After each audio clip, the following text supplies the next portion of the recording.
So yeah, we're gonna go over this Car 6 interview. The truth about global versus KR, review bombing, and more. So this is a Korean player interview.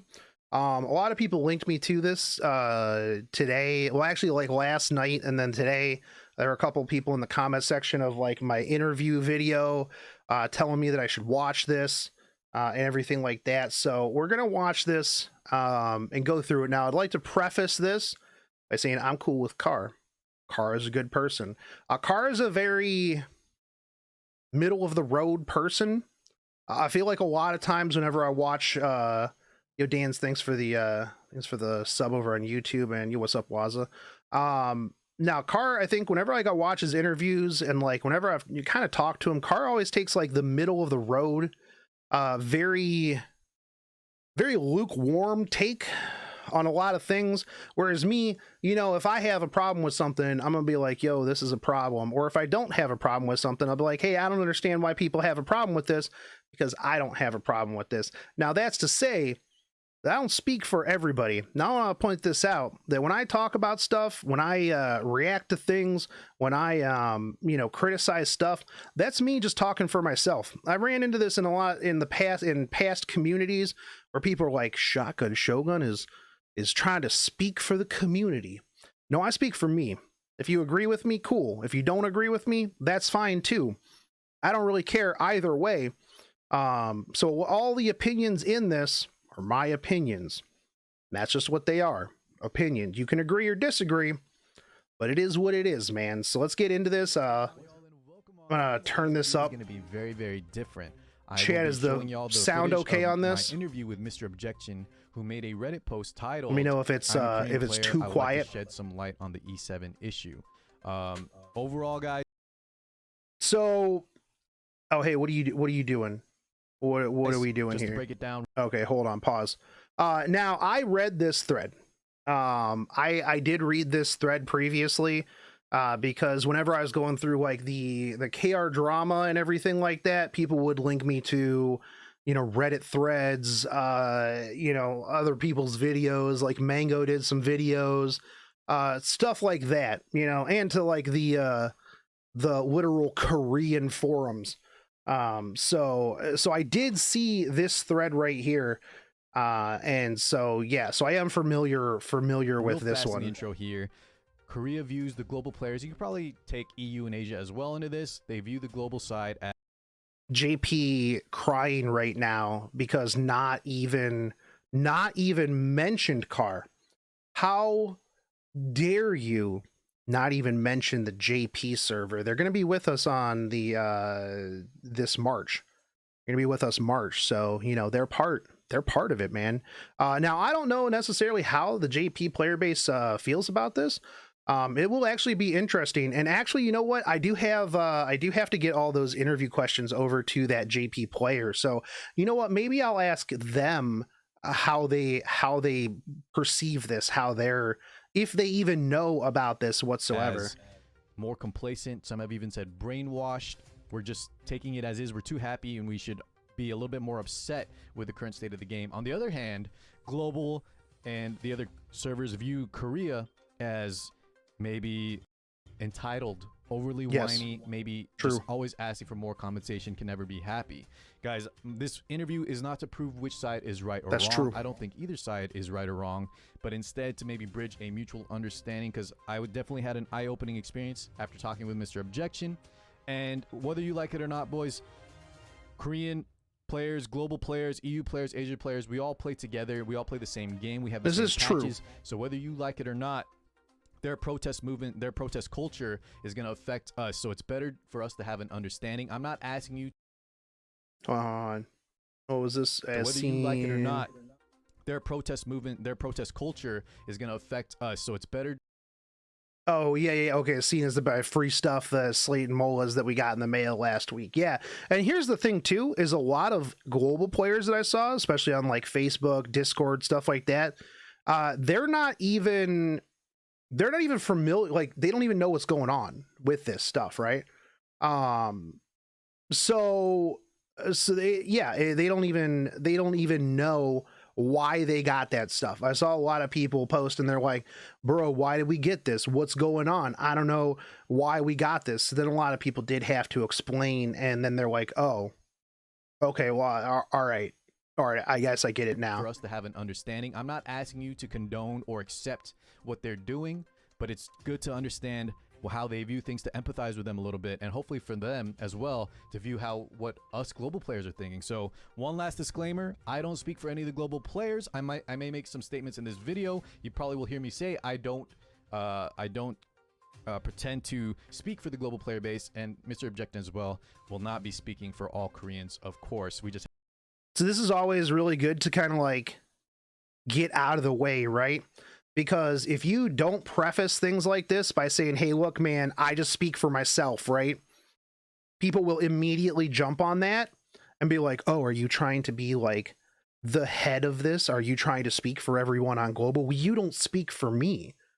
You don't speak for me. And this is going to be something I'm going to actually bring up in this video, I'm sure, is that this Mr. Objection, right? Like I said, I read his responses. I read like a lot of stuff.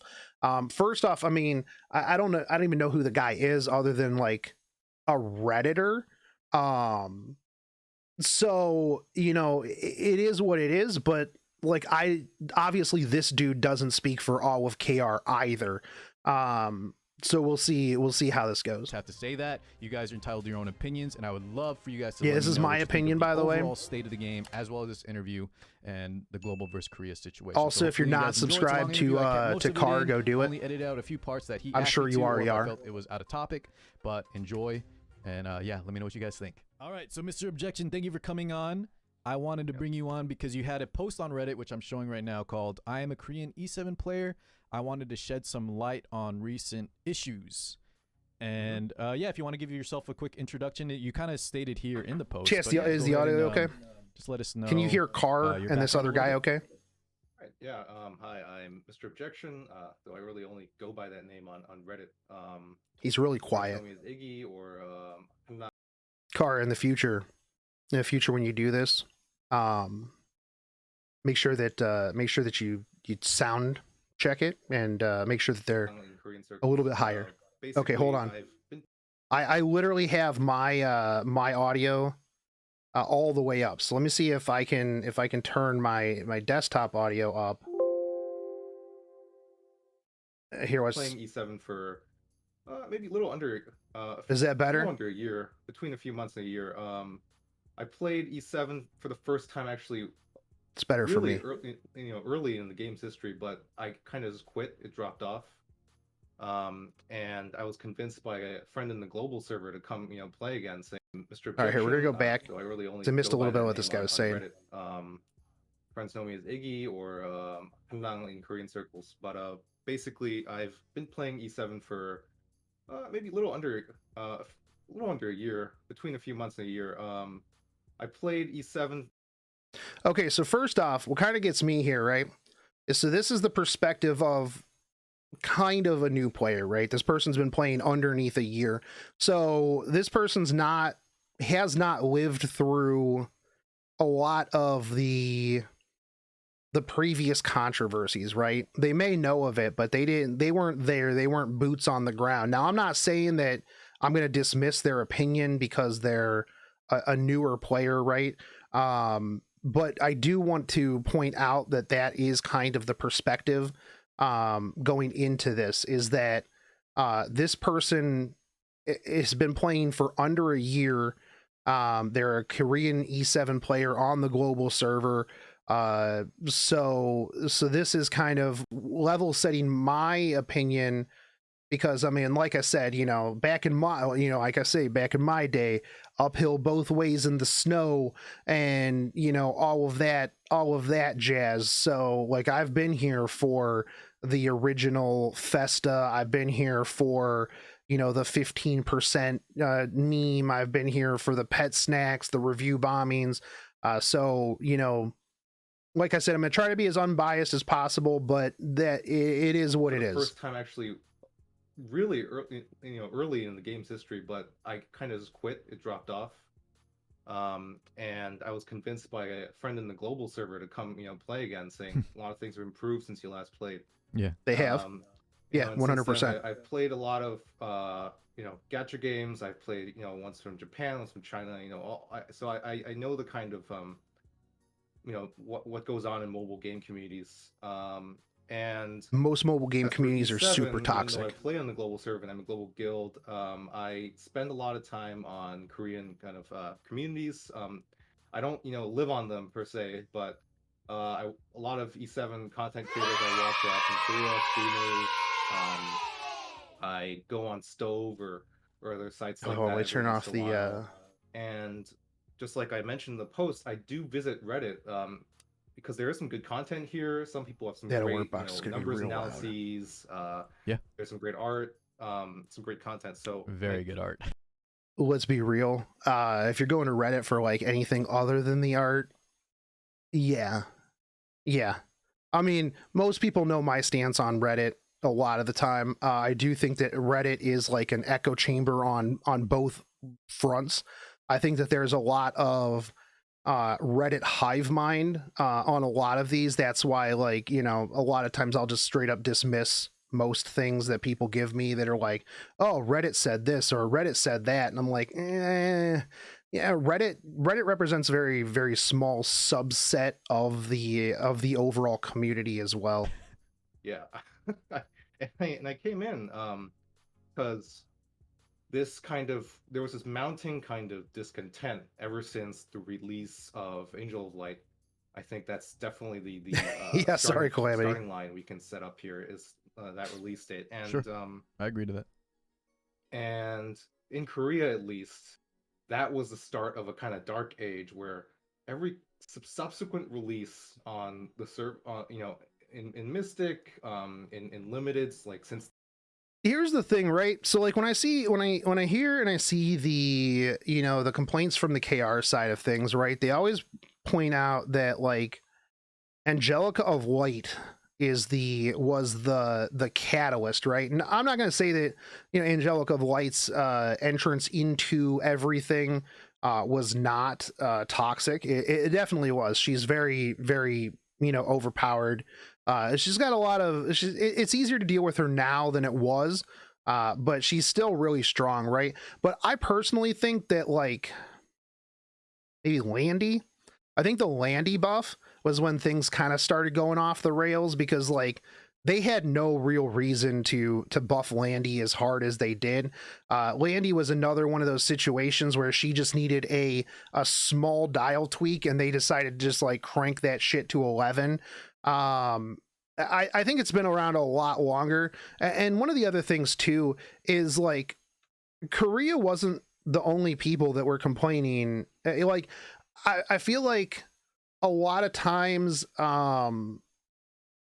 like you'll see this like whenever you see these these arguments brought up, right? That it's like, oh well, Koreans have been complaining since AOL and it doesn't seem like anybody else has. Well, man, people have been complaining since AOL. Like they have. Like if you go watch any streamer, you watch Genazad, you watch, when you were watching Mold Kari, like people were already complaining about Angelica of Light as soon as she came out. Like it wasn't like this, oh well, Angelica of Light's really overpowered, but we're still really happy with Angelica of Light. No, man, like we've been complaining for ages about this.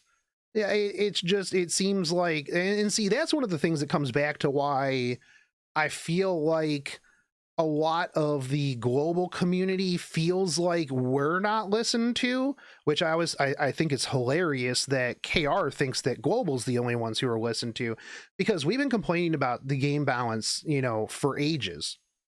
So we've been complaining about this stuff for forever, but it doesn't really. Oh yeah, guiding light makes her OP. Yeah, 100%. Guiding light buff was a huge mistake, Jim. It's the same reason why if your Hua Young doesn't have Uberius Tooth, she's not nearly as scary as Uberius Tooth Hua Young. Let's be completely honest. Best in slot artifact. Like that's one of the things why sometimes I don't think that Oh, I almost said Blizzard because I was watching some Asmongold stuff earlier, but I almost said Blizzard doesn't test their stuff, which I don't think they do either. But why I don't think Smilegate Super Creative tests their stuff in real situations is because when they put out Spirit's Breath, did they even consider aux slots? Was that even in their consideration? Because the moment that I saw Spirit's Breath at plus 30, I was like, this is disgusting. This literally lets aux slots push every single turn. When they buffed Guiding Light, Landy, yeah, literally any ranger that needed to, you know, be safe and didn't need to outspeed, you know, a lot of artifacts that, you know, they put this unit out, and then it's like, okay, but like, what if I put this artifact on them? Now all of a sudden they're ridiculously stupid. It's not even their artifact, you know, but it you know, it is what it is, right? Like, I think that that's one of the big things with like Landy. I got sidetracked there. But again, I think that, you know, we have been complaining about this. Like, it's not a secret. And that's why I think like part of the disconnect comes in is because that we have been complaining about this. But the Koreans think that we're all just, and first off, if they're just taking Reddit as like the barometer of like the community, that's like me taking that one post that, and I got criticized for this before in like some other people's streams, is like that that video that I made where like the dude made the post about the YouTube takedown thing, and they're like, well, it's only one post. It's only one post, dude. And I'm like, okay, well, you know, it still is happening. You know, I don't know how deep it goes down the rabbit hole. First off, I don't speak Korean, so I wasn't going to like peruse the entirety of Korean 4chan to find out how widespread it is. But I mean, it's still out there, right? Regardless, I mean, I think that the video takedown is literally the same as people making, you know, 100 accounts to review bomb. It literally doesn't matter. They're both pretty despicable, but I'm getting sidetracked. Let's get into this. We're 4 minutes in, and this video's already 17 minutes long. And put on right after that. We got Rimuru, we got and some really powerful covenants like Rand, though I don't really have super problem with powerful regular covenant heroes, but that's a separate topic. I agree with that. I agree. I'll agree with Mr. Objection here. I honestly don't care about really powerful covenant summons. Honestly, it's like I was saying earlier in stream. I think Hua Young is good because everybody has availability to it a lot easier. And you know, now we have these 7 great disasters, and I think FCC might be the only one that's not recently been updated. She's just that good. Mr. Object, can you explain maybe for me and the rest of Global who maybe don't know exactly? I think I have a very good idea. What are the 7 great disasters exactly? So the 7 great disasters is what people call these 7 particular limited / moonlight heroes. Well, only where Rimuru would be the only limited covenant. Let's be real. I think that any limited should just be considered an ML 5-star. I actually think limiteds, and that goes back to the reason why I hate limiteds, right? And I already talked about this on stream earlier, but I think that limiteds are garbage. I think that the fact that if it's a limited unit, it has to be a certain power level, or people are mad. But if it's not at a certain, if it's not OP, then nobody's going to pull for it. Well, they're going to pull for it, and they're going to clamor for buffs, right? Because, well, it's a limited unit. It should be overpowered. But then you have an entire year where everybody who was playing at the time gets to just run roughshod all over PvP, and everybody who didn't get it are just shit out of luck. I personally, and somebody mentioned this before, I don't know if it was in chat or if it was in a comment, but somebody mentioned they're like, you know what, they should make 2 versions of the character. They should make a general character, and then they should make the limited just some sort of skin, right? Like, so let's say you have Dazzy, for example, literally a copy paste of Dizzy, but it looks different, But then when Guilty Gear comes around, you can pull for the Dizzy skin, and then Dazzy does the same thing. So that way, if you want it to look like Dizzy, cool, you can spend your bookmarks on that. But if you just want the unit for functionality and you really don't care, you can have the unit at like any time you want. Like, I think in a PvP game, having things like ML5 gated and limited gated that are meta and overpowered, I just think that that's unhealthy for the game. And the rest are all Moonlight heroes. And basically, the Yeah, what's up, Lord way Ashura? the current RTA meta is kind of portrayed, at least in Yeah, Korea. that's what Summoners War did with their Street Fighter collabs. Pretty smart. See, I didn't even know anything about that. Actually, I think that somebody mentioned that. I want to say it was a YouTube comment. And that was what they were bringing up, right? I also talked about that in chat, but not a lot of people agreed with me. True. Okay, maybe it was both, right? That's what Summoners War did with the Street Fighter units. Yeah, dude, like, I think that would be great. Why don't they copy everything else from Street Fighter? Why not copy that? That reduces the reason, the power for limited units, right? I hate limited units. Like, you will never change my mind. I hate limited units. I hated limited units in Fate Grand Order. I've hated limited units in every single game that I play. I hate limited units in PvE games, even though I don't need them for PvP, just because it's like, bro, I want to be able to pull that unit anytime I want. I want to be able to get spooked on a daily summon and, have it be a Rimuru, and then go on to Facebook and be like, oh, you plebs didn't pull Rimuru on your free 10 summons today? Oh, sucks to suck, man. And then everybody be salty because all they pulled was 3 stars, right? Like that, I think after a certain amount of time, and I've brought this up on stream before, I think that after a certain amount of time, limiteds should just go into the general pool. And anybody who's mad about that because it's limited, you got 2 years of exclusive use out of that unit. Things change, grandpa. Suck it up. I would much rather newer players be able to have access to units, and they shouldn't change, right? Like, if Luna comes out right now, Luna's not a meta unit, but people still gonna pull for Booba. It is what it is, man. Like, they don't even need to buff it. People are gonna pull for Booba. There's people that are gonna pull for all of the Guilty Gear units, even if they don't get a buff, because Booba. That's really what it is at the end of the day.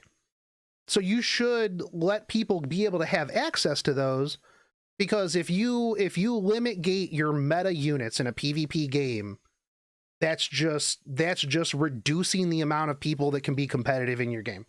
And then it's one of those things where, I mean, I understand limiteds are all about FOMO, right? But at the same time, I think that being able to get spooked by those, I do like the idea of the customizable triple banners. I want to see how they implement that in the future, but I think that that's a great idea. If you have more people that have more access to more units, you're gonna have people that are going to be able to to be more competitive. They're going to have collabs are still going to be limited. Yeah, I doubt they can keep it. They can get to keep it in the game forever due to cost of licensing. Yeah, that's very possible. And David, I think that is one of the reasons why they need to do the thing that Summoners War did, where the collab characters are just skins of already existing characters. Because at that point, well, if you missed a limited collab and you didn't get the skin, it doesn't impact the way that you can compete in the game, right?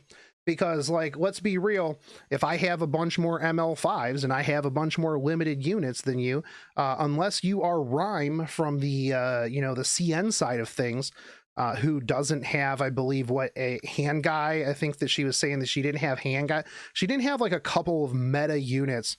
Still took number 2 in the world, but that's because Rhyme's OP. So that is what it is, right? So unless you're stupid OP, you're not gonna make it over somebody who has those units. I don't understand Smilegate's take on E7 Mystic rotation. Why can't we have more than one ML5 unit on a banner? Because I think the way that pity registers, right? Yeah, plus it's more trickle. I think that they should put more. I think they should move to like 3 or 4 MLs on the rotation in the whale shop.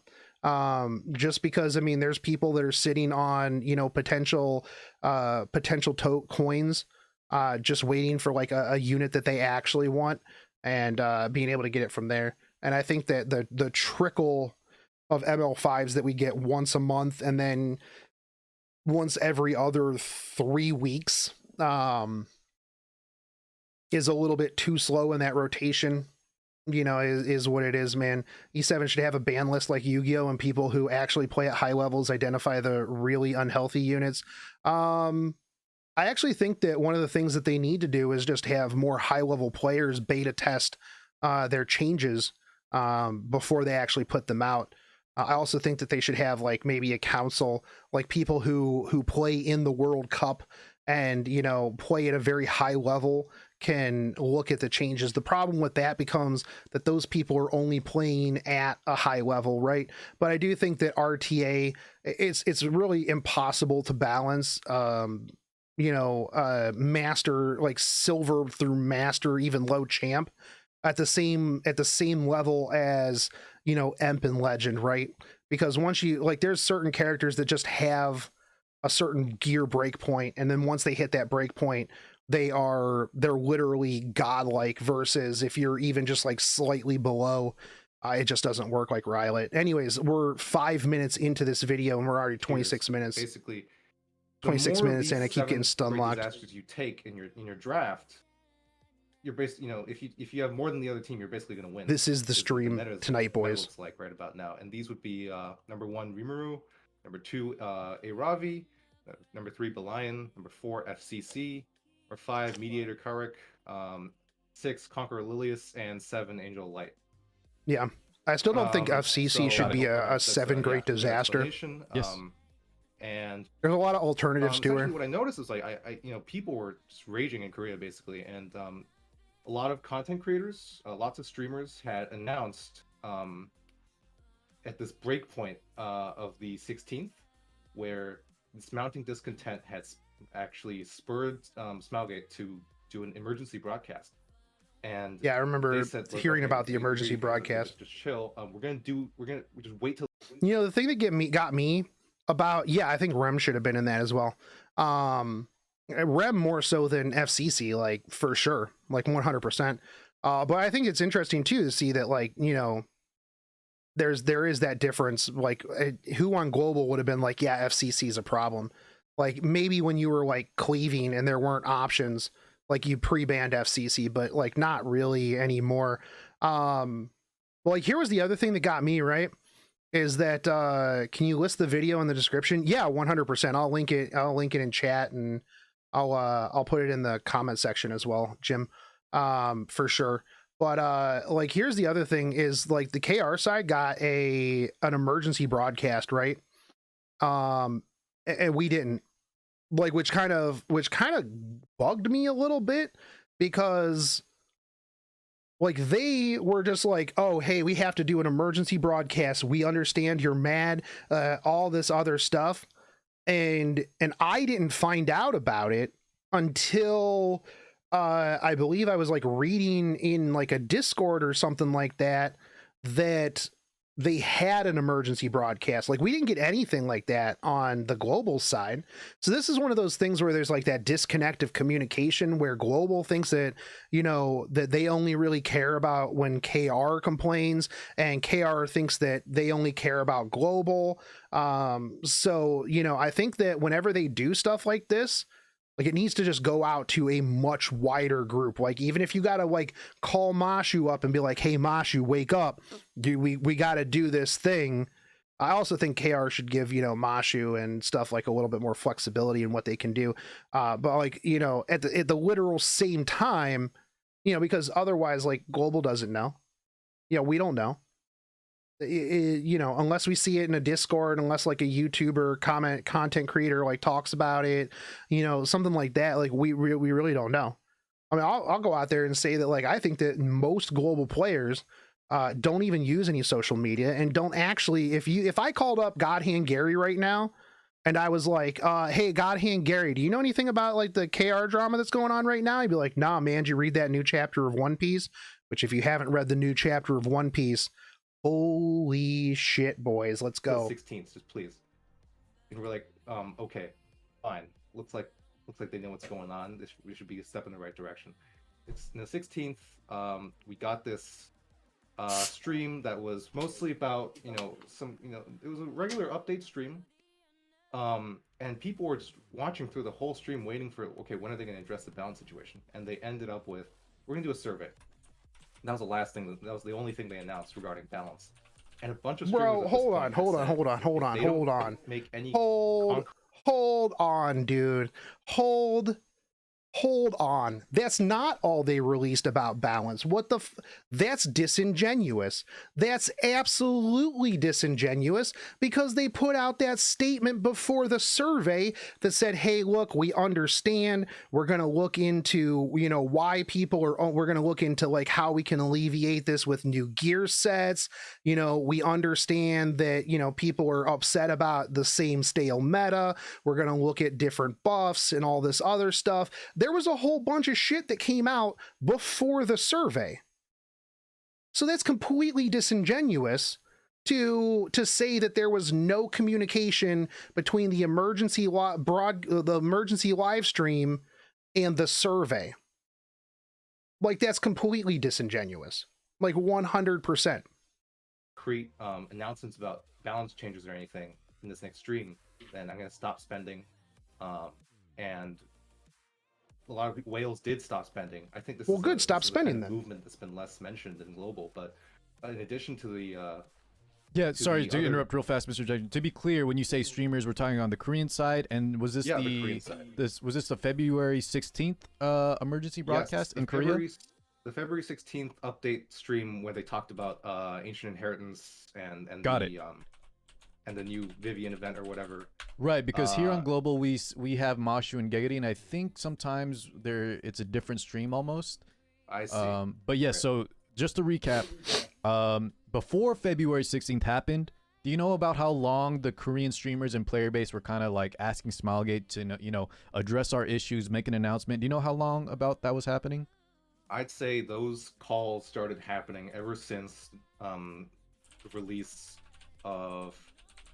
Some people started even like right the release of Angel Light. After so it's been months possibly. It's been months. Okay. People saw that shit and they were like, that's gonna go out of control. Some people had that kind of gut feeling, and some people demanded that okay, we saw the preview, just please nerf her when she comes live. They didn't, of course, but there was this consistent it's like almost they're not gonna nerf a unit before. Okay, no, that's not true, because they nerfed Cerise before she went live. That's because, I guarantee you, that's because they didn't think about, like, if anybody remembers, original Cerise was going to be the most absolutely fucking toxic thing in the entire world. But like literally everybody who saw original Cerise was like, is Smilegate out of their absolute minds? Like, are they actually going to release this unit? Because if they release this unit, that's dumb. They will kill their game if they release this unit. And they nerf Cerise before release. But like Angelica of Light, right? Like, I looked at her kit. I did like did I see, actually I think I might have been on my hiatus when Angelica of Light came out. Well, they didn't technically nerf Valencia. They just didn't translate her skill the correct way. Everybody just assumed that it was going to work like Charles, but it didn't. Pre-nerf Cerise, if they would have put that in the game, it would have been dead. They would have had to have nerfed that. There was just absolutely no way that original Cerise would have ever went into the game. Yeah, I think AOL was when I was like taking my my small hiatus and killing my channel. But yeah, no, I mean, I remember seeing her and I'm like, whoo, buddy, that is rough. But yeah. Just consistent, kind of meta breaking balance changes and buffs, Yeah. and new releases, and things just kind of snowballed, right? Right. So And I think this was the breaking point. that was the breaking point, and then Smilegate said on the 16th we will address. Did they say that on the 16th? We'll It was before the 16th. I can't remember the actual date, but they turned on an emergency broadcast. You could tell it was really hastily done. I don't know if so again, I don't watch global streams, so I can't say for sure. But if you saw this, but in the emergency broadcast, yeah, we didn't. Mr. Devi, or I don't I'm know gonna check Stove to see. Yeah, Mr. Navi. That's how we know. When we Mr. got that Navi, balance, Mr. Navi, who's kind announcement. Of like, he used to be a content creator actually. Now he's like the Smilegate spokesperson. Oh, I didn't know that. Okay. Yeah. But basically, he normally he comes on very like prepared. Yeah, I mean, his script. Mhm. And this is why AOL was just people way call too these streams home shopping. I don't know way if home shopping too is a thing over in the States, but it's like those infomercials. Sure, Right? sure. Where they over show off products, overtuned, like, look how well this 100%. works, look at this pan, it doesn't stick. That kind of commercial. Of course, yeah. So that's what people kind of nicknamed it, because it was so one-sided, and it was clear. So here's one of the things that I don't like about this criticism, right? When they're like, oh, well, it's like a home shopping network. Yeah, I know what home shopping network is. It's, people, I've seen this complaint in some of the other Korean complaints, right? Is that it's the streams are too one-sided. Well, I've also seen a lot of people say, from the Korean side, that the Korean player base is omega toxic in their chat, in the stream chat, and I'll be honest, if they're the only reason that Mashu and Geguri and New previously like go to chat is because they don't have anything to talk about and they gotta like fill up some space, right? Like they don't have to go talk to chat. Now, when I'm streaming, I have to talk to chat. That's part of what I do. But if I were just telling you guys about like, hey, this is what new thing is coming out. Oh my God. Hey guys, here's the new unit and what they do. I don't have to answer questions from chat. Like why am I going to, if my stream is about the new unit, the new ancient inheritance, stuff like that. And this is something too, is that if Mr. Navi answers a question in chat, right? Because Mr. Navi is an official part of the Smilegate Super Creative Epic 7 team, whatever his answer is going to be held to account, right? So like if that's why like you'll see things like where if Mashu and Geguri are answering a question, they'll be like, oh wait, hold on, what did I do? And this is why no, hold on, go back, calm down. They'll be like, well, I don't know, we'll see, or we can't talk about that right now. So you really can't, you can't do that. Like you literally can't be like, oh, hey, I'm going to ask, I'm going to answer these burning questions about nerfs, or I'm going to answer these, which this is another topic that I got into in official Discord when I was talking about this earlier about the interview that I went over for 3 hours. Why would Super Creative Smilegate let some random protester interview 3 managers and then put that shit on the internet? Because he could have put anything on the internet. If they were going to do an interview, why wouldn't they have done some sort of like official interview with the protesters and then, made sure that like whatever it was that, Smilegate wanted to convey out was the official thing? Because now people take that as this is literally what Smilegate Super Creative said. And I can't imagine in my head, unless it's a literal PR move, unless it is planned by them, like I can't imagine any company that's going to sit down for 2 hours and then let some random who protester, post a Google Doc up on the internet and be like, yeah, this is official. This is the official answers from whoever without them backing it up. It's too sus. Call these streams home shopping. I don't know if home shopping is a thing in the States, but it's like those infomercials, Sure, right? sure. Where they show off products like, look how well this works. You know, look at this pan, it doesn't stick. That kind But of I think that this is a criticism so of that's what like people a said in the game beginning. It was so development, one-sided, like and live it's stream, clearly off a script, like or a it was game pre-recorded. live stream. I think that this is And normally they're just very such a well prepared to do non-issue, something like man. that. But this time, Mr. Navi came on. It was just a green screen in the back. There was no background. He looked sort of disheveled, and he was, you know, it was obvious that they were feeling the pressure, which was nice. You know, it was nice to know that we were having an impact. Sure. But Who's talking? they It's said, Mr. Objection. okay, It's look, I who know Carr there- I know was there are interviewing. issues, we're going to address them. He for the wrote this 16th post date. on. He's The a 16th is the KR date of player. The you know, this Ancient the more Heritage. official stream. Yeah. Right. And as I said, the only thing they announced about balance there was, okay, we're going to do a survey, and people were like, if you're just going to But they do didn't. that and say we're doing a survey, why don't you tell us in that emergency broadcast we're planning a survey? So we literally got the people have hold been- on. So I'd like to point out that we literally got these developer notes saying that they were going to do a survey, and these are a lot of developer notes. This was on the 17th. This is after the 16th live stream that they were talking about, right? So this is a lot of information about future balance. Like, this is in between what they're complaining about, the emergency broadcast and the survey. Like, do they just completely forget that this kind of was Global the only one who got this? I can't imagine that Global's the only one who got this. You know, this is where did people bring up the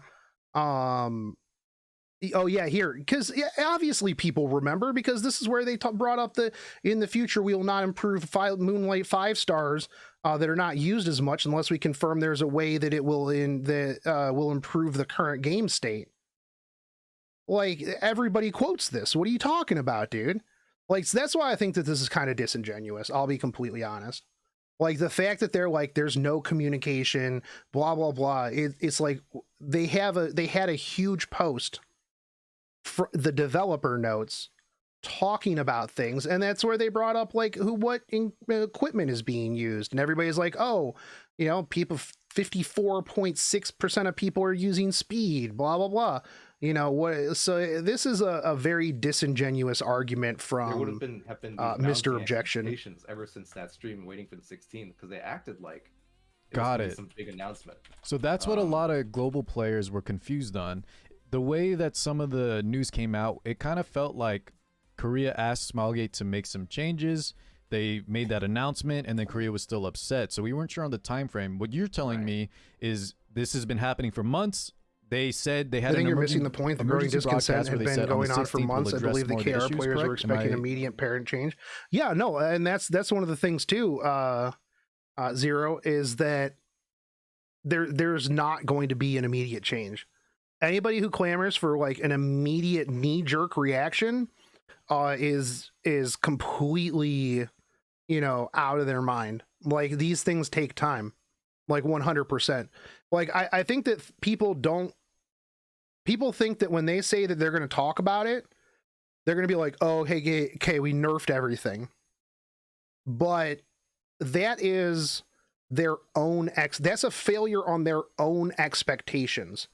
That's not a failure on Smilegate's side, because they did address it. They're like, look, man, we're concerned as much as any of the other players are that making adjustments on current equipment sets would not be enough to make the changes in performance balance.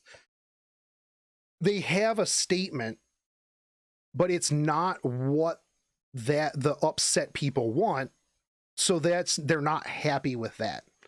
Yeah, and immediate changes are a double-edged sword, because, you know, what if they just go, oh, okay, well, yeah, we brought out nerfs. First off, do we really want to trust them with nerfs, considering we've seen how they buffed? You know, if they just come out and gut the 7 great disasters, then what? You just get 7 new great disasters. Like, I mean, these things take time. I mean, they've dug themselves into like a really, you know, really deep hole. And I've always said that. I think that, you know, they should have like addressed this.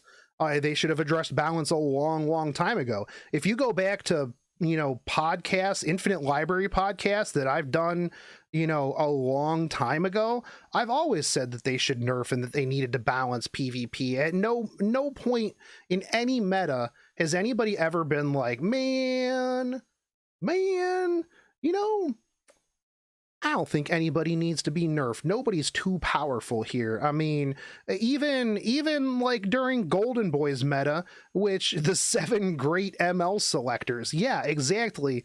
Even during the Golden Boy's meta, people wanted certain Golden Boys nerfed, and they equate the Golden Boy carrot meta as one of the most balanced when they're like, oh, we want to go back to the E7 World Cup meta. Like, some people will be like, man, I really like the Golden Boys days. Other people be like, man, you know what, I really hated the Golden Boys days. So I mean, no matter what they do, hose mad on board so far. And then on the 16th, pretty much as we saw in global, they didn't address anything balance related, just that they said there was going to be a survey. The rest was all about the Guild War news, about all that other stuff. So let me say on the global side, the reason that global liked that, because I think this was part of the conflict, right? Korea was very upset, but then you guys were confused why global's so happy. Yeah, that was definitely a thing. Well, I don't think that global is happy per se. But I think that global understands that things don't change overnight. I think that's where like part of the difference comes into play, chat. I think that, and I'm sure that this person's going to bring up the cultural aspect just from what I remember reading through like this Reddit post. Like I said in my interview post, if your culture thinks that review bombing and like overnight changes are good, maybe it's your culture's fault. Not every culture is good. And not everything can just be dismissed with like, well, that's just the way their culture is. EU and non-US are more patient in E7. I mean, I think US is compared to KR Global's the happiest place on earth. Well, I mean, that's the thing though, is like, yeah, that's disingenuous as well, because I mean, like I said, people have been complaining, Wakari literally quit. Moldkari, he gets mad, right? But like Wakari literally quit because he was not happy, with the way things were going. I'm on the no nerf side. If they do nerfs, I'll see how it turns out, but I probably won't be playing much. Well, I think there's a lot of people that don't want nerfs, right? I think that the problem too is that when they nerf, like I said, Smilegate doesn't really have the best track record of having rational buffs and nerfs, right? It seems like it's either all or nothing. Now I will say the last balance, the balance that they did with Dilibet was good. I think that the Dilibet changes were really, really good. They didn't make her overpowered. They didn't make her completely like forgotten, like Melissa. How many buffs can we get for Melissa and Tenebria and still not use them?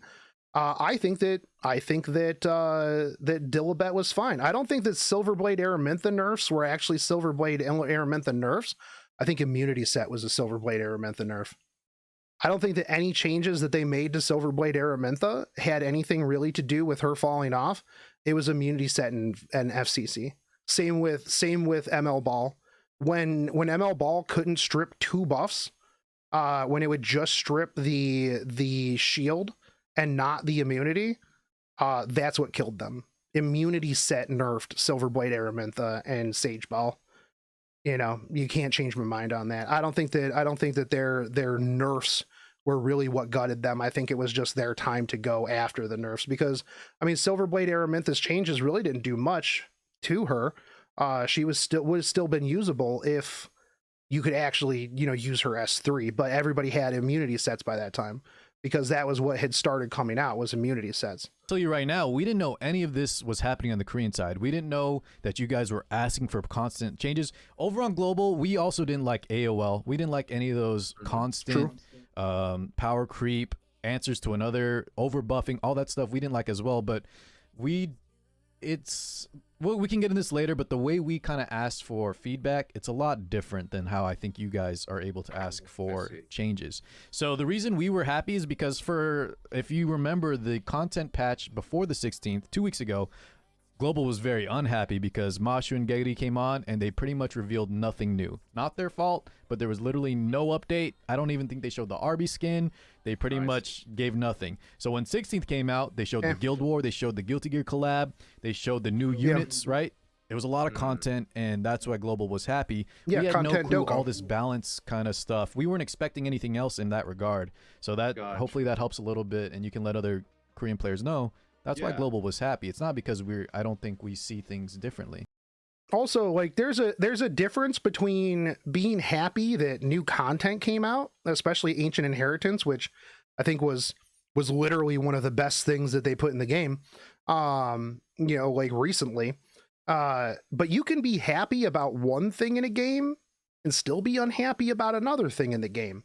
People are Siths these days, and I brought this up on stream before. Everybody only deals in absolutes. You either absolutely love this game and everything about it, or you hate this game and everything about it. There's no in between.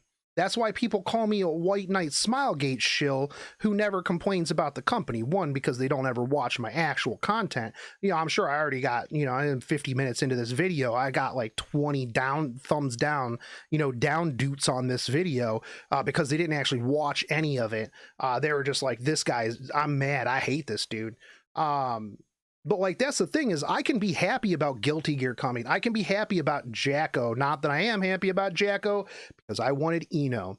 I can be happy about Ancient Inheritance. I can still think that, you know, I would like to see some tuning on RTA. I can dislike one aspect of something and still like everything else. You know what? Guess what? If you don't like the way the meta of Legend RTA, just take a break. It's going to change. That's why I would like more balance patches, because balance patches usually drastically shift the meta. I think more meta shifting would be great. I'm actually super excited for the E7 World Cup mode, because I think that stacking pre-bans is going to be super fun. It's going to change up the way people play. You can't just rely on, you know, specific things. I think double pre-bans are going to be really good for higher level play. You might see a little bit more diversity. The problem is that you're always going to have people that are just going to settle into a certain meta of units. That it's unavoidable. Anyways, if you all want, I hear is tourneys are back on, boys. That might be true. Kind of went off branch there a little bit. That might be true. I think the only thing left The to say worst part about timeline the is that, meta RTA is having it's to place understandable that to don't global lose the might- skin. Just like play the it's not last day, like, man. there's To be honest, I hate your opinion on Lionheart, but I still like watching your content. You know what? That's fine. Yeah, that's fine, dude. Global happiest place on earth, because we used to get shafted in many gacha games, not just E7. So when E7 shafts us, meh. Like, here's the other thing too, man, is like, you know, if you are unhappy with every aspect of a game, why do you still play it? Why are you doing that to yourself? Why? It doesn't make sense. You're a masochist. At that point, like people who are so mad at something and they hate every aspect of it, like, I'm not going to take your opinion like seriously on something, because you can't see the good for the bad, right? Like, you have to bring balance to the force, dude. Like, every game that has a bad aspect to it has some good stuff, or else you wouldn't be playing it. You know what? I don't like getting, you know, hot dumpstered and fat rolling in Elden Ring, but you know what? I love the rest of Elden Ring. I don't like, you know, getting frustrated about getting, you know, just absolutely murked by some absolute bullshit that I totally 100% dodged. But, you know, it is what it is. I'm not going to quit playing Elden Ring because, you know, I dislike one stupid thing that frustrated me, and then I got mad and went to sleep and had really bad sleep because I was so mad that, you know, I totally rolled out of that. It's some absolute bullshit. But yeah, you know, you just got to take a break, man. Like, come back in another season. I guarantee you the meta will be completely different, dude. It's like a real-time monitor of like happiness of the Korean server, like just readily visible on the global side, right? Mhm. So until I something mean, really also, visible, like the review bombing started happening, it's kind of natural that no one really. It seems sudden. like, here's like one of the other things too, though, that like he just brought up. There's no like real-time monitoring on the happiness of the KR server. Why do I care? Like, I mean, I'll be completely honest. Like, why do I, as a global player, care about the happiness of another server? Like, I mean, it is what it is. Like, you know, like I care about me. I'm having fun. Like, I'm not watching the KR server to see how mad they are and what they're mad about. Like, you know, who cares? You know, it just seems like every time that it creeps up that they're mad about something, it just seems like it's a lot of non-issues, right? Like, I mean, I went over a lot of that stuff in my other videos. I'm not going to rehash it too much, but it's like, oh, the story sucks. Oh, there's not enough communication. Oh, we don't have a CM, you know, and I'm not going to dismiss like their really big complaints that everybody has, because it's not their own complaints, right? Everybody has that complaint, dude. But it feels like there's like, here's a big complaint that everybody's mad about, and everybody understands, yeah, this is bad. Yeah, it needs to be changed eventually, right? You know, they obviously have to address this, or people are going to quit playing their fucking game. Yeah, that is what it is, man. Like, if you don't like the game, vote with your wallet. If they start, you know, losing money, they're going to be like, oh, okay, well, the things that we're doing are wrong. You know, maybe like that's the best way to actually, you know, influence a company is just vote with your wallet, you know. But here's the other thing too, is like, again, like I said, Reddit, Facebook, Stove, your social media, Discord is such a small, minute fraction of the overall player base. So even if every one of those people quit, one, probably not going to, because, you know, they're addicted to the game. But even if all those people quit, you've got a whole bunch of casual players that are just sitting around and they're like, man, you know what? I had a really good time. Man, Ancient Inheritance was pretty fun. Oh man, we lost that guild war by like a little bit, but you know, next time, dude, we're gonna get it, bro. We're gonna fucking get it next time. You know, I learned what I had to do. Man, hunt buff's coming around, dude. You know, I was gonna go out with my girlfriend this weekend, but I'm gonna have to come up with some excuse as to why I gotta stay home. Why I just gotta stay home and farm. You know, just, you know, that's really like your general video game player, especially like gacha game player. They don't care. They're having fun, man. And if they're not having fun, chances are they quit and they go play something else. You know how many gacha games are out there? I mean, there's a ton of gacha games out there, you know? And so it's like the vocal minority is being catered to, but like your average player, they don't even know what's going on, man. Like I said, I could call up Godhand Gary right now and he'd be like, man, I don't even know anything about this, dude. Did you watch the new episode of Ranking of Kings? And then we would talk about how good Boji is and how you should be watching Ranking of Kings. Yeah, It seems exactly. really sudden and out of nowhere, but in Korea, this was building up for months steadily, and it was in no way without warning.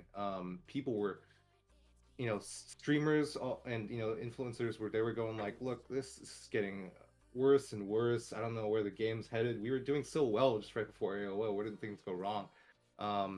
Because the reputation, I think this is a big point that I want to, you know, this is a goal that I had going into this interview, is that to help people understand the cultural Holy shit, dudes. that We're 13 minutes into this kind of video. contribute to this I've been divide we talking for an have. hour. And I mentioned in the post, point Damn. one, that I saw on global communities, Koreans are being whiny for no reason, Mhm. or they think, you know, they're, you know, people, Koreans are always crying, they'll never be satisfied. Sure. And I think this notion, plus the Korean notion that global players are brainwashed and they're just complacent, Yeah. this might, you know, I think this comes from a divide in expectations. And to kind of elaborate, 13 minutes equals 1 I'm hour gonna of have free to preface this content. by I mean, saying games not are wrong. a big deal here. Well, it's okay. So this right here, I have an issue with, right? And this is something that I brought up previously in like other videos. Just because games are a big deal in Korea does not justify. Yeah, I'm reacting to the recording for of Car 6's thing. Just because games are a big deal does not justify toxic behavior. I will be dead serious about that and 100% clear. Just because a game is a big deal does not justify toxic behavior. I think that there's a lot of other ways to go about it. And just because it's a big deal there doesn't mean that games aren't a big deal here, right?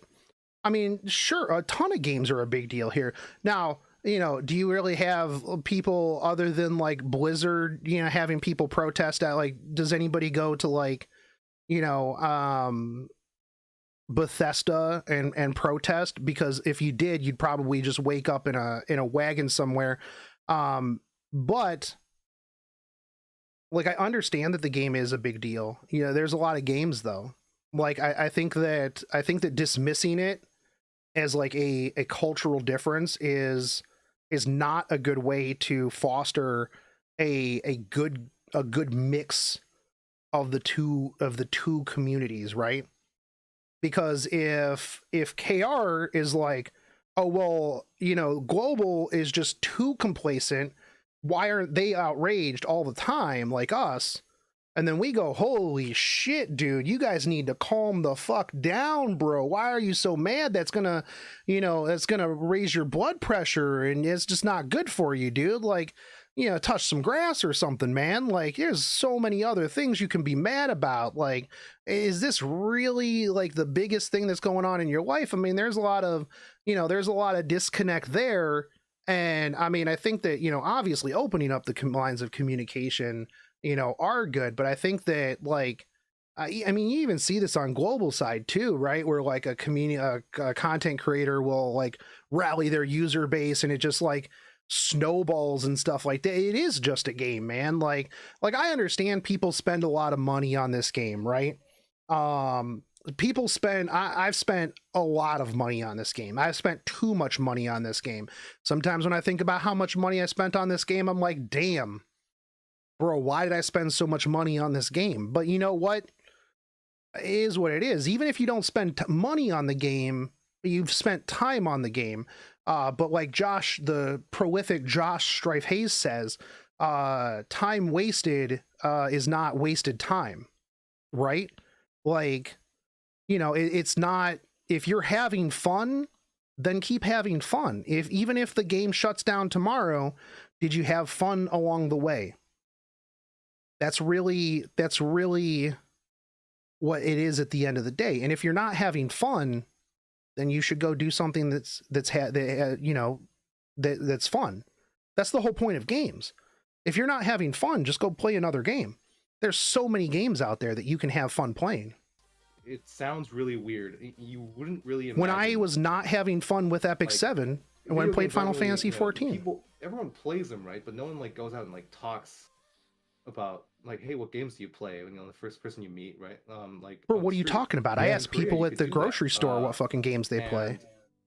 I was watching that reaction to Asmongold reaction. Oh my god, that thing was so long. Hold on. Reaper, should I do a poll to see if at the 12-minute mark we restart the whole video?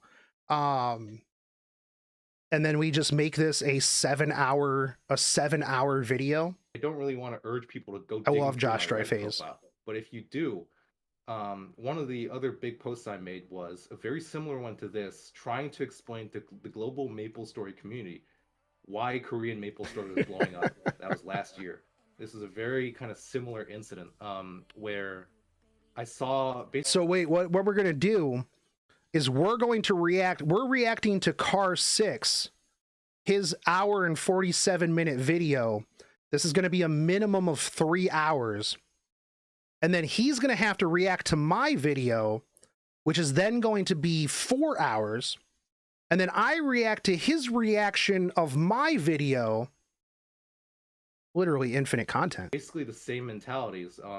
Global was super happy, Korea was not. Okay. And the infinite content. To give this kind of context, we have this kind What's of up, Motion? protest culture that started. Maybe I think to give it a starting point, it would be early 2021, where the Korean FGO server had a huge incident where basically The Korean I think FGO to server summarize, was a travesty. the Korean FGO server didn't receive the same kind of rewards as the global and Japanese servers. And FGO, So just for the audience, is Fate Grand Order? It's straight Grand Order, Okay. right? Something and I it can had a talk sizable about player because I base. am It wasn't very super familiar popular, with this but topic. it was sizable. And what they decided to do for the not the anniversary, the New Year's event was, hey, we don't give these Korean, the Korean publisher, I think Netmarble, pretty sure. Yeah, I believe it was Netmarble. Said, we don't was give in charge the Korean of server the other KRF rewards that the other FGO. servers get. So let's just pad on the rewards to this New Year's event so that it feels like it makes up for it. And people were happy. We were like, okay, fine, we're getting this stuff's getting made up for. And then some kind of thing started on Twitter where I know where this is going. Twitter account showed this. I know off, where and this then is going. Okay, hold on. I know where this is going because I was here for this. JP players found out that KR, and this is me being Miss Cleo, clairvoyant here. Fate Grand Order players found out that KR was getting extra rewards. And that can't happen.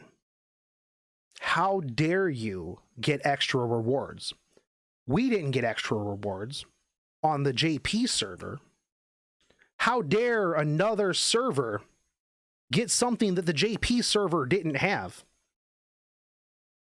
Fate Grand Order JP players are super toxic. They are omega toxic.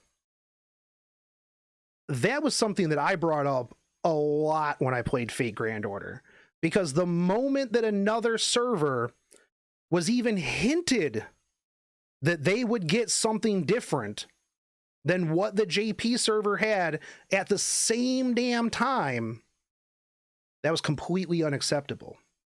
Completely. How dare these dirty gaijin even look at my Fate Grand Order? Japanese Twitter thought, hey, why is Korean FGO getting more than us?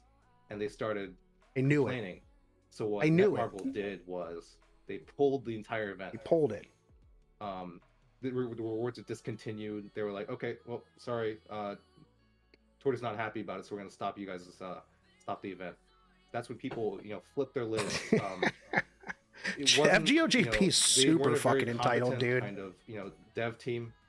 And all the issues that had piled up for 3 years basically exploded in the form of the protest truck. And this, I know it's kind of like a meme, but if you think about it, a protest truck is just like a moving electronic billboard. You put anything on it, and it stands in front of the building of the dev company for the entire day. Yeah, they still have FGO Arcade and SMH. What happens is that the media catches on real quick. They'll go and take pictures in front of this. Pictures of the truck will spread. Well, yeah, of course, because the media wants controversy. Some of the disconnect happens. You can't really imagine something like that happening in the States or anywhere else. Yeah, it's only because we'd fucking laugh at it. Games have been so kind of socially kind of accepted in Korea, and they take up a big part of social interaction. This is kind of like a viable protest. I mean, method. It's the same in Mr. Objection, same in the US though. I actually, before we went on during the Twitch stream, my chat was bringing up the truck situation. I had no clue what they were talking about, and I'll put guys, don't worry. Probably when he was talking about it, I'll have a picture up ready for y'all. But there's a news truck, and it was saying something along the lines of Smilegate treats their players as wallets, right? Money pockets, I think. Yeah. and that was 11 months ago. It went on apparently. Bruh. Was it Korean news on like national news? Every game treats. Well, probably. no, hold on. Final I Fantasy can't- there are a 14 lot of doesn't. trucks that go up. I Yeah. mean, even probably secretly at the just background, that, they're like, yeah, there's Mr. money Objection wallets, is dude. saying like the Korean culture is so different because he's exactly right. Here in the U.S., I can speak as someone from the States. No one even knows what mobile games are, let alone take it like That's super seriously. not true. And so there's That is not true at all. I think that mobile games are a lot bigger in the United States than car things. I think that mobile games have gotten, especially with Genshin. I think that Genshin is the World of Warcraft of mobile games. I think that Genshin brought let's be real. World of Warcraft brought a lot of normal people into MMOs.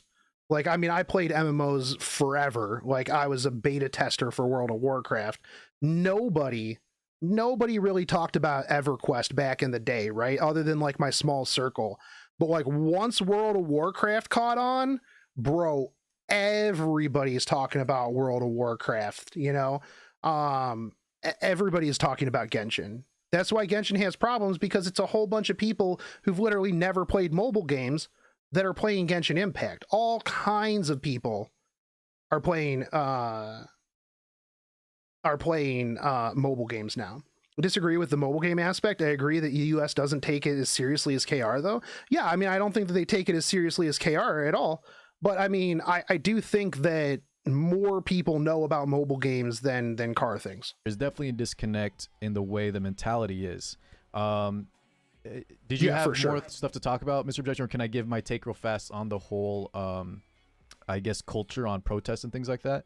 Can't assume you'll be talking to I Carl guess on this. what I Carl, could do add is to kind of illustrate the impact. Yeah. a response to this.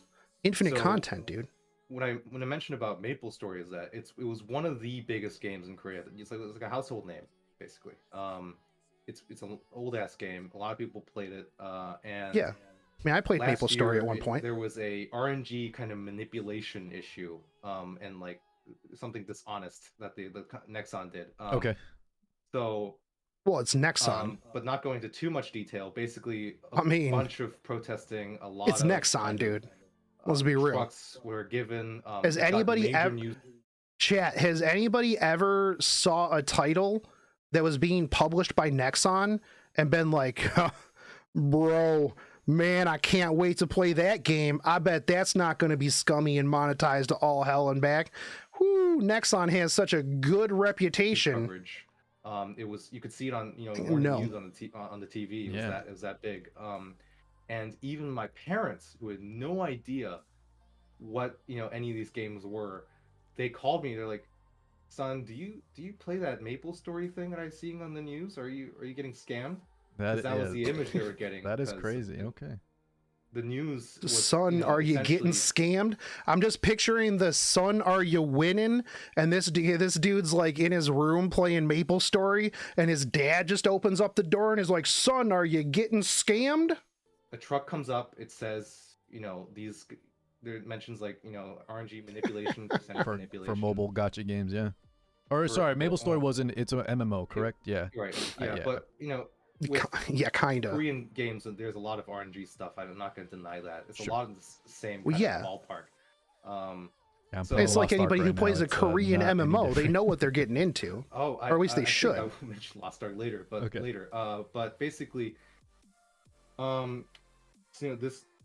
this image got painted of Nexon and MapleStory that this was like a casino game. Never have your kids playing it because it'll scam them out of their money. They're not honest with their percentages, stuff like that. Okay. So even the people who had no idea what MapleStory were, suddenly had this terrible, image of it, and its reputation All good. Don't worry about it. plummeted. And you could see that's the percentage. There's like a site that you can look on. It has the percentage of like kind of games being played at PC cafes or PC banks. Mhm. Of course, League is on number one all the time, but MapleStory was pretty up there. It was like third place, and it plummeted to out of the top 10 even. And anyone who still kept playing were even insulted by people who who only saw the news. They're like, why do you play that? So it was a very, like- very 'Cause it's fun? big, like, nationwide kind of impression after yeah. this result got out. Everyone So, kind of knew yeah. about it. I mean, that's similar to people who got shamed for playing World of Warcraft after all of the Blizzard information came out, and they'd be like, "I can't believe that you hate women." And it's like, "What do you mean?" They're like, "Well, you're still playing World of Warcraft. I can't. Why would you play that?" And it's like, "Well, because the game's fun."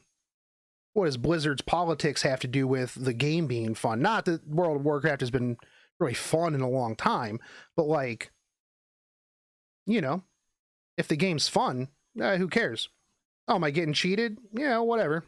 I mean, here's the other thing too, is like, you'll have people now that will, or people who eat Chick-fil-A must hate all gay people. I mean, I like Chick-fil-A. I mean, I don't think it's the best chicken sandwich out there, but bruh, you know what? If I am looking for a chicken sandwich and a Chick-fil-A is there, I'm gonna eat a Chick-fil-A. I don't care about politics. I just want a chicken sandwich. I just want a game that's good. I literally don't care about the politics behind a game. And like, here's the other thing too, and I've seen this float around. I don't think it's like a really common thing, but like a lot of people, well, actually, you know what? It is a common thing. It is a common thing because people throw around all the time about how like gear RNG is rigged, but there's no real proof, right?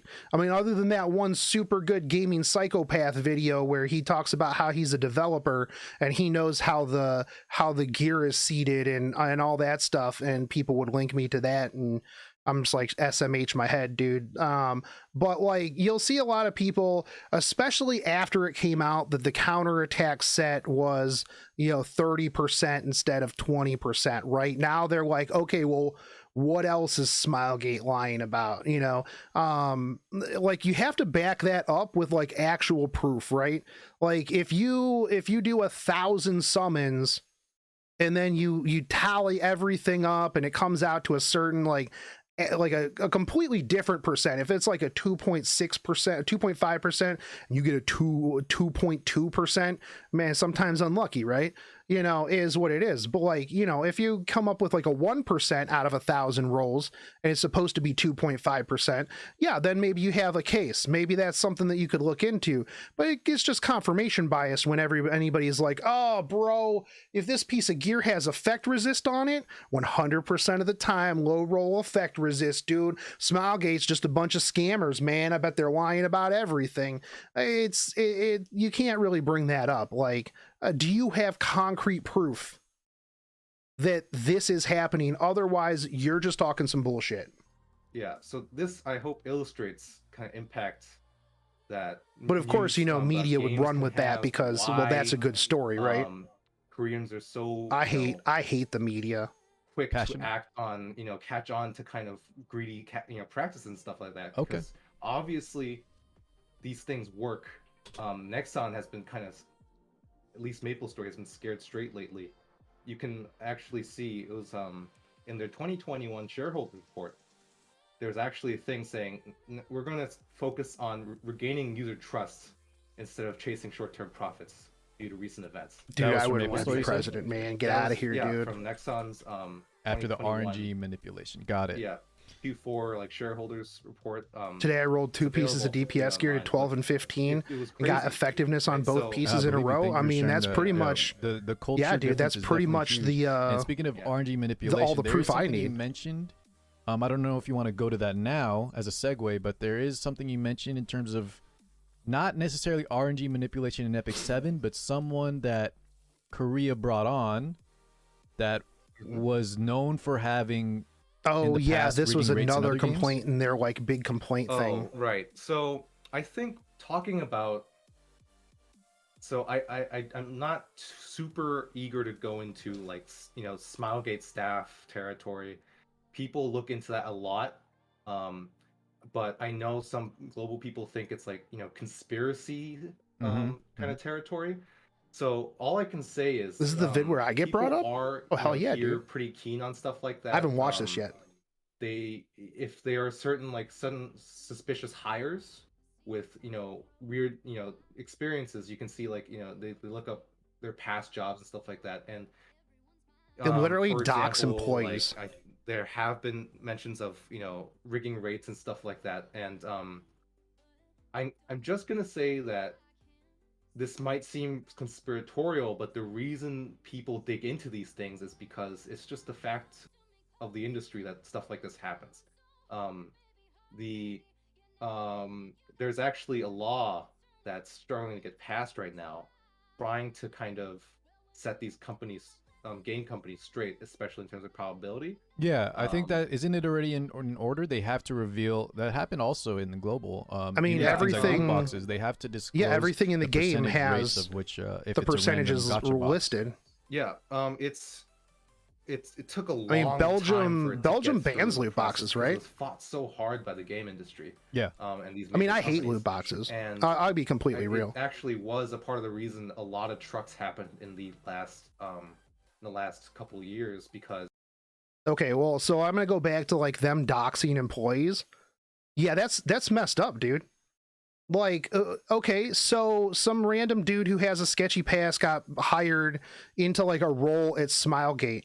Does that person have complete creative control over the game? Like, okay, so maybe they rigged some games at like, or some rates at like Nexon or something like that. Gotcha games are technically banned in Belgium, based Belgium, dude. I mean, I hate loot boxes. I'll be completely honest. I absolutely hate gotcha. I play it, but I know what I'm getting into, right? Like, I fully understand what I'm getting into, but I would love to not be playing gotcha games. I could quit whenever I wanted, he says. Any addict says that, but it is what it is. I play the game. I know what I'm getting into. Almost every game that I have played has the rates on their stuff. And like I said, I feel like if you came out and you were like, you know what, I think that this is super fucking sketchy, dude, I'm gonna do 1,000 rolls. We're gonna math out all of this, because I mean, let's be real, nerds on the internet are gonna math some shit out. And you're like, I'm getting 1%. 1,000 rolls, and then if you get 1%, then chances are you're going to like crowdsource that, and then you're gonna get like 2,000 rolls, and then you're gonna calculate everything. You're gonna go back through. I had somebody one time literally go back through all of the videos that I did in FGO and count up how many 5 stars I got out of rolls to calculate who the luckiest Fate Grand Order YouTuber streamer was. And mine was pretty high, but I also commented on that. I'm like, you guys don't see how many off-stream rolls I do on the toilet either. I spend a lot of money off-stream, but like if you do 1,000 rolls and you come back and like I said, it's a 1%, but the probability says 2.5%, then you have a case. But if it's 2.4%, 2.3%, like you really don't, because RNG is RNG. You're never at any point. I mean, you can get as close to 2.5 as you want, but depending on your luck, it might be 2.6. It might be 2.4. The toilet ritual is real. Yeah, dude, I roll gotcha on the toilet all the time, man. That's like one of the best places to do it. But like, just because somebody hires somebody, like you don't know where they got hired into the company. Who cares what they did at a previous game? Were they good at like developing the game? Were they a good story director?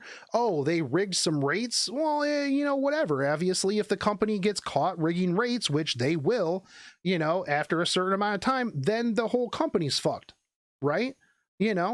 So, who cares what the person's background is? Give them another chance. That was also super weird. And sus about that interview, right?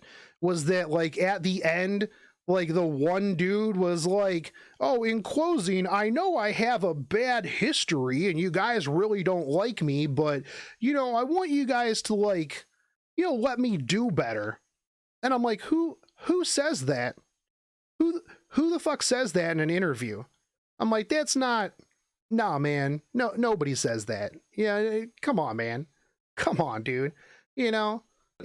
Well, Give the actually, dude a last chance. 2021, really, Mhm. because a lot of companies, they saw this law coming. They were like, okay, if we can't stop it, we Yeah, might yeah, as yeah. well The Sus come clean KR and review reveal or stuff interview. now. And some companies, including Nexon, in that famous MapleStory. Still big props to the dude who translated all of it. For a bunch of RNG But I still stuff think that it's fan previously fiction. was completely obscure. And people found out then some of it was actually rigged. Some of it had some weird algorithms to it. Whether or not it was intended or not, the fact of the matter is they didn't bother to fix it. Sure. So let me can I give my side then as for the global? Yeah. So the reason I know I've said the word conspiratorial when I look at some of these takes. First off, let me start by saying I know for sure, even before you kind of gave some insight, I know for a fact that companies have been caught rigging rates. There's a few examples, but I don't want to state them just in case, I'm not exactly up to date. There's also been companies that rig rates just specifically for having, streamers. There have been people who've gotten caught for that too. However, if we want to push Smilegate to be better, Smilegate, if you want to hook me up with that, I think we need proof if we want to use this as an example. Otherwise, we're kind of just breeding mistrust among the player base on areas that we aren't sure on. We can blame Smilegate for a lot of stuff, like you said, the balance. We can ask them to do better on balance, but I don't think we should bring up like example CEOs suspicious background unless we can provide some proof that he worked for a company that was caught, or if he was directly involved in, like, let's say the MapleStory, if he worked for Nexon, something like that. And even if he's directly involved, does he have that power now to push Smilegate to be better, right? Because until they prove us otherwise, we got to have some faith in them that what they're disclosing to us, that the rates are correct, right? So that's why I call it conspiratorial, not to detract from your argument, but I want to. On the flip side, how do you miss counterattack being 30% for 3 years? How do you miss counterattack being 30% for 3 years? Who wasn't looking at that code and going, damn, we put a different number in here? I believe that's until Smilegate, Do I think that they intentionally did it? I don't think they intentionally did it. But I also think it was really stupid. Is caught doing something wrong, that we have faith, that we can have faith in them. I think that's the best way to view the game, right? Until it actually comes out that they're doing something not true. So can you just let me know from your understanding or from your knowledge? So and the thing is when stuff like that comes out, I'll 100% fucking roast maybe them. They have a shady past, but there's no proof that they were in a company doing. I see them keep it on purpose. Well, yeah, they kept it on purpose because they fucked up, and then they would have to like rewrite a whole bunch of code. I haven't, I'm not, in the habit of just looking into stuff like that personally. If stuff like that they didn't comes have out, to admit it. Then we'll know. As a matter of fact, I actually brought that up when they did admit it. I'm like, you know what? They could have just fixed it. They could have tuned it down to 20 and then never admitted it again. Like, I don't know what it would take in the code to like fix counterattack to 20. I would imagine probably not that much. No, 30% is correct now. It used to be 20.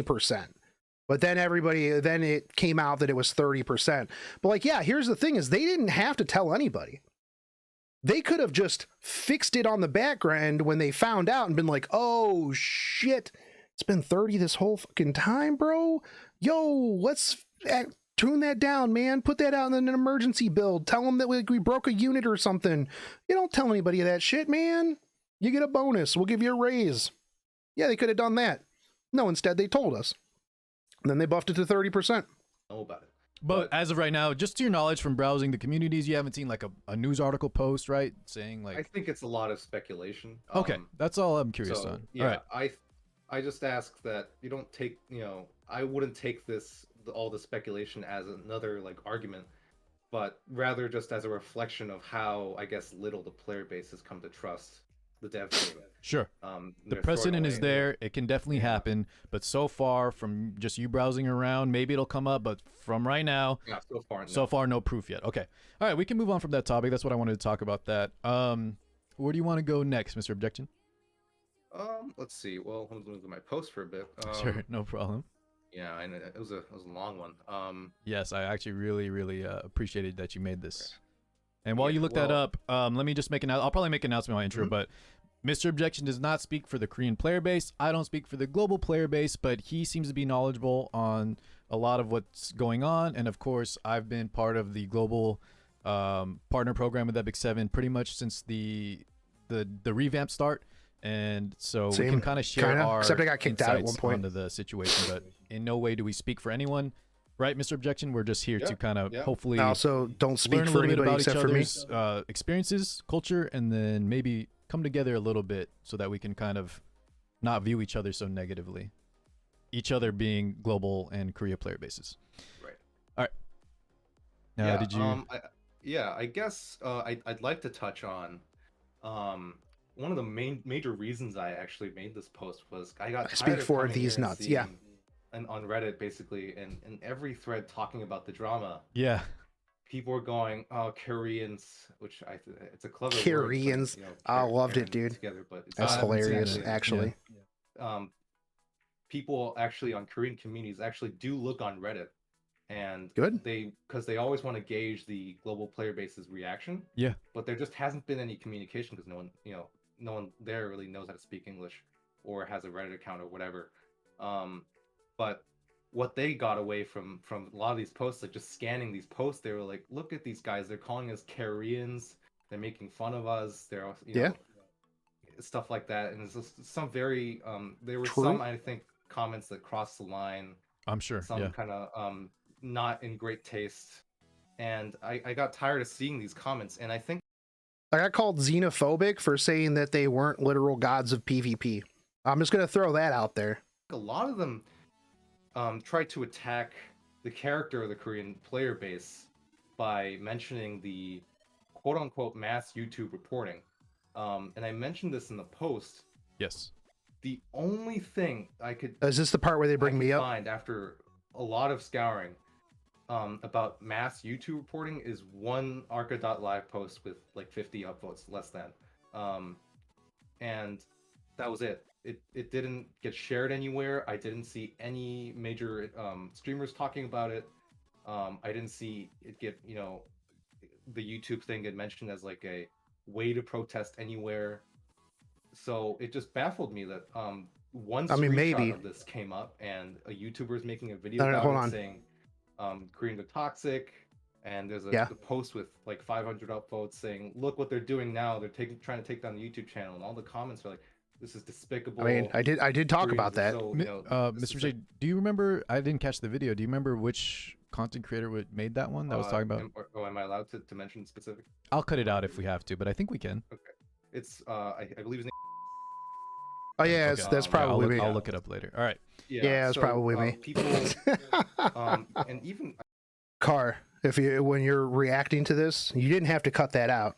It was either me or Mango, because Mango put up a video like literally like 45 minutes after I put up my video. Here's the thing though, is I didn't say it was widespread. At no point did I say that this was widespread. I said this is a thing that's happening, and it was a thing that happened. I mean, literally the dude in the comment section was like, I made like 25 accounts to report this. So even if it didn't catch on, it still happened. They were attempting for it to catch on. Like that was what I was going with. I didn't say it was widespread. Like I said before, I don't speak Korean. I didn't search through all of Korean 4chan to get like, the whole everything. It's literally boom. This is a thing that's happening. I saw a post about it. Literally, you can't say that it didn't happen if it did happen. Was it widespread? Maybe not. Yeah, it did get shared on Reddit, and the Korean drama is happening. It is 100% something that happened. If it wasn't widespread, good. Hopefully it got caught in, like I said in the video, I think that everybody should be like, this is terrible. Don't fucking do this. So if it got caught early and people were like, hey, this is terrible, don't fucking do this, and it didn't go anywhere, then phenomenal. I'm glad that it wasn't widespread. I think this video got linked to me several times actually since I posted this thing, and even though in my post I said I linked to the Reddit post with the screenshot of that post, and said this is the only thing I've ever seen about it, and someone and that's great. A top reply linked me to that video, which was talking about the very same post and said, look, it was a real thing. Yeah. And I'm like, well, that's the exact same post. Still So one But yeah, basically, but the it evidence, there's literally no is. real evidence, maybe just a few outliers that were trying to target the YouTube, but overall, Yeah. from your findings, it's not really happening in mass from the Korean player base? Yeah, I wouldn't say it's a thing at all. Okay. I think the only thing, the only reason I think people did it is because it was a combination of people being mad at the stream Yeah. and But that's not a good, how- no, that's not a good reason, because they literally put in that post violence. Like, if you're mad at like something that was in there, like, that's fine. Thumbs down the video and move on. But like I said in my video, if you're going to report their YouTube channel for violence, that's super scummy, dude. And somebody said they made 25 accounts to do it. So that means that somebody did it. Whether it's widespread or not, don't care. It happened. how there are no visible dislike counters now. I think. Yeah, sure. That's a separate I YouTube. think people took it out in a very unhealthy way, and I don't condone any of that behavior. But I just simply Well, don't that's think good. it was in any appreciable scale Okay. beyond like a few people. Good to know, because I heard about that too. Now, can I ask you a question, Mr. Objection? So, what, in your opinion, is the difference between trying to report the YouTube channel versus review bombing the actual app?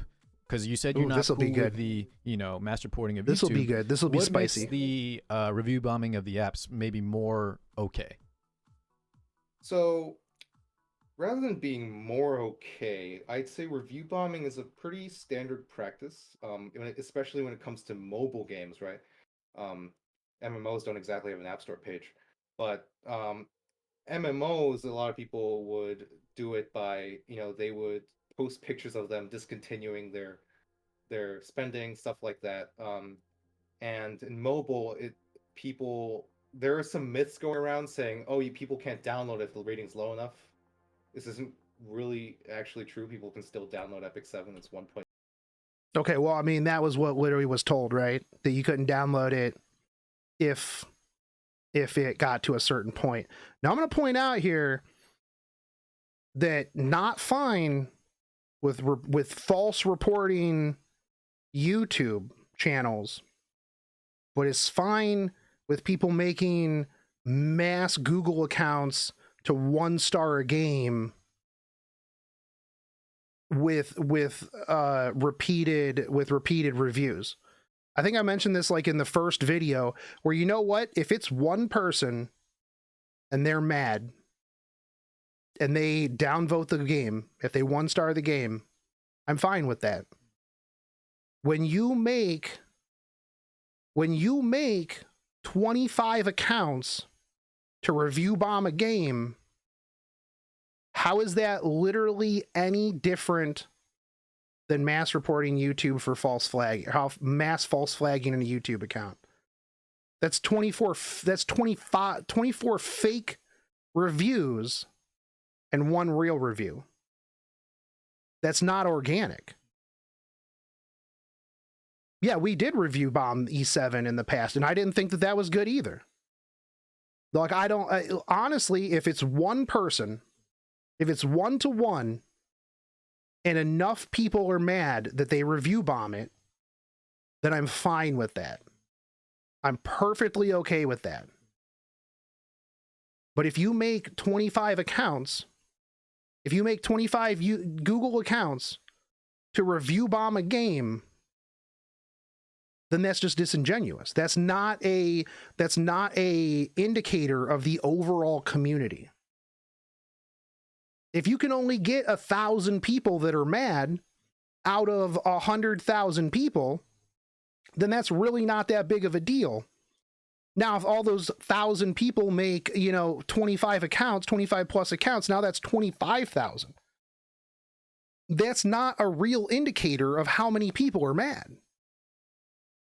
So that's just as scummy as false flagging a YouTube channel.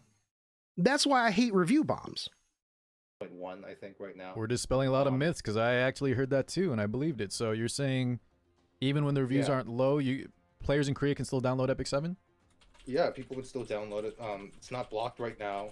I think the idea came from someone saying if it gets too low, it might get blocked by Google automatically. But if the company, if the I dev said that if requests they that can't it's download it, opened then up that's again, it will good. be. And That's I'm good pretty for the sure game. any no block of any time really happened. And if it did, that's my fault. You're just for not cutting your knowing, nose but, off to spite your face. It's not like an I think that's how that irreversible, goes. like, block of it until it's not like we're holding it hostage, Sure, by sure. keeping reviews down. Yeah, I didn't know that. So I mean, but you kind of yeah, are. it's They're just, trying to. I think so. People, I think that the review bombing causes more harm than it actually does. And I don't think that people think that review bombing causes harm. I think that people think that review bombing is just childish. I think that's really what it is, because that's what I think. Like, I think that if 1,000 people get together and they're just big mad and they just spam everything, it's not only disingenuous, but it's just very petty and childish. a lot of people, I did want to address this kind of notion I saw on the global side. The Korean player base hates the game, and I cannot stress enough that this is the exact opposite of the truth. Um, in every sort of major announcement regarding review bombing, or any kind of protesting, the end message is always, "Let's fight for a better future for Epic 7." This is But it's not. It's a better future that you want. And I'll be completely honest, I'm going to be super hypocritical here. Because obviously I want the game to cater to me, right? Like, I want the game to be super fun for me. I want the game, obviously, because I'm selfish. Anybody who wants to play a game wants the game to be as fun as possible for them, right? But like, here's the thing, is they don't want a better game for everybody. They want a better game for whatever they think that the game should be. Now, they say, and this is one of the things too that I absolutely just do not agree with. Like, I'll call anybody on their shit. When you love a game, you don't act like this. This is called gaslighting. This is called domestic abuse. This is called not being a good partner for the game. If you love something, you don't sit there and just shit on it until it fixes itself. That's not good. And if that's how your game is, and that's how you show your love for a game, well, then I think you need to go to counseling, because, well, if that's how you treat a game, how would you treat a girlfriend if you ever got one? That's kind of how I look at that. Like, if you love something, first off, it's like I said earlier, if you love something, you can love aspects of the game and dislike other aspects of the game and want it to do better. But when you get omega toxic, that's just a shitty relationship. At that point, you need to just go find another girlfriend. Like, that's really what it is, because you're just not compatible with the person that you're with. That's really, yeah, that's literally just how it is, man. Like, you don't go and like review bomb them and protest outside because you love it and you want it to get better. You do that because you feel like you wasted 3 years of your life and a whole bunch of money, and you're very, very salty at this point, and it's become your entire life, your entire identity, and you really don't have anything else going on. And that's why you do this. That's what it is, because you don't have any other outlets besides this, and this has become your identity. It's the same reason why World of Warcraft Andes get super fucking mad when you tell them that their game's not good. Anybody, actually. That's why people get super tribal. But it's like, at this point, if you've already stopped paying, if you've already, if you dislike the game enough to completely review bomb it and, get super mad at everything, at that point, it's just more healthy for you as an individual to just go do something else. Touch some grass, man. Like, literally, you need to look at yourself and just take a breath. And again, this is like the whole culture thing. This isn't a good way to dismiss toxic behavior. It just isn't. You can't just be like, well, they're just really mad because they love the game so much. Yeah, he only hit her because, he loves her so much. It's a toxic, it's abuse. Now I am literally not simping for a company here. Do I think that the company could do things better? Yeah, absolutely. Somebody's going to take that out of context and be like, look, see, Shogun's simping for a corporation. Oh, the Smilegate White Knight shill. No, both sides can be wrong. Just like, you know, you can like things, one aspect of a game, and dislike another. Both sides can be wrong in this whole situation. Both sides can be wrong and toxic. Now, I personally think that Smilegate's, other than, you know, balance and power creep, I think they're doing pretty good with communication. People will be like, well, just because you ate a shit sandwich doesn't mean that it's not still shit. But yeah, a game company actually really doesn't need to communicate with me in the slightest, like at all. Yeah, I really, it is what it is. Any communication, I think, is great. I think any communication is better than no communication. I think they're doing a fine job. That's like the takeaway. People who don't like the game have quit already. That's no. That's the thing though, is people who don't like the game. How do you expect us players to communicate with Smilegate then? I think the KR players believe they are largely ignored unless they take drastic measures though. I think that most players don't know what they want. I don't think that most players should communicate with Smilegate.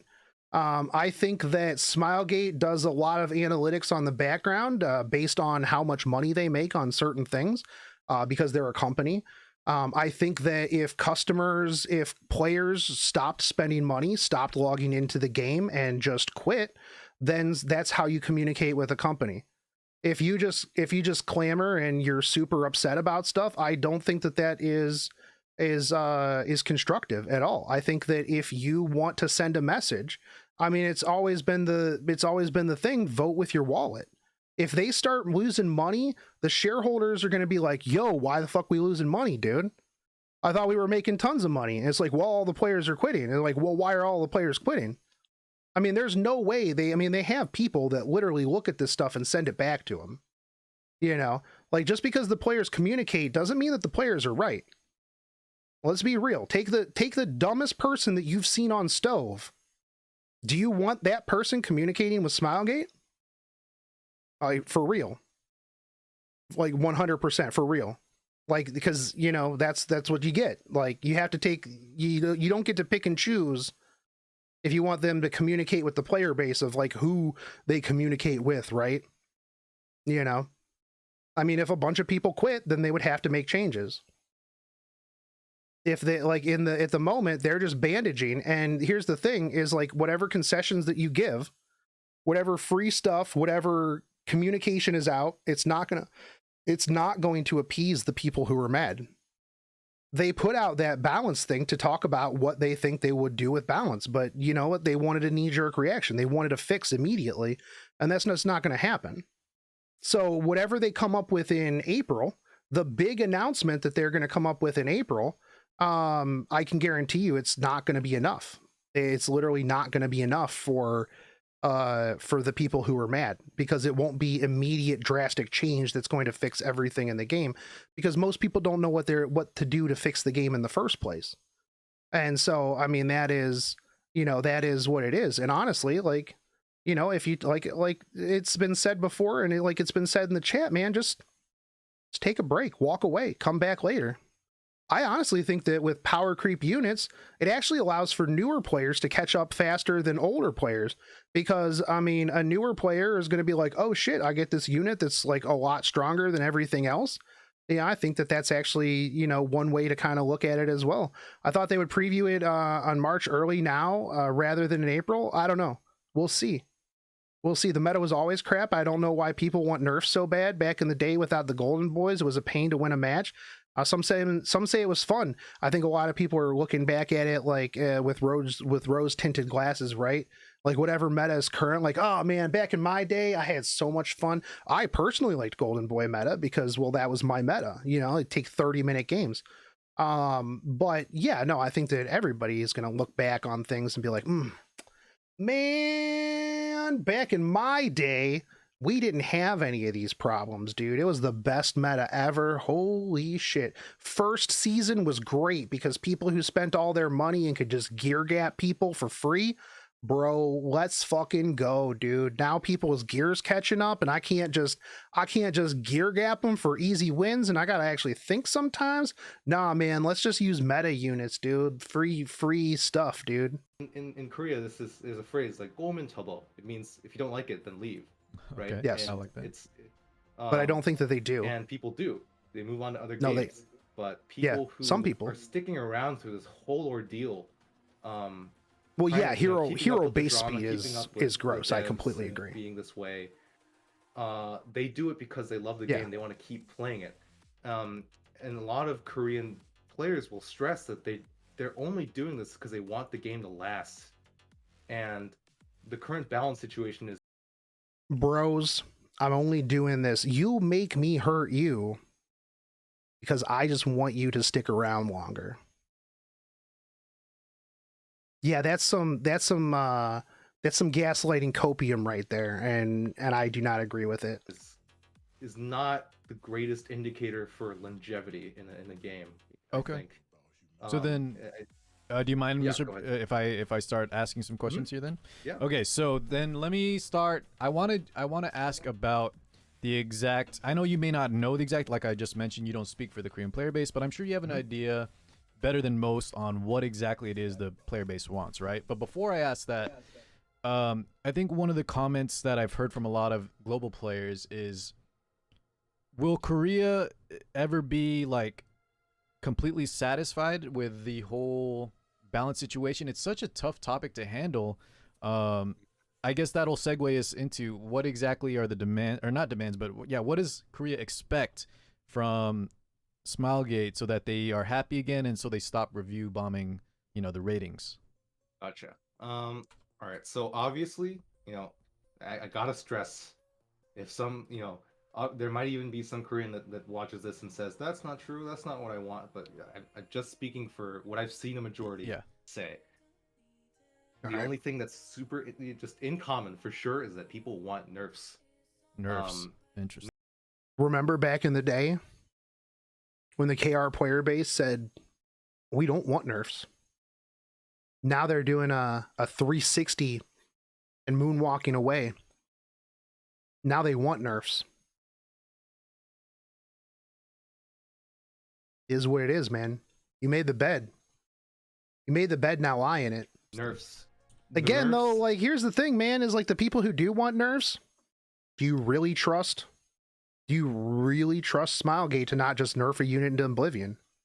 For not just like this one-time nerf for the 7 disasters, right? Yeah. But introducing the concept of nerfs into the game again, so that balance can be maintained in real time, and not just waiting for this power creep unit or this irrelevant unit to get just buffed again, and then things just keep escalating. I don't think anyone thinks that this buff only policy is gonna last. It's just not sustainable, I think. And I think well, here's the thing though, is like a buff only policy does nerf things indirectly, which I think is also one of the problems. When a unit is balanced, the community doesn't pull for that hero. Yeah, that's the other thing too. That's what I brought up near the beginning, is like, if a unit's balanced, people be like, bro, easy skip, I'm out. Or even if a unit just like hard counters like one unit, right? Let's say the unit's only job is to just wreck C. Lilius, right? People would be like, oh, literally that unit's only job is to just wreck C. Lilius. So I have C. Lilius and I first pick C. Lilius, and if I don't get first pick, I just top right. So yeah, I don't need this unit, because if I don't get C. Lilius, I don't know how to play, and I just top right. So it doesn't matter. It was like people who didn't pull for Blood Moon Haste because they thought that all Blood Moon Haste did was counter Arbiter Vildred, until they realized that ignoring defense is pretty good. Yeah. Yeah, 100%. I wonder if they could side grade a unit, like bring down the power on one thing but expand the power elsewhere. That would be interesting. I still don't think that I still don't trust Smilegate and to really do it correctly. I feel like if you even look at their buffs, right? It's either plus 12, it's like turn the dial to 12 or just literally nothing, right? That's just what it is, man. It is what it is. I honestly think that they need to just slow down on unit releases. Basically, people have, when you talk about nerfs in Epic 7, you have to talk about recalls and compensation. Yes, that's where I was going to lead to next. Do you know if players when we talk about nerfs, let's say Smilegate does allow nerfs in the what the Korean player and this is wants, the other thing too, is the compensation is just because a couple of people don't want compensation and don't want selectors and are fine with it, doesn't mean that that's the majority of the player base, or at least the great majority, and a lot of the and pretty much all of the content creators that I've seen say that for this game to last, we need to just just forget the compensation. Just bring nerfs in for the sake of the game. Just please. Wow. Like in a lot of these content creators, especially in these big voices, yeah, they're in higher RTA. They're sick of seeing the same 7 units in every single match, playing a game of who goes first and who is what it is. That's every competitive game. They make alts so they can play on lower tiers, so that they don't have to see as many of these units. It's kind of you're still going to see them on lower tiers. It's just garbage gear. And as all, here's the thing: is you can have fun with the game. You can play Fire Dingo. You can play Ice Zerato. You can play whatever you want. But if you want to get to Legend, you play the meta. Like you pick one or the other, fun or meta. Also, just run mock rooms, dude. Yeah, lower tiers use meta as well. They just have bad gear. That's why they're lower tier. If you want to have fun, just do mock rooms. Like, that is what it is, dude.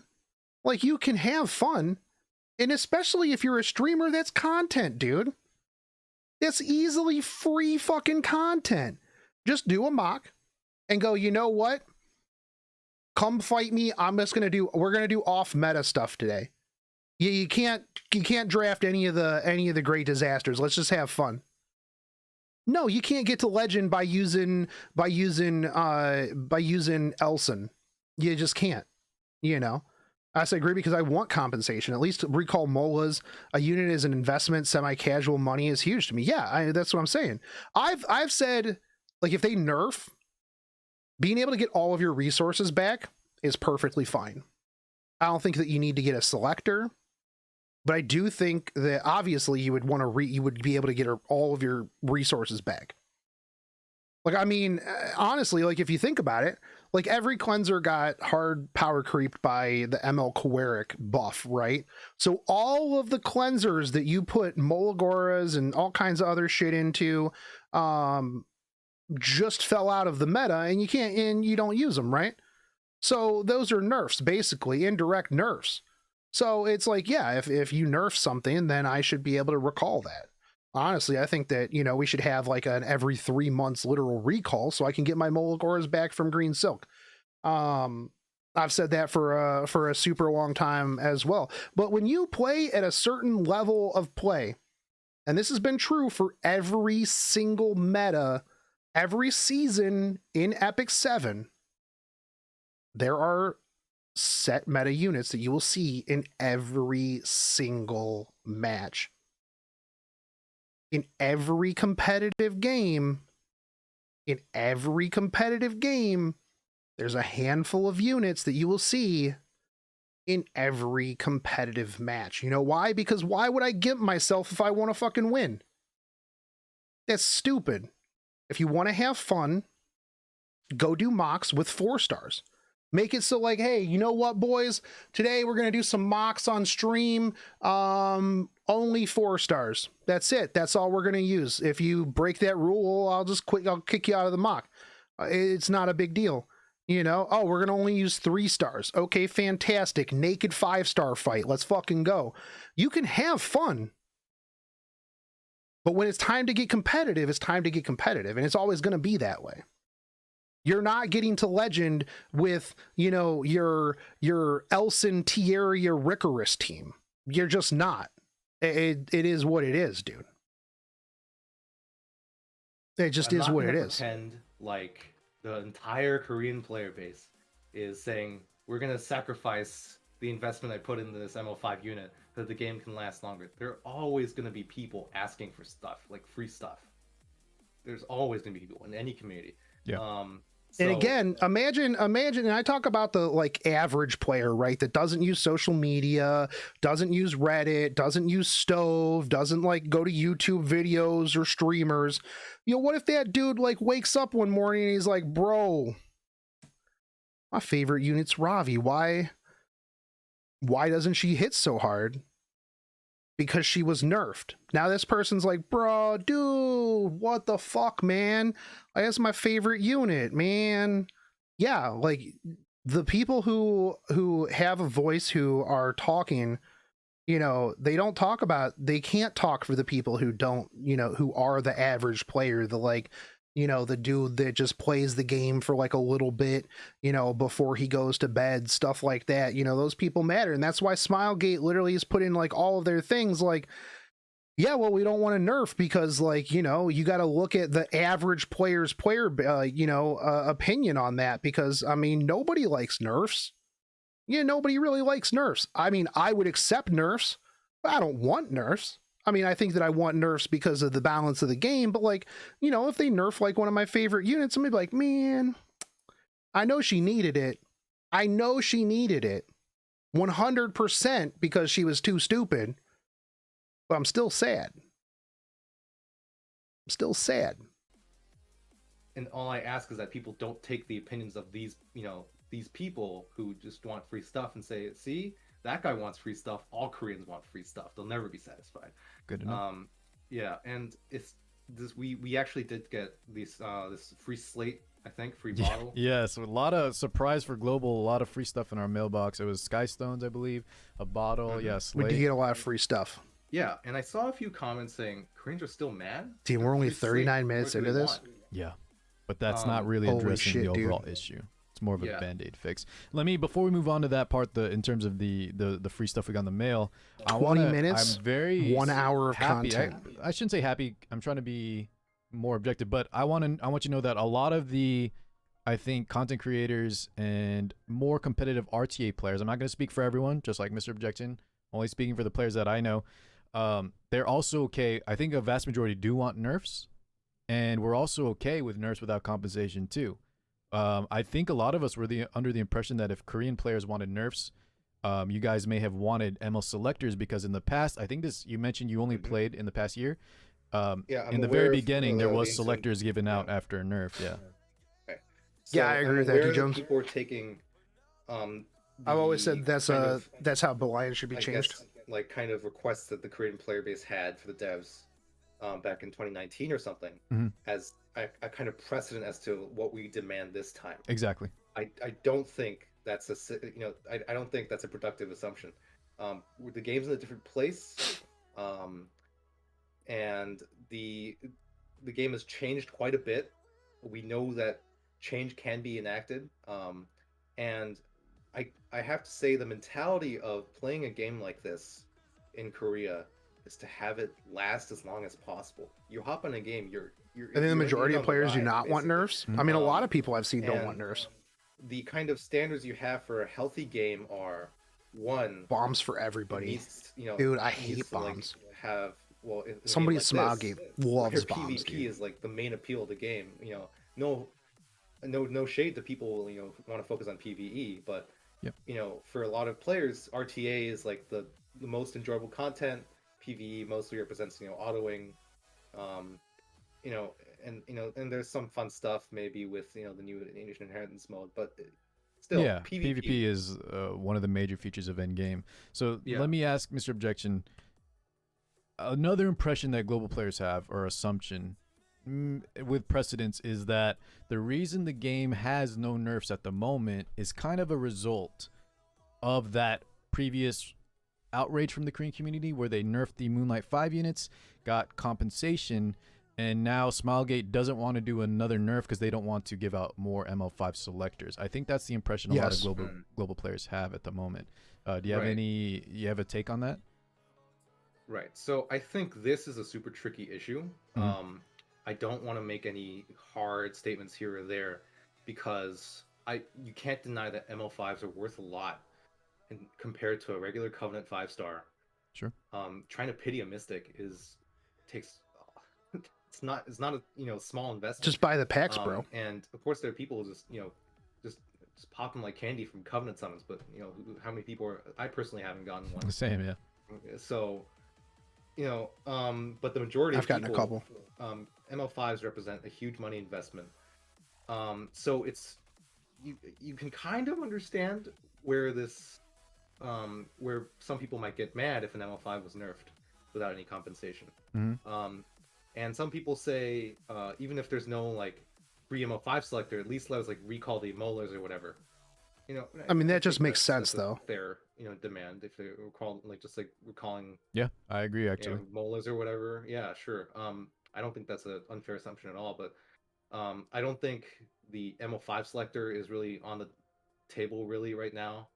People know that's not a healthy direction for the game, and it would set an unhealthy kind of precedent.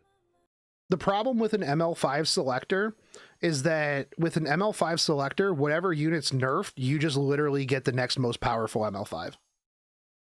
So it really doesn't change anything. It just replaces one toxic ML5 with another toxic ML5. Like, that's really the crux of the problem, right? Is like it just doesn't matter because, oh, you nerfed hand guy, okay, cool, I'm just gonna get whatever overpowered ML5 I don't have, and that just replaces one of the 7 calamities with another one. So it doesn't matter. Like, and then whoever got nerfed, somebody's gonna just move up to fill their place, and then yeah, that's yeah. Hoofer, $5, man. Thanks for the $5. I'm a whale and I don't care. If they need, just give me Mola's F the selector. Yeah, I mean, I think that just being able to get all your resources back is more than enough. Like, if if they nerf your unit and you don't think, see, that's why I think like only small nerfs, right? Like only tiny nerfs. If you think that it's just not worth it anymore, then yeah, get back all your molas, all your catalysts, all your dogs, all of that stuff. I think that's perfectly fine. I think that's more than enough. I think an ML5 selector just exasperates the problem that, oh, you don't have Sea Lilius? Well, now everybody's got Sea Lilius. That's why they'll never nerf a 4-star, because then everybody will have Angelica of Light. That's why when they fixed BBK, they just made it a change instead of like, doing anything else with her. They rolled any changes now, because they gave you a selector whether they, like, for a while there, they gave you a selector whether they buffed a unit or nerfed a unit based on just changing, like, if they found a bug in the unit. Now they just go, oh yeah, well, this is just how it works now, so we don't have to give you a selector, so everybody doesn't have Angelic of Light. Okay. Going forward, even if people take evidence from 2 years ago in 2019 or whatever, I don't think any of that should be used as an indicator of exactly what the Korean community is saying right now. Got it. Yeah. So I'll say it seems like regardless of what happened in the past, I think right now I can speak from, like, you're speaking for a few of the content creators, not everyone, but I think a lot of our goals then are aligned.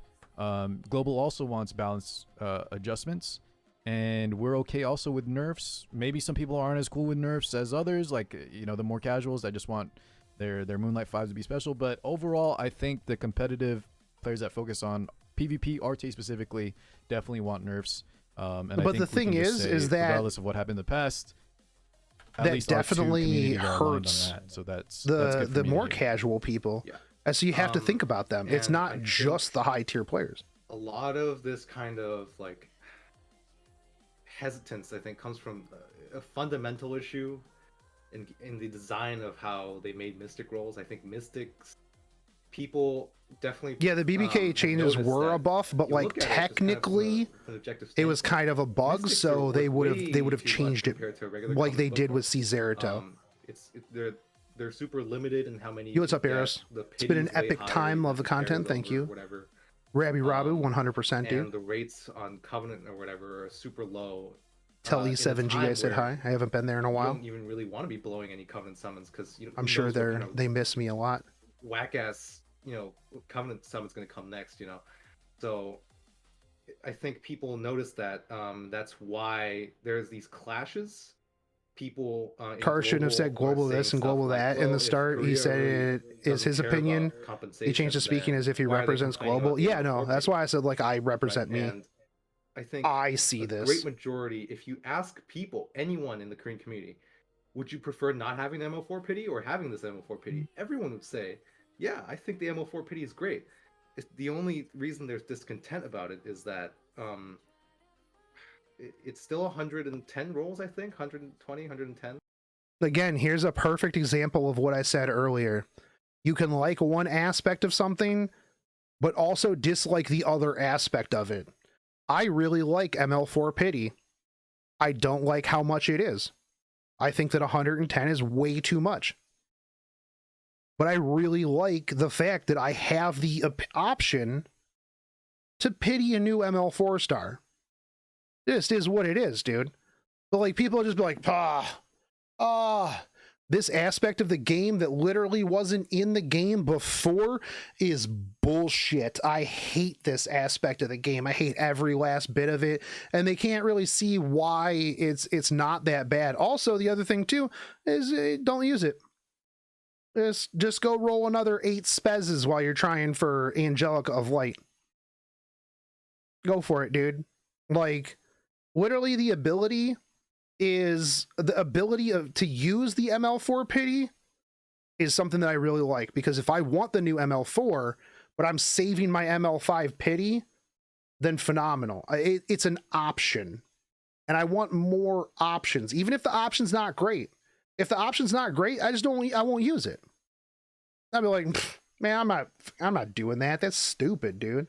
That's dumb. I'm not buying that. I'm not wasting my armbands. I'm not wasting my armbands on elemental summons. It's there. I'm glad that they're there if somebody wants to use them, but I'm not going to go out and be like, oh my God, Smilegate, bro. Why would you put this shit in the game, dude? This is the worst thing you've ever put in the game. I hate this game, dude. This game is the worst game. Elemental summons for armbands. What are you even thinking? 1.1 game, dude. Yeah, to get a 4-star. Yeah, it's still I would have pitied Bad Cat Armin if I had to. It's not great. It's an extra option, which, like you said, I don't think anyone should complain about, but it's not a great system. Good job, Carr. And it stems from the fact that it started with AOL, which could be seen as the root problem of this whole ordeal. Yeah, I don't think there's any disagreements for the most part. I don't think anyone really loves the ML pity. It is what it is. People thought Bad Cat Armin was going to be the new AOL. I've just seen some people saying Koreans never get satisfied. They got the ML4 pity. Stop complaining about AOL. Yeah, they fixed the issue. So just like you said, there's some Korean players that maybe just out for the rewards. There's a lot of global players also that are kind of just saying things that don't really represent the overall majority, I think. Right. Yeah, and I think essentially, well, there was even this famous picture. I don't know if it showed up on Reddit or not. Back when the AOL banner happened, there was a guy who rolled 8 Sezes. Yeah. How many Sezes did Jetazad roll? He spent thousands of US dollars, and if you convert. So I'm sure more. Yeah, and it was just you see stuff like that, it really just sobers you up.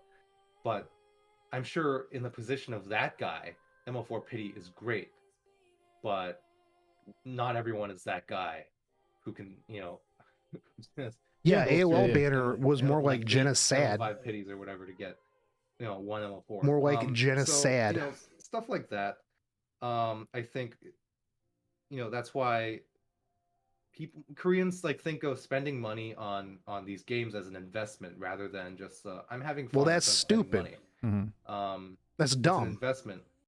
Bro, I'm investing. I am investing my money into a fucking gacha game. What kind of copium is that? The amount of copium that you have to be on to even remotely have those words come out of your mouth, bro. Holy shit, dude. Oh man, you know what, dude? Go invest in some NFTs. It's about the same amount of scam level. I got some chicken nuggies, dude. I would love some chicken nuggies right now. Bro, come on, dude. Oh man, yeah, my investment's doing really good right now. I got a C. Lilius in my portfolio right now. Not bragging or anything, but not only do I have C. Lilius, but I got an A. Ravi in my diversified portfolio right now. I can cleave and I can bruise, man. Like, let's fucking go, dude. And it comes from this kind of mentality, especially in a lot of MMOs in Korea. If you spend money in a game, you can actually get a lot of it back by selling your items or whatever and converting in-game money to real game money with transactions and stuff like that. It's very possible. It's a very real system. Okay. And it's a real play industry. to earn. I hate play to earn there's too. a mentality of spending money on a game, and it's an investment for the long term. And that's why people are so focused on longevity. They want the game to last. Otherwise, But you don't get anything back. The money's gone poof. And Politis stocks just keep going up. Yeah. the mentality I haven't seen a lot of some of my friends in global share in a lot of mobile game communities. They kind of No, I mean, okay, hold on. But there's a difference. There's a difference in an investment of your time and an investment of your money. Like, if you're putting money into a gacha game and you think of it as some sort of investment, like, no. Because let's be real, in E7, you're not getting that money back unless you're investing to go win the Epic 7 World Cup, or you're a streamer or a YouTuber, or you have some sort of weird underground, money matches against people in Discord where you're playing for $20 a match, winner take all. Yeah, investing time and commitment as a low spender and free to play, I think that's like a completely different term. You're investing your time and your commitment in certain units, but you don't spend on a game and call it like an investment. And not in my opinion. I wailed on this game because it's fun. I like the game. I wailed on this game because I think it's that is fun. definitely true. I think that's definitely true. A lot of global players don't really view it as a long-term investment per se, unless you were to you're investing in your enjoyment. Allowed, like sell your account. Yeah, I don't think anyone really is looking at it in the same way that maybe Korean players do, for sure. Yeah. And the you might dopamine. say, what are you talking about? Epic 7 doesn't have like a currency conversion system. Yeah, but this is just the mentality that's been ingrained in the game. Yeah, I can. Well, again, I've seen just other because games that that's do it. I think you could probably the do it in Lost mentality Ark, that you're for coming example. from there's does a lot of games it's a you can completely convert different things game. back and forth, for sure. That just kind of ties back into the cultural What's differences. NFT overall. mean? No fucking thanks. Is there something else you wanted to talk about real fast? Otherwise, I have something I wanted to bring up. I'm scrolling up here. I had some notes as well. I don't know if there's anything more about demands or whatever. It's just that we want nerfs. I think you might have addressed it in the Reddit post here, but there was something you mentioned about Ravi, for example, and I think you kind of explained it a little better. But Want some Ravi NFTs? Those are the only ones that'll actually, and I believe it was those will actually the overbuffing increase of in value. Apocalypse Ravi, and then putting her on the Mystic banner right after, right? So before, before I elaborate on that, do the Korean players didn't like the fact that they gave Ravi some major buffs and then put her on the Mystic banner right after? Did that seem like a cash grab? Yeah, but that's a damned if you do, damned if you don't situation. This requires some nuance, right? Of course. This isn't a question. There's two variables in this equation, essentially. One is give her a rerun or not. And I think there was another comment that actually I don't know if this is what you're going to ask, but there was a comment saying, do you want to gatekeep people from having a Ravi? If she's buffed, of course they want to, have people get access to it, and I agree. That's not the variable that I think that's in question. Okay. Because people are saying, oh, Koreans are hypocritical because they're complaining. They're literally that putting Mediator malicious Karik hasn't intent gotten on any the banner, company. But a Ravi got a banner and they're complaining. What do they want? Mm-hmm. I think there's some confusion there, right? Yeah, please elaborate for us. Yeah, the other variable in question here is these are tier, we call them tier 5 in Korea. I don't know what, tier 5, like bottom tier, right? Bottom tier units that were buffed to Also, smithereens. a Ravi You're wasn't saying a bottom Kawarik tier and unit. Apocalypse Ravi were they were not A they were Ravi bad, worked and then really they got- well during I think Golden we Boys used- era we with used, like, Aros. C tier, and then we'll go to like S tier. But I get what you're saying. Yeah. Something like that. They went from bottom to top in like just one patch, right? And Well, yeah, because I Smilegate think doesn't if know how they to had a balance certain more- units. I think this is another question of balance. It's because if they had some a dude more from Reddit, tempered buff, Mr. Objection, they toned it down a little bit. a KR player. They made, if a Ravi was like a decently balanced unit, like a good bruiser. She was. Good bruiser can, heal, it's like whatever, but somewhere along the line she got a little too much, and so did Karik. Yeah, she definitely And did. now they're Nobody will mainstays in disagree with RTA. that. Yeah. Can't keep up in top RTA without having these units. And especially when Karik came right after AOL, and everyone's looking for, I think, An answer. yeah, everyone. It seems like every time I looked on kind of YouTube, everyone's talking about this. Rabby unit could be does an need more AOL buffs. counter, and that was like the Rabby biggest clickbait you could superiority. do. AOL counter. People are like, oh, what AOL counter? Mhm. So I think Karik, was a really, he shuts AOL down. I think he like single-handedly made AOLs go from Yeah. like 300 speed to like way slower. After People his kinda- buffs, though, right? Yeah, After the buffs, yeah. So And now you have I Dillabat think too. the can variable counter people are AOL. complaining about is that they were buffed way too much, necessitating them in the higher RTA meta. If they were just kind of balanced units, and people could kind of gauge their value in mystics, right? Do I really have Again, to roll for this unit? No, I don't. what think is so. I can live balanced? without 'em. Yeah. What is That balanced? would be a problem. So I think this confusion comes from, well, what do you want? Do you want them on a banner or not? I think it just says that the Korean community thinks that these buffs were way over the line, and it's another question of the devs' kind of balance judgment. Right. So the I mean, literally nobody you talk to is going to be like, you know what, man? Yeah, those ML Kowarik and A Ravi buffs. Yeah, those were good. Those were really great. Those were super solid. I don't think that, they were too bad. Actually, I think they could use another little bit of balance, or they could actually use another tweak up, right? Yeah, everybody is in pretty much agreement that, those were a little bit too much. But that's if they buffed somebody else, or they didn't buff them to the point where they were, they'd be another situation where they buffed DJ Basar.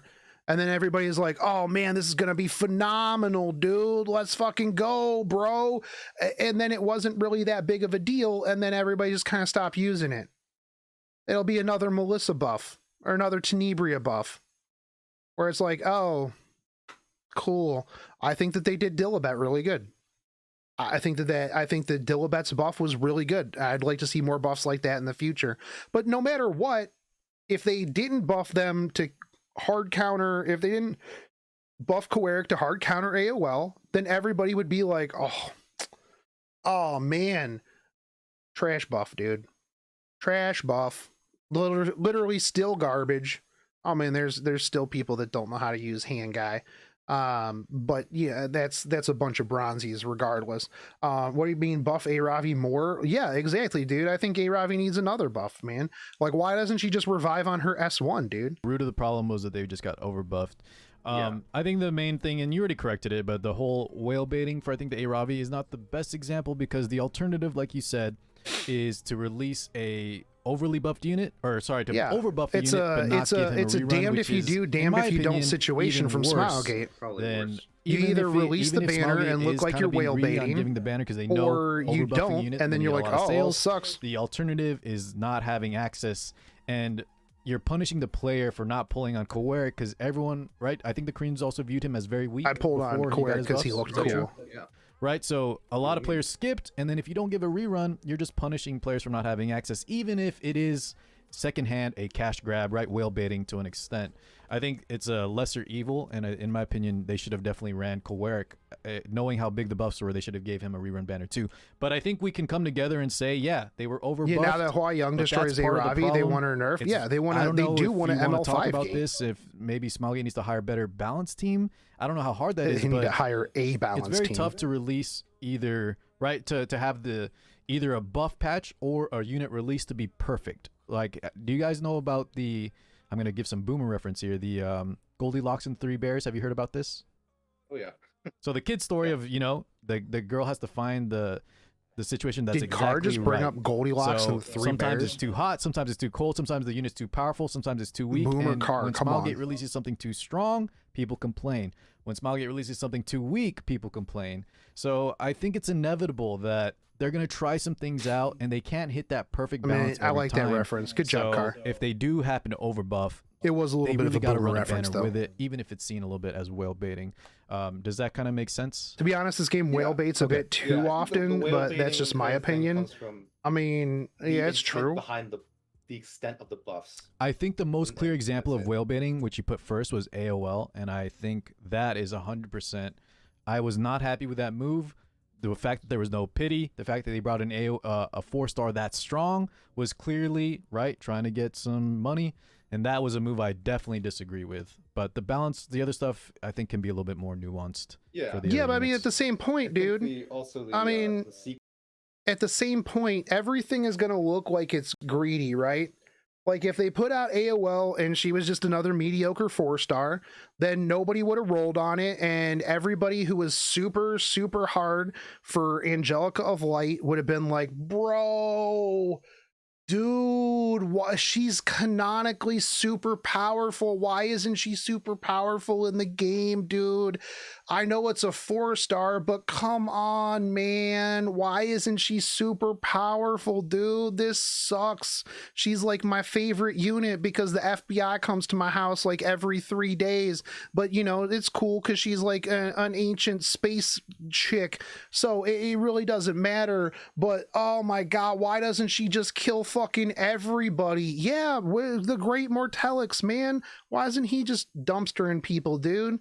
But like, yeah, that's the thing is like they were really super worried. They hinted at her all the time, all this other stuff. If they would have put her out in like a bad spot, everybody would have been fucking pissed. And if they did, they had to put her out like, pretty broken, or nobody would have literally pulled on that. They had her on a banner with fucking Spez, dude. Like nobody would have pulled on that. As a matter of fact, I think that would have been a good time to put ML 4-star pity into the game. Yeah, they kind of screwed themselves there, but like, you know what? Sucks, man. Sucks, dude. I spent a lot on that to get AOL. Sequence of Mystic banners would be another factor. Right after AOL, they put out the line. Yeah. And she is now one of the 7 disasters. Yep. And after that, we got, just Mystics. We got some, Mystics in between Mystic that sucks. weren't nearly as destructive. Sure. I think, so which is good, but I think that should be the minimum, right? We shouldn't get game-breaking Mystics every 3 weeks. It's just not sustainable. Well, yeah. That's just I think Mystics are garbage. I hate Mystics. The months leading up to this incident. All But my yeah, homies hate Mystics. Besides that, for balance, I think Literally nobody who plays this game is going to come out and be like, man, you know what? Mystics and Mystic packs are super good value, dude. They're healthy for the game. I love it. Just, it's great. Honestly, you know what? No, this is their this is their fault too, because you know what?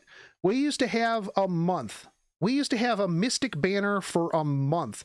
It refreshed every 4 weeks. And you know what? They were like, bro, we're going to make it 3 weeks. You know why? Because people are mad that they don't have more things to summon on.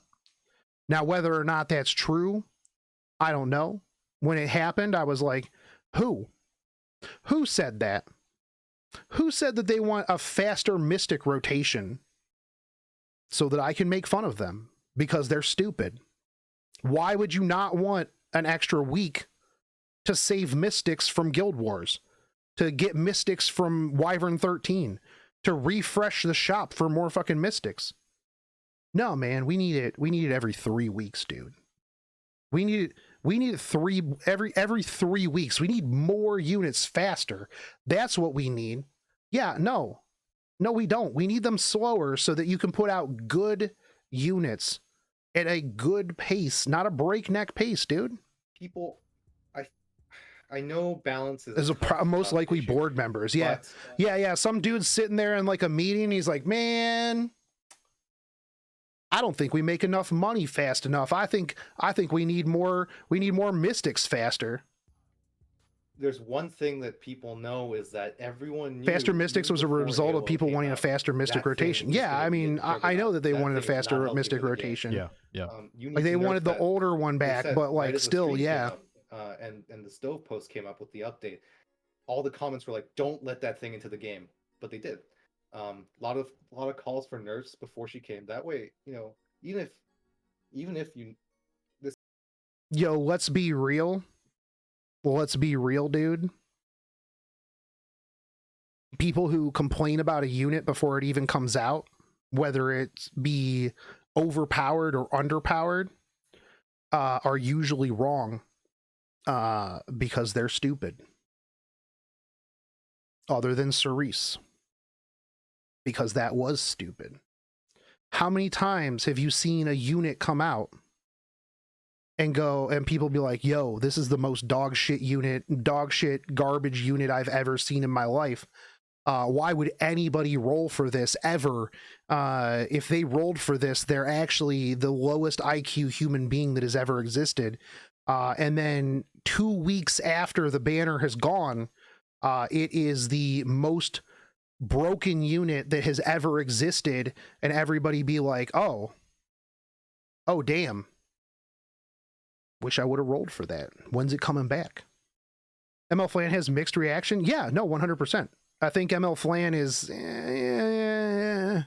that's why I'm not really super hyped. I like her looks, but the rest of her kit is kind of... is what it is. This isn't even a question of compensation. You can't compensate anyone for nerfing a unit that's not even in the game yet. Right? And they've done that in the past, for example, with like Cerise. Right. Yeah, with her restrict mechanic.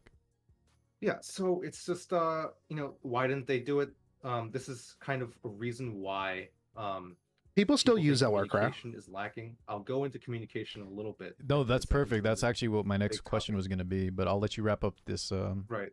Yeah. This topic. Oh, the communication part should be good. As for balance, we have this balance survey, but it obviously kind of doubles down on we're not going to nerf anyone, right? It doesn't ask who do you want nerfed. Well, let me start by saying in their announcement post, they specifically said nerfs are not on the table for now because it would cause too many issues, right? They said, well, I don't know if it was translated the same way. Okay. But in the Korean message, it said, we don't want to create unnecessary stress for users by introducing nerfs. Yeah. Okay. Saying, right. You know, and they don't want users to be like, upset because their unit is nerfed. We were listening to you guys saying you wanted MO5s to be buffed, and we put that precedence on that over buffing certain Covenant units. Mm-hmm. And the way they phrased it was super weird. It's hard. It's a language thing. I can't properly explain here, but all I can say is the vibe that people got off it was saying, you guys asked us to do this, and this is where we got. You know, this is where we are. Yeah, we saw that too on the global side. But part of that, if you just want my take from the global perspective, not necessarily exactly that part with the nerfs, but I see some truth to the fact that they wanted to buff ML5s because players were asking for it. They wanted to stop. They stopped caring about releasing powerful units because there was a point where a lot of units were stale. Right before AOL and all the collaboration, there was a good span of maybe 6 months where the unit releases were a little bit under, like, mediocre. Nothing was like how you guys would put, what do you call it, like tier 1? No tier 1 we had units a lot especially. of balanced so they units wanted for to spice a long things up, time. and you know, that's where this whole train wreck started. So from our perspective, it's not necessarily like this is what you asked for, deal with it. More like they're giving a reason why this happen, and I don't think AOL is a good excuse for that, but some of the other changes, like the Apocalypse Ravi buffs, even if they were too much, besides AOL is the only one, in my opinion, that is truly, like, we can really, really hammer them on. That one is there's no excuses for it. The rest, I could definitely see a defense. I think a lot of people even said Ran was bad before he came out. I want to make it exciting releases. I don't think I saw too many people that were mad. I think, you know, this is just, it's just one thing to remember when you consider these arguments. People, I think, in counterpoints to my post, a lot of people brought up certain lesser concerns that the community had. Like, they would say, you think Bad Cat Armin's the next AOL? And I'd be like, I've never heard that ever. Yeah, I have. Where is that? That was literally, you know, that was, no. No, hold on. That's disingenuous, because that was in the fan fiction interview. That was literally in the fan fiction interview. I've seen that in a couple places where they're like, oh, Bad Cat Armin, why would you put the pity in? Because, you know, we think that Bad Cat Armin's going to be the next AOL. And we even laughed at those people. Like, so that's disingenuous, because even if that interview was a fan fiction, it was theoretically right there, right? I asked them specifically, they might link me to like one stove post or something from Korea. This events of this nature, there's going to be one event that kicks stuff off, which I think here is the AOL thing. That's where everything started, and everything snowballs, and people. But that's not the thing that kicked it off. Literally, they've been mad since the beginning of the game. Like, that's one of the things that it keeps coming back to, right? Is like, at no point have they been happy with things. They were mad at the beginning because of Ravi. They were mad that we got a Luna banner. They're mad that Pity got put in. They were mad about, you know, ML Ball and, you know, Silverblade Aramintha. They were mad about being called 15%. They were mad about this. They're mad about that. Like, that's the thing, is always mad. Like, it's not the AOL thing that kicked it off. They've been mad since day one. When they had that first, like, council thing, like the meeting of the minds, their way to fix the game was to shut it down and refund everybody. Like, that's the thing, is you can't really take them seriously after that point, when it's at one point they're like, you know how you would fix this game? Just refund everybody all their money and just shut the game down. Just shut it down. Epic dead. That would actually fix the game. Maybe it would, actually. Maybe they were right. People are going to pile their personal grievances on to the list, right? Sure. So things that might seem less significant will make it onto the list of grievances. Yeah. Because this is, you know, it's and that doesn't mean that if you have one of those lesser grievances on the list, that the list is any less important. The big thing is still on there. Right, and the big thing to circle back is balance. No, because the more things that you tack onto a list of overall problems, it does diminish the main thing, because you don't just go, oh, hey, you know what? I want a hamburger because I want this hamburger to be like this. You know, but then I also want some fries. And then one person's like, well, I want a milkshake. And then you want this. And then after a while, like, the whole order gets convoluted with like all of this extra stuff, when maybe the only real problem was the hamburger. Yeah, I'm American. I speak in hamburgers. Okay. That's just a unit of measurement in America. All right. Is hamburgers. Right. So the more dumb shit that you put onto your list of grievances, the more it dilutes the actual grievance. Because if I'm reading it and it's like, okay, well, we want some balance changes, I'd be like, oh, okay, cool. You know, all right, that's cool. And they're like, oh, well, the story sucks too. And I'm like, well, the story really doesn't suck. But, you know, what, can we just talk about the balance changes? And then they're like, dude, can we get the old Epic Pass back? That would be fucking sweet, dude. You know, and I'm like, wait, what about the balance? Like, we were talking about balance, dude. And they're like, yeah, but you know what? While we're talking about balance and we're talking about like all this other stuff and how the story sucks and how we want the original Epic Pass back and how we think that, you know, the Mystic 4-star pity sucks, you know, also, you know, why don't we have any more dojins? Smilegate, can you guys like, fund some dojins or something like that? And after a while, people just like, dude, shut up. Just shut up. You want too much stuff. Just stick to balance. All the rest of this stuff is just fluff and your own personal opinion. So people be like, oh, the story's garbage. And it's like, well, one, did you skip all the story and did you start on ReZero? Because yes, ReZero story was trash. Absolutely garbage. Literally, probably I could have wrote that story way better at 3 in the morning while I woke up and pooped in like 30 minutes. Not that it would take me 30 minutes to poop at 3 in the morning, but you know, sometimes you just like, you sit there and you're like, oh, I'm so tired. And then you roll gotcha 30 minutes later, you get up and you go to bed regardless. You know, so the more stuff that you put into this list of grievances, the more it dilutes the actual initial grievance. Now, I honestly do think that, you know, there are some stuff. There are some stuff. See, I can't speak English. There is some stuff in those list of grievances that is real. Yeah, I'm never going to say that the game is, you know, in a super healthy state. There's a lot of things that I dislike about the game. There's a lot of things I do like about the game. If I hated the game, I wouldn't be playing this game. I'd be back to playing Final Fantasy 14, or I wouldn't even be streaming. We'd be playing Elden Ring or something like that. Or I'd literally go play some other game, you know, but there's that mix of things, and the more dumb stuff you tack onto it, the less people take you seriously. And more specifically, nerfs aimed at the 7 great disasters. At nerfs aimed at the 7 great disasters and nerfs on. in the game in perpetuity, right? Nerfs in general allowed. Now, Yes. so if that's the overall take, I think I'll tell you right now, a lot of global is on board with that. Nerfs, a lot of people think that is the best solution. Now, we were just talking about how Smilegate said they don't want to add that, or for now they're not going to because it's going to cause stress to some players. Where does that leave the Korean player base then, Mr. Objection? What are you guys going to do if Smilegate doubles down and they refuse to nerf? What are you guys expecting?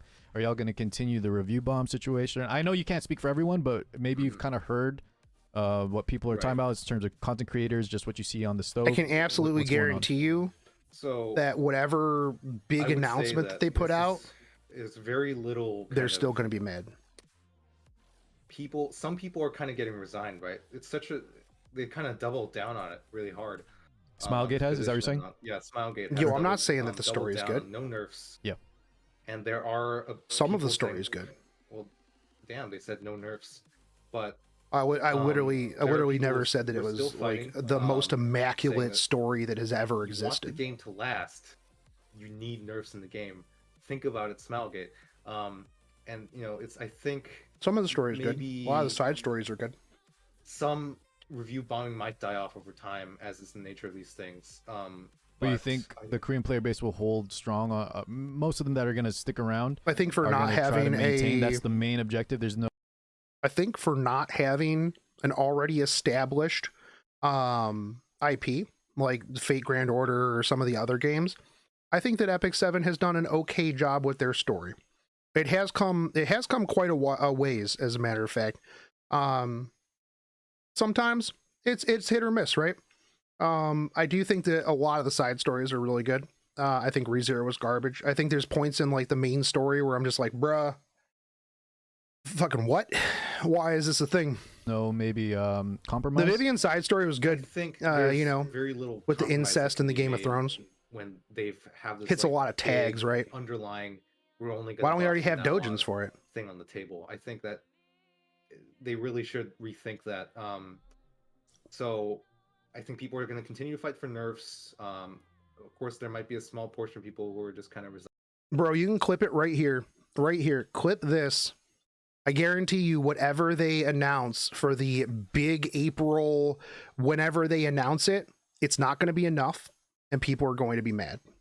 They're still going to be mad because it didn't address whatever thing that they personally had that was not, you know, that they wanted. Resigned to this fact, and they might look for alternate solutions.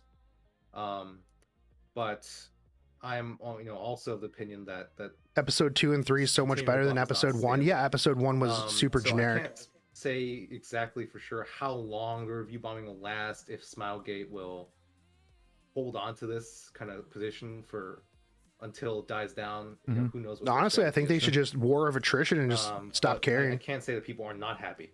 Okay. People were livid. So the main thing is and just we need the yeah, nerfs, we need the balance, and until then, the Korean player base is going to be, holding true to their, how do you guys put it? The protest, is that what y'all call it?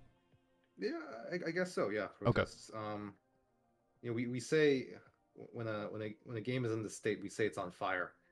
And Do I'd I say it would hate be Korean players? it No. will still be burning for quite some time if Actually, this is how it goes. that's a good I hate the question. toxic In ones. terms of how serious other gotcha games in your experience, like the MapleStory example you The gave, toxic how would you rate childish ones I E7 do. in terms of the player base I wouldn't say not I being hate happy? them. Is it pretty serious right I now? just have criticisms of them. I would say, it's a little I think bit. they're going about things the wrong way. I'd say overall it's very bad. E7 has a pretty bad reputation already In Korea, okay. Overall, very because good. of the 2019 incidents. There was the incident Cucumber. that I'm not of course I wasn't actively playing then, but I have certain friends who filled me in on Yeah. some of the bigger incidents. Plus, I'm going to link to you if you don't mind. Sure, please. There is a Yeah, I have to how do I balance the explain this pizzas. site? It's called Namu Wiki. You know. It's a wiki, as you might have noticed. But it's basically the Korean Wikipedia for all things, right? I think everything's on here. It's crazy. But Epic 7 definitely.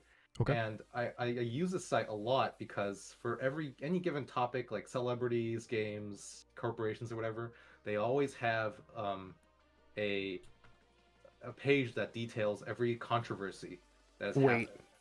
And Epic 7 has a separate controversy page. I can link it to you right now. You might need to. They have sure, a I'll show fucking I'll show the controversy YouTube audience what you're talking Wikipedia. about. If you look at the Is this table of real? contents in this page, it is insane. It is incredibly long.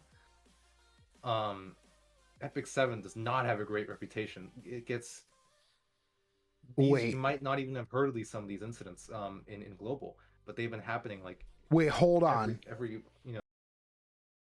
Hold on. They have a Wikipedia of every controversy. Controversy Wikipedia.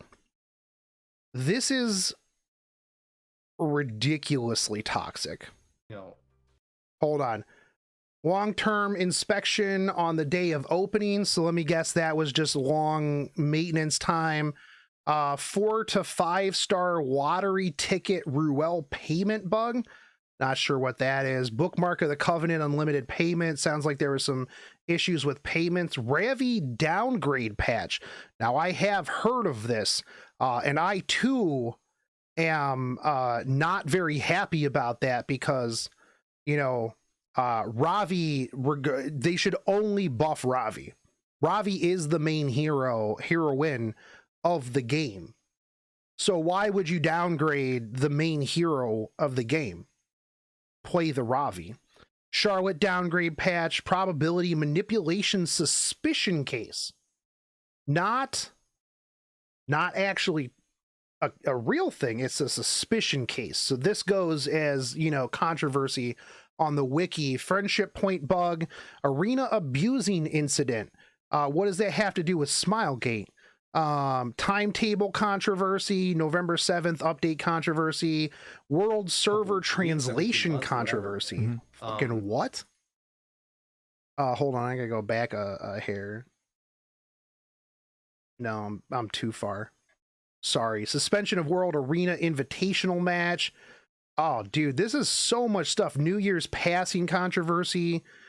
Korean server discrimination controversy. Fucking what, dude? Hey, you know what? 2020, we did pretty good, right? There were only 4 controversies in 2020. What happened in 2020? Clearly nothing. It was phenomenal stuff. Oh, hold on. They had a controversy over the name Mid-Autumn Festival. They were mad over the name Mid-Autumn Festival. Official Discord incident? What is that? Character introduction video controversy?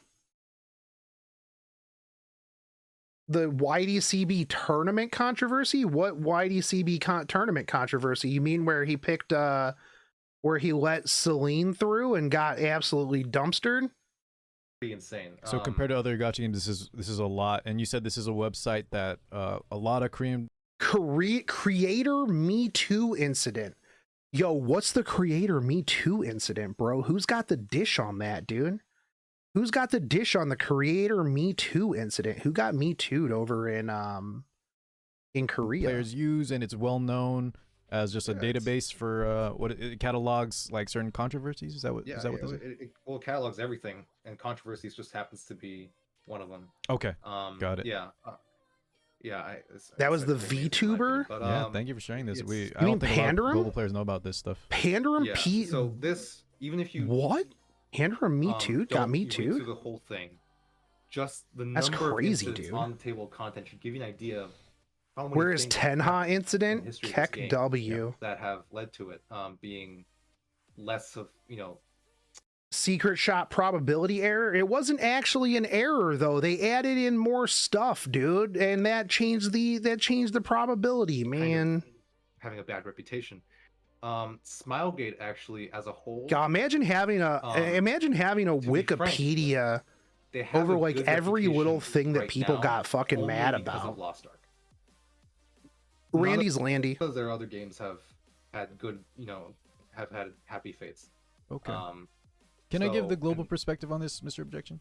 Yeah. In my opinion, of course, like one more time, we just gotta make all Yeah, these yeah, disclaimers, yeah. right? We don't speak for everybody, but I think a lot of global players, right? Epic 7 might be one of their first major gotchas, maybe their first gotcha period, and the way that like the new player experiences and the way that how free to play friendly it is in the beginning and how much free stuff in the beginning it was a lot different, but nowadays players, I think the new player experience is one of the best in terms of just the most well-known gotchas. I'm sure there's more obscure ones. The that maybe do it better. YD one was him picking certain units, then something happened, then they restarted the match, and his opponent picked some of the units YD was going to use, screwing YD's original plan.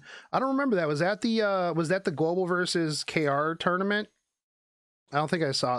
I don't think I remember that. Better, but in my opinion, I think a lot of players view the game really, really good in terms of, not only just the community managers, how much rewards and compensation they give us, the holiday events, but until you get to the end game where it's the RTA and the balancing, I think overall, I just remember that my global CZ players are really happy clapped with that out experience YD and I in got my Epic Luna- 7 compared to my some Luna other statue. examples. Yeah, I don't have to go into other gacha games, but Yeah, Lost Ark has had its problems in the past as well. People are happy about it now, but like it had, I mean, I was watching a bunch of videos and stuff like that. I watched a bunch of videos about how they had like a lot of problems. I mean, it's like it said, it's gotten better, obviously, but like the thing too is you can't compare Lost Ark to Epic 7. You just can't. They're literally two completely fucking different games. One's a gotcha game, one's a top-down isometric MMO. They're completely different games. It is what it is. It's like comparing, Fate Grand Order to World of Warcraft. You literally can't do that. yeah, like the free to play, what you can do is free to play and how easy it is, and in terms of having like a solid game that has good visuals, animations. They got the link to the PvP, wiki if anyone not wants TV. it, bro. Yes. Yeah, I think that's I'll why save maybe this for later. This will be a lot of global another players are video. very happy Gotcha. in general. Yeah, I can't deny That'll be a whole even, completely starting fresh, separate video. as Let's a new go. player, I thought That's was great. content right there. It didn't take that long to get used to the game. They spoon feed you Wyvern 13. Yeah, they do Yeah, now. It's you can do it in like 2 days now. Yeah, so it's that I will not deny, and people in Korea know this. They, Okay. they know people. There we go. They know I don't know that there are why people my who are just quality happily was playing the was game dumped without down caring on the that. world. They don't do RTA. They're they're in a tier of arena that gives them the number of sky stones that they're having. But what makes them different then? They're both games. They're both from the same company. One's an MMO and one's a gotcha game. What do you mean? What makes them different?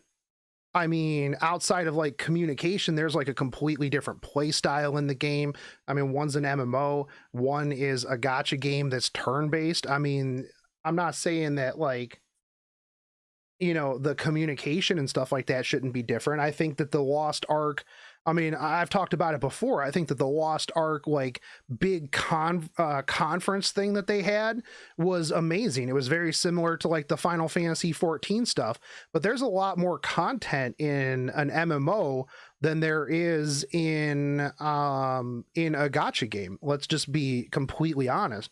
Like, there's more that goes into a Lost Ark raid than anything in Epic 7. That's why I don't think that they do stuff like that, because what are they going to talk about for, like, you know, 45 minutes when it comes to Epic 7?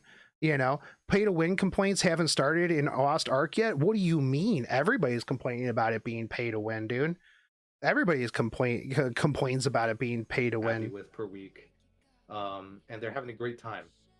It's just that when you get to the more you progress in the game, right, you want to put your units to use, and all roads kind of lead to RTA eventually. Yeah. If you don't true. stop progressing. You know, all the gear you farmed, all these units you've pulled, all the builds you have, you want to show it off somewhere, and you know, the achievement, you come to RTA, that's where you want to, you know, that's where you end up. And I think right do now it in the mocks. Koreans feel like that end game is not suiting their needs. Smilegate is not doing Do it in the right mocked rooms. job in terms of what they're asking for or what they need for the end game. And you can one of the literally biggest do that, standards though. for a game doing well is If you how want to many build like a mutants come in, super pog on a champ regular basis. Rimuru, If there are or no not newbies, or not then Rimuru, people will Nemesis, keep- you know, maybe people then keep then quitting do it and the game will and die, go dunk on right? bronzies. And there are people in the Korean community that are like, only whales care about this, right? They think, you know, only whales who are in high RTA are actually affected by this. But the truth is that, you know, eventually, if you keep playing the game, you're going to go into PvP, unless, you know, you really just don't want to touch it. And I know they're just straight PvE players, and all the respect to them, but this is like the main appeal of the game for most. It's just people, ranch RTA. dressing. Sure. There aren't a lot of other games like this that have such a dynamic PvP system. The kind of like mental, just kind of wrestling you do during the draft is really The game fun for a went lot of downhill the people. day they nerfed I know for Rabby some in people it's stressful, but 2018. for me That's also, true. It's like one of the best parts of the game. That's true. They should have Um, just shut it down then. But if you think about it from a newbie standpoint, it is tough to get into RTA. Yeah. You know, you go like maybe you don't have any trouble getting, you know, the RB skin or whatever, going to Masters. But sooner or later, like, you could be in gold, and all of a sudden, you pick like your favorite unit, like, I don't know, you pick your Violet or something, and then the opponent straight picks like Celius A. Ravi first. Bro, did this man just say that you want to have fun and you pick your Violet? One of the meta units, one of the cancer units that people complain about. Also, I'm going to point out, if you're a newbie, you've been playing the game for a couple months, you should not realistically be shooting for Emperor or Legend RTA. If I am a day one player and I have been playing just as much as you for 3 years, why should you be on the same stage? Like, that's an unrealistic expectation, and the disappointment is only yours. Like, that's your disappointment because you're a newbie. Yeah, I'm champ with 6 months. Yes, I mean, it also depends on how much you play, how much you spend, how much you farm, how lucky you are. Like, realistically, like, yeah, no, well, yeah, but Lucari spent a shit ton of money too. He's free to play. He'll play. Oh, that's true. That's true. Lucari was Emperor as a free to play for only 2 months. Yeah, that's right. I completely forgot that Moldkari was free to play. No, D Jones, he definitely didn't. Lucari definitely didn't swipe at all. But like, here's the thing too: is like, man, like, Yeah, if you've only been playing for 3 months and you get into RTA with your super limited pool of units, and then you know, push up to gold, master, champ, and then you start getting dumpstered, well, you know, that's just how the game is, man. That's just how the game is. Do I think that it would be cool if there was like some sort of mode where you could play that, you know, had like normalized stats or something? Do I think that like Lost Ark PvP, where it's literally normalized stats, would be cool? Yeah, absolutely. But you know what? That's not the monetization model of Epic 7. Like, if Epic 7's whole game is RTA and you took out the entirety of the reason to spend to progress in RTA, that kind of defeats the purpose.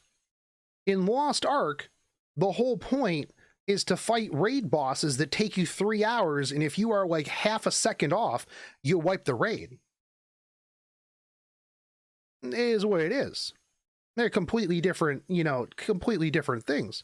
And not only that, but like I said, like, I think that, you know, having a little bit of power creep here and there actually helps new players, because whereas I invested in Green Silk, they don't have to do that.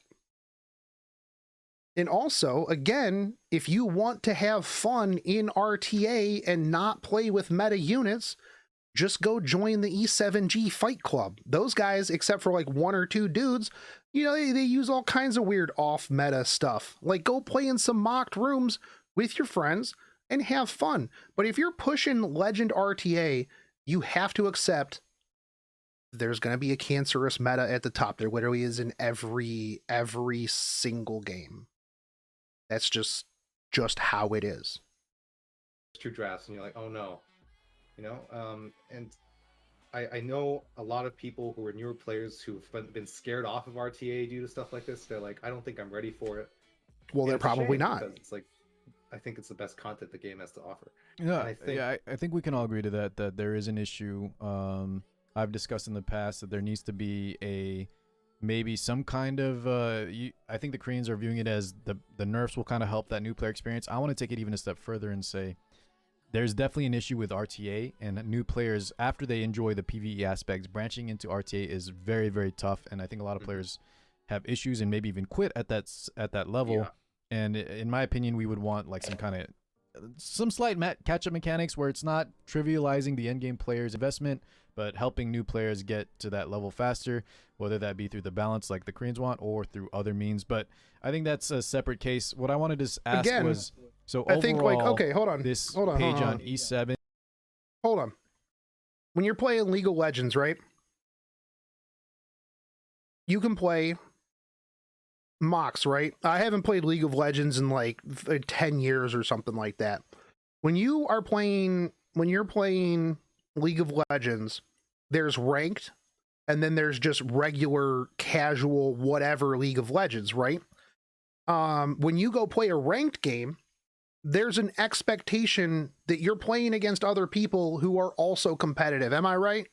I'm right, right? Like, I think that's still how it works. You know, custom lobbies and normal queue. Yeah.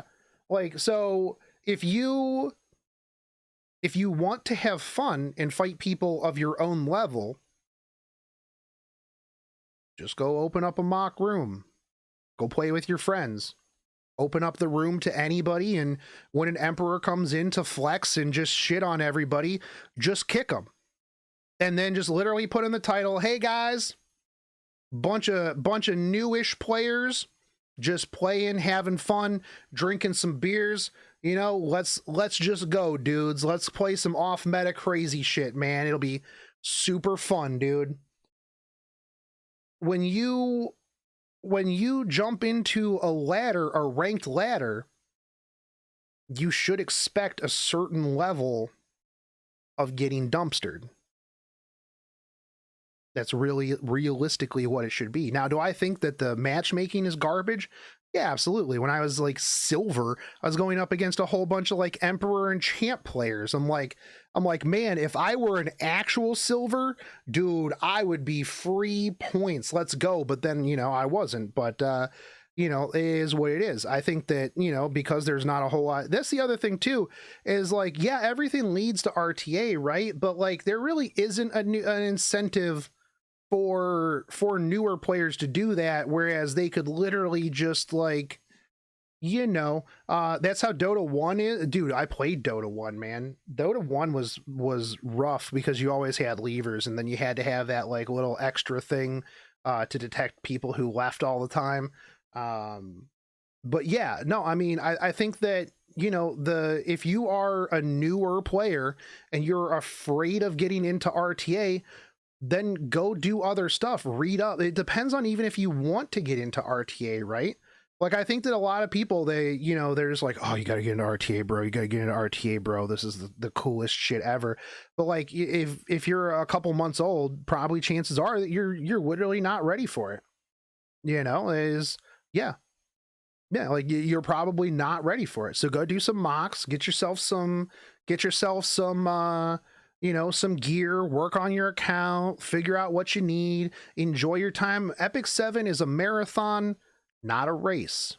If you're racing, you're going to get disappointed and burnt out. That's really just what it is at the end of the day, man. You're saying compared to other gacha games, there's less controversy or less like incidents?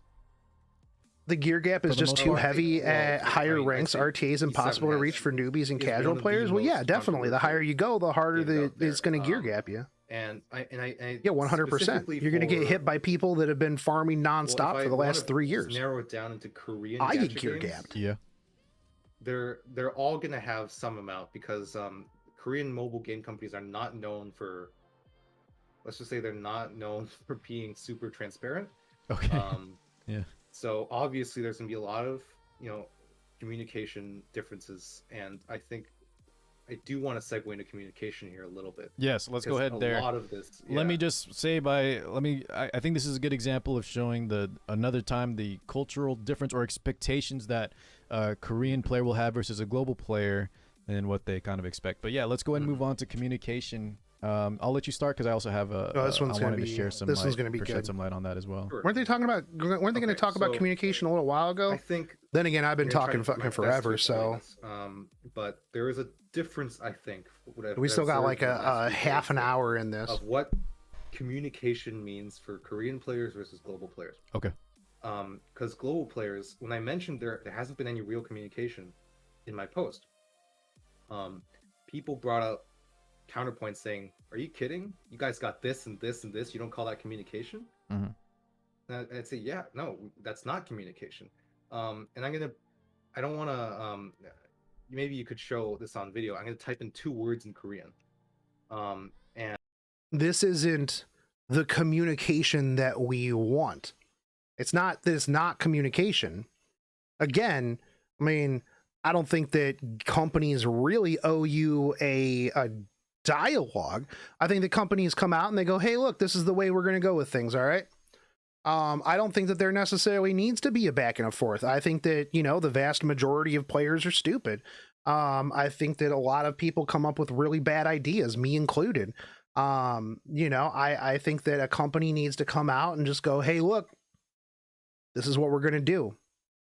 And then you can post on it. And then some community manager can aggregate all of that and then be like, yeah, look, they just really don't like this. And yeah. One is this. This is 소통. That means communication. Another word is Zeke. 홍보. This also can mean communication, but I don't think there necessarily needs to be reciprocal communication. Around a lot in Korean game circles. I'm going to explain the difference. So 소통, or what we would call communication, is a two-sided affair, right? It's both sides taking each other's points and bouncing them off each other. It's very, you know, it's dynamic. It's people feel like they're involved, and a good example of this, actually, ironically enough, the best example of 소통 that I can give in E7's recent history is that emergency broadcast. That emergency broadcast with very little just prep very little scripting. Yeah. It was organic, even though because it was hasty and just very hurried. You could tell it was they had less of a kind of barrier between. It was more honest, maybe. But that's the thing. It's like that's the difference. Okay, so that's the difference between a company broadcasting, a game company broadcasting, and me broadcasting, right? Like when you come here, you want like a reciprocal, if you're somebody who talks in chat, you want a reciprocal, parasocial conversation, right? You want to be able to say something in chat and you want me to be like, yeah, Zeke, it is some more KR stuff. You want that back and forth, but like I said, very, very early on in this video is that anything that person who's representing that company says on that stream will be taken as that is what the company will do. And then when that is not realized, they'll be like, oh my God, dude, why did you not do this? You said you were going to do this, bro. Like, that's the thing is, I don't think that most people, know what they want in the first place. You see like balance, you see, I want more content, I want more of this, I want more of that. And when you go, all right, dude, what do you want? And they're like, well, I don't know. I don't know. I just want more balance. And you're like, okay, well, what do you want balanced? Well, I want all the units that I don't have nerfed, and I want all the units that I have buffed.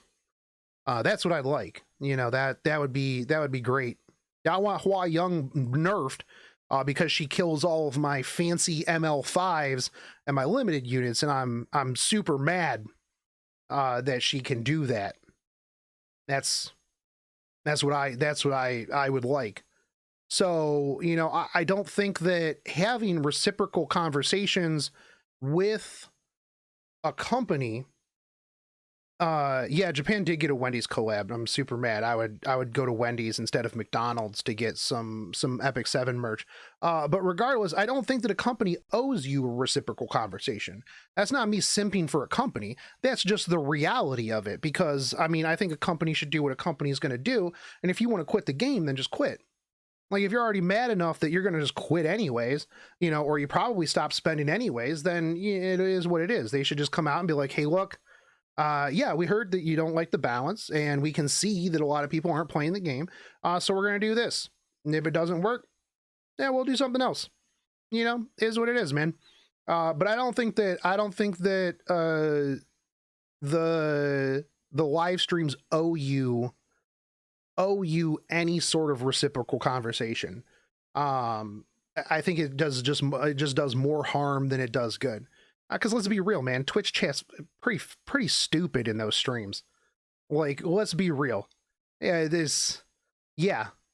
Let's be real. I've been in those streams. Twitch chat, there's a reason New called them bronzies. Let's be real. Because they didn't. Not my chat. Everybody in my chat is Emperor Plus. That led to the big yeah, it wasn't good overall in the Korean player base's eyes. Right, but this is that was a good example because they outlined that they know the issues that players have had. They're like, okay, we hear you. Everybody in my chat is 180 IQ emp level players plus. The difference between it is what it is. And what I'm going to go on to next, Tombo is like a notice. Also, I like to point out that the Korean chat are also the same ones that went to the YouTube stream for JP coming out and told them not to play the game, told them that the game was garbage, told them all kinds of other stuff. I highly disagree. It doesn't have to be live back-to-back feedback, but addressing concerns should matter. Else you lose your customers. No, I completely agree that they should bring that stuff up, but they want like reciprocal back-to-back conversation, and I don't think that's good. I think that they literally put out that dev note that was like, bro, hey, you know what? these are some of the things that we see. These are some of the things that we're looking to change in the future. Stuff like that. I don't think that there needs to be a live, there does not need to be any sort of live back-to-back. The guy already complained about how a lot of the videos are home shopping network stuff. A stove post that says, hey man, look, we know shit's bad right now. We get it. You're not happy. We're going to take a look at what we can do. Give us some time. If we give them some time, the shit still sucks. They've changed nothing. Then you can be mad. But if they come out and they say, hey, look, like they did in that thing that this guy has completely ignored because he just went from emergency broadcast to survey. If those two things happen, then you can be mad. But they put out a thing that said, hey, look, you know what? We understand. We hear you. Let's do what we can, man. Do we think the KR will get another epic festa this year? Of course they will. We'll see, maybe. Yeah, I mean, again, at the same time, if they don't address these concerns, then yes, players leave. And if players leave, then they'll be forced to do something else. I feel like sometimes the community doesn't know that the game companies already have a full year in advance planned for the game and things can't change in 1 month. Yeah, I also think a lot of people don't understand how massive projects like this have to go in order to be changed. Anybody who works in IT knows you can't just change things in like a week. You just can't. I mean, customers might want you to, but then you go, yeah, that's not going to happen. I got to put in a bunch of change requests. I got to put this over, I got to put this in test, and then I got to take it over to like the, QA team. We got to do a whole bunch of like, other stuff. Yeah, this is going to take like a couple weeks minimum for us to get these tests done. Yeah, I can't just flip it on. Like, I think a lot of people just don't really understand the scope of these things. Not only that, they've got to change this for every single server as well. It's not a fast process. Like as in like an eviction notice. It's one-sided. You're being told something, right? Yes. And you have very little say in it. Okay. And that is what people would categorize most of you don't have a say in it. Kind of post streams as a lot of these scripted streams, a lot of these pre-recorded videos, lots of these stove why posts would you act, have a say in it? They act like they are two-sided communication. They act like, well, we listen to you, we get your concerns, but when you go through their arguments in depth, you can tell that they're just kind of pretending to listen and then saying, okay, we get you, but we're going to do this, okay? And that's true and real. I can listen to your concerns. That doesn't mean that I care. I can listen to your concerns. You can say, Shotgun Shogun, I don't like the fact that you do that stupid voice when you're trying to be condescending to, other players that I don't think actually exist. But you know what? It doesn't matter. Because I'll listen to what you say, but at the end of the day, maybe that's not in our roadmap. Maybe it's something we'll put in the roadmap for later on. You're some random dude on Twitch. Like, what does your opinion really matter in the grand scheme of things to a global international company that has a year's worth of content already planned out? Like, oh, a random person in Twitch is super mad, that they can't beat this unit. Yeah, it sucks, dude. They listen to the general community. They don't have time or effort to spare to listen to your individual concerns, that your favorite waifu silk is unusable in RTA. I mean, I completely agree, dude. This is bullshit. Why can't I use green silk? Why can't I use green silk in RTA, dude? Like, here's the other thing too, is like, not only that, but they've got a bunch of numbers, they've got metrics, they got a whole bunch of shit in the back end that might not line up with what you're complaining about. Now, I mean, I saw the picture that, you know, the C. Lilius was like a 91% pick rate in RTA. Yeah, 100 exactly. You know, the other 9% is people who don't have her. 2 people who don't have her in silver. That's really, yeah, that's really what it is. I don't get all the complaints. It's a free to play gacha game. Goal is make money. Of course, the old characters that were there were god tier before become obsolete. Well, yeah, I think that a lot of people, though, you know, this is like a newer gacha game for them. I don't think it's like new as in like, you know, a lot of people got into Genshin, right? But I do think that Epic 7 is a lot of people's first game. And you know, maybe they don't realize that. I mean, for gacha veterans, you know, I'm not saying that it's, you know, it's the best situation, right? I've been around, I've played a lot of gacha games. You know, I know what I'm getting myself into. I know that probably my old units are going to become obsolete, especially in like a PvP game, you know, and like I said, they release way too many units. They have to power creep themselves. You know, so it is what it is, man. Like, here's the thing is like a lot of these people, I think they want their individual person. Well, yeah, you know what though? Like other gotchas have it worse, but you know, that's like eating a shit sandwich. You still ate shit. You know, it doesn't matter if the shit sandwich has a pickle on it. Gotcha games are still shit. If you go into a gotcha game expecting anything other than shit, well, that's your fault. You know, you went into a restaurant called Shit Sandwiches Inc. Yeah, and expected like, you know, Wagyu beef. It's just not going to happen. You know, you should have known what you got into. It is what it is. What do you mean I can't be number 1 legend with the same 5 units forever? I mean, you can if you use Elson and ML Enot, but like, you know what you get. If you're a gotcha veteran, you knew what you got into. Like, yeah, and if you're a dude who's played for 2 months, you're like, bro, I am the most skilled player ever. My mom told me so. I should be legend number 1 because my mom called me her little pog champ. You're completely delusional, you know, except for Wakari. So yeah, but yeah, it's this whole like reciprocal conversation thing just doesn't make any sense. Like, you know, it's like they want the company to be their best friend, right? It's a fucking company. Like, I don't ever expect a company to give a shit about me.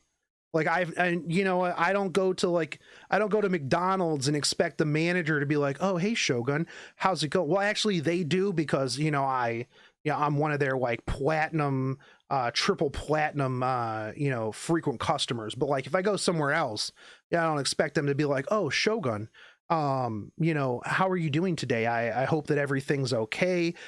Here we actually cleared all the cars out of the drive-through so that you can be in the front. Yeah, I don't expect a company to give a shit about me, dude. Like, they put out something, and if I like it, cool, I'll keep playing. And if I don't, I go, man, that sucks, dude. Guess I'm gonna go play something else, man. You know? No, dude, pizza delivery drivers don't make it to my house, man. Lucari got shit on 24/7 by his chat and he's still grinding a legend. I mean, yeah. Well, I mean, that's Mold Kari. When does Lucari not get shit on by his chat? Let's be real. So I think it's a very fine line, but Korean players have danced on this line for a very long time in the gaming industry as a whole. And that's why I think some people might take in global what we call a one-sided tumble, and they would say that's communication. See, they're listening to the players. They say they're listening to the players. What's the problem? Because it is communication. It's just a difference of standards. They're, you know, as I've said, the game. So you have unrealistic standards. Mm-hmm. People put a lot of investment, both monetarily and that's why you're mad. You know, personally into these games. They put love into the game called 애정. The people say to me like, oh, this is my 애정. That's a video I'm watching. Game I really love. They put their heart and soul into it. That's so when they feel that the team behind this game that they put so much love into is just kind of saying, okay, here's a notice, deal with it. Yeah, almost being disrespectful. Hold on. So this is like the Korean players donating thousands of dollars to a girl's OnlyFans, getting all of the content that they were promised for said OnlyFans, and then being mad that the girl isn't falling all over herself to date them. That's what this sounds like. That's what this sounds like right here. Respectful. Right. So I think this is a cultural difference. There obviously there are some people that I can't get through to on this. They might say, "Oh, that's nonsense. There's no difference." Yeah. You're just being. If the content was you're just feet being pictures or whatever. I mean, But hey this man, if you're paying for feet is a pictures, very big topic, and bro, people know when to Pokimane, distinguish these two I things donated when they look at $1,000. Say my broadcast. name. And I want to kind of let me pull up an image. It's a very famous image now in Korea. Give me a second. Sure. This is the first thing that people saw after the opening kind of.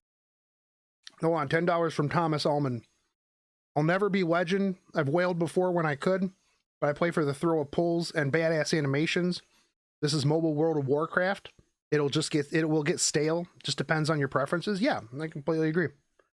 You play for the pull of whatever, the thrill of whatever you want, man. Kind of cinematic for the Vivian Carrick event. Last Yeah, stream 100%, dude. is, and I think Thank you for the $10. some people were confused about this. Is this? Bam. Ah, Mr. yes. So Navi? I was discussing this, the crossed leg Hold on. kind of thing. Yeah. They're really mad about this? Dude. They're mad. They're mad about this setup? Bro, you know that this was just like pre-recorded for like the whole side story thing. I know this is another culture thing. It's a body language thing. It Sure. might seem like I'm pulling this out of nowhere. Dude, I hate the this is my culture, this is a cultural thing, like cop out. It's just a huge cop out. This is an incredibly disrespectful stance. And in kind of, so if you think about it, right, Smilegate is not on the, they should be on the back foot here. They should be taking. I play for the thrill being of very beating careful Shogun about how Shogun they one come day. off Yo, their that's player not really base at that this hard. point. When they've done an emergency Thank you for the $2, broadcast, dude. They've shown kind of that their vulnerable side with this kind of hastily put together stream. This is ridiculous, and man. What happens immediately after the opening cinematic is this, and I know this was. It's similar to wearing your hat while you do the Pledge of Allegiance. They wanted a BTS dude in that seat. McCulture. It's not cultural. It's called being a douche. Yeah, man. Like the way he explained it, it seems that like he should be bowing and apologizing. Yeah, no, 100%, man. Like, okay, dude, you don't even know when they recorded this. Like, you don't even know when they recorded this. They could have recorded this like a week or two before the emergency thing. Like, they could have. It's not like because this is obviously like a pre-set up thing. Like, they didn't do this live, right? Like a lot of their skits and stuff like that, they don't do this stuff live. So like, who knows when they put this together? Like, it's supposed to be like Coeric, right? Like, I'm pretty sure this is like the Coeric setup for like Coeric Vivian. Like, oh, stop being so stop. See, that's the thing, is they take everything that this dude does. Like, if you think that if he had a back and forth with them and talk to chat, right, they wouldn't take shit like way out of proportion. They literally take this out of proportion. Like, the dude's just doing a fucking skit, man. Probably not. This might not have been intentional. I think personally, this was supposed to copy the stance that Vivian has in her new artifact art. Mm-hmm. It's live. Sitting, oh, okay. She's sitting on the throne. I mean, with her, still, like, it's a skit, like dude. Yeah. But it's a stance. Like, if I was in front of an elder and I made this stance, I would get smacked on the head. It's Well, first off, a bunch of you probably are not elders in chat, especially if you're in Korean live stream chat and you're also big mad. So I don't think that's not a problem, is it? It's very disrespectful. It's extremely disrespectful. And when you're you're broadcasting in an official capacity like this in the current situation that we're in, Smilegate should be, it was viewed that Smilegate should be acting as respect. Yo, can we talk about though, like, he's looking pretty fucking fly in that outfit. Bet that dude slays when he goes out hitting that. And careful as possible. Yeah. And this is the first image that we see coming out of the As an Asian, I can understand his viewpoint. You're really not protest. understanding his point of view here. But I also think that this is also a skit, right? Do you think that they should have completely scrapped the entire skit just because the KR player base was mad? Like, I understand that, that this could be seen as disrespectful, like in an Asian culture or whatever, from a body language standpoint. But like, should they have scrapped the whole entire skit? Now, like, if he would have came out and done, like, just had a desk and just did this and was like, you know what? Sucks to suck, dude. Fuck them.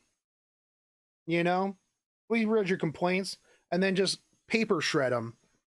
Like, yeah, okay, that would be disrespectful, but this is literally a skit. Like, they should have just scrapped everything that they had planned just because some people were mad. I don't think so. Obviously, people were already ticked off through the whole stream, starting with this image. So this is where I think this is an image that a lot of people cite, saying this is the kind of attitude that Smilegate has with us. Okay. This is like a perfect kind of summary of how they feel about us, right?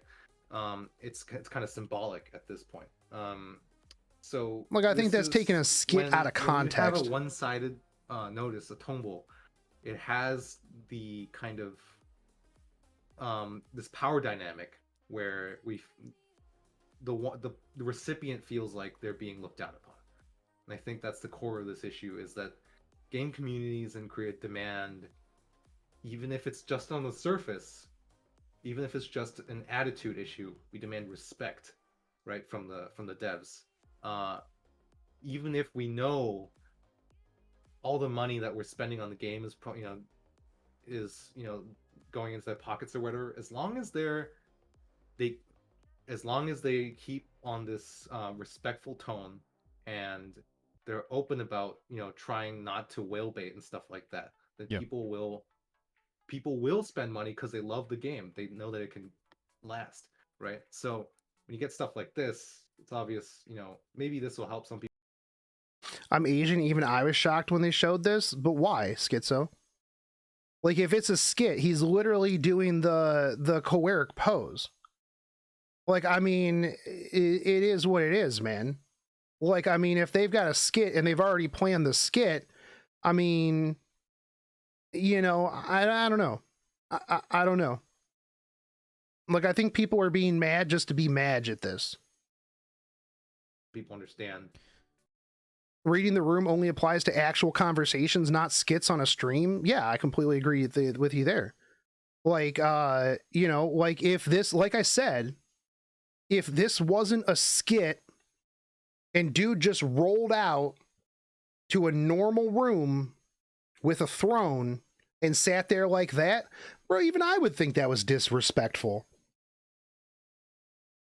Oh, I was shocked about they're mad about this. Oh, okay. Yeah, fair enough. Like, no, man. Like, even if Mashu came out and did this, like, I'm not even mad at the game.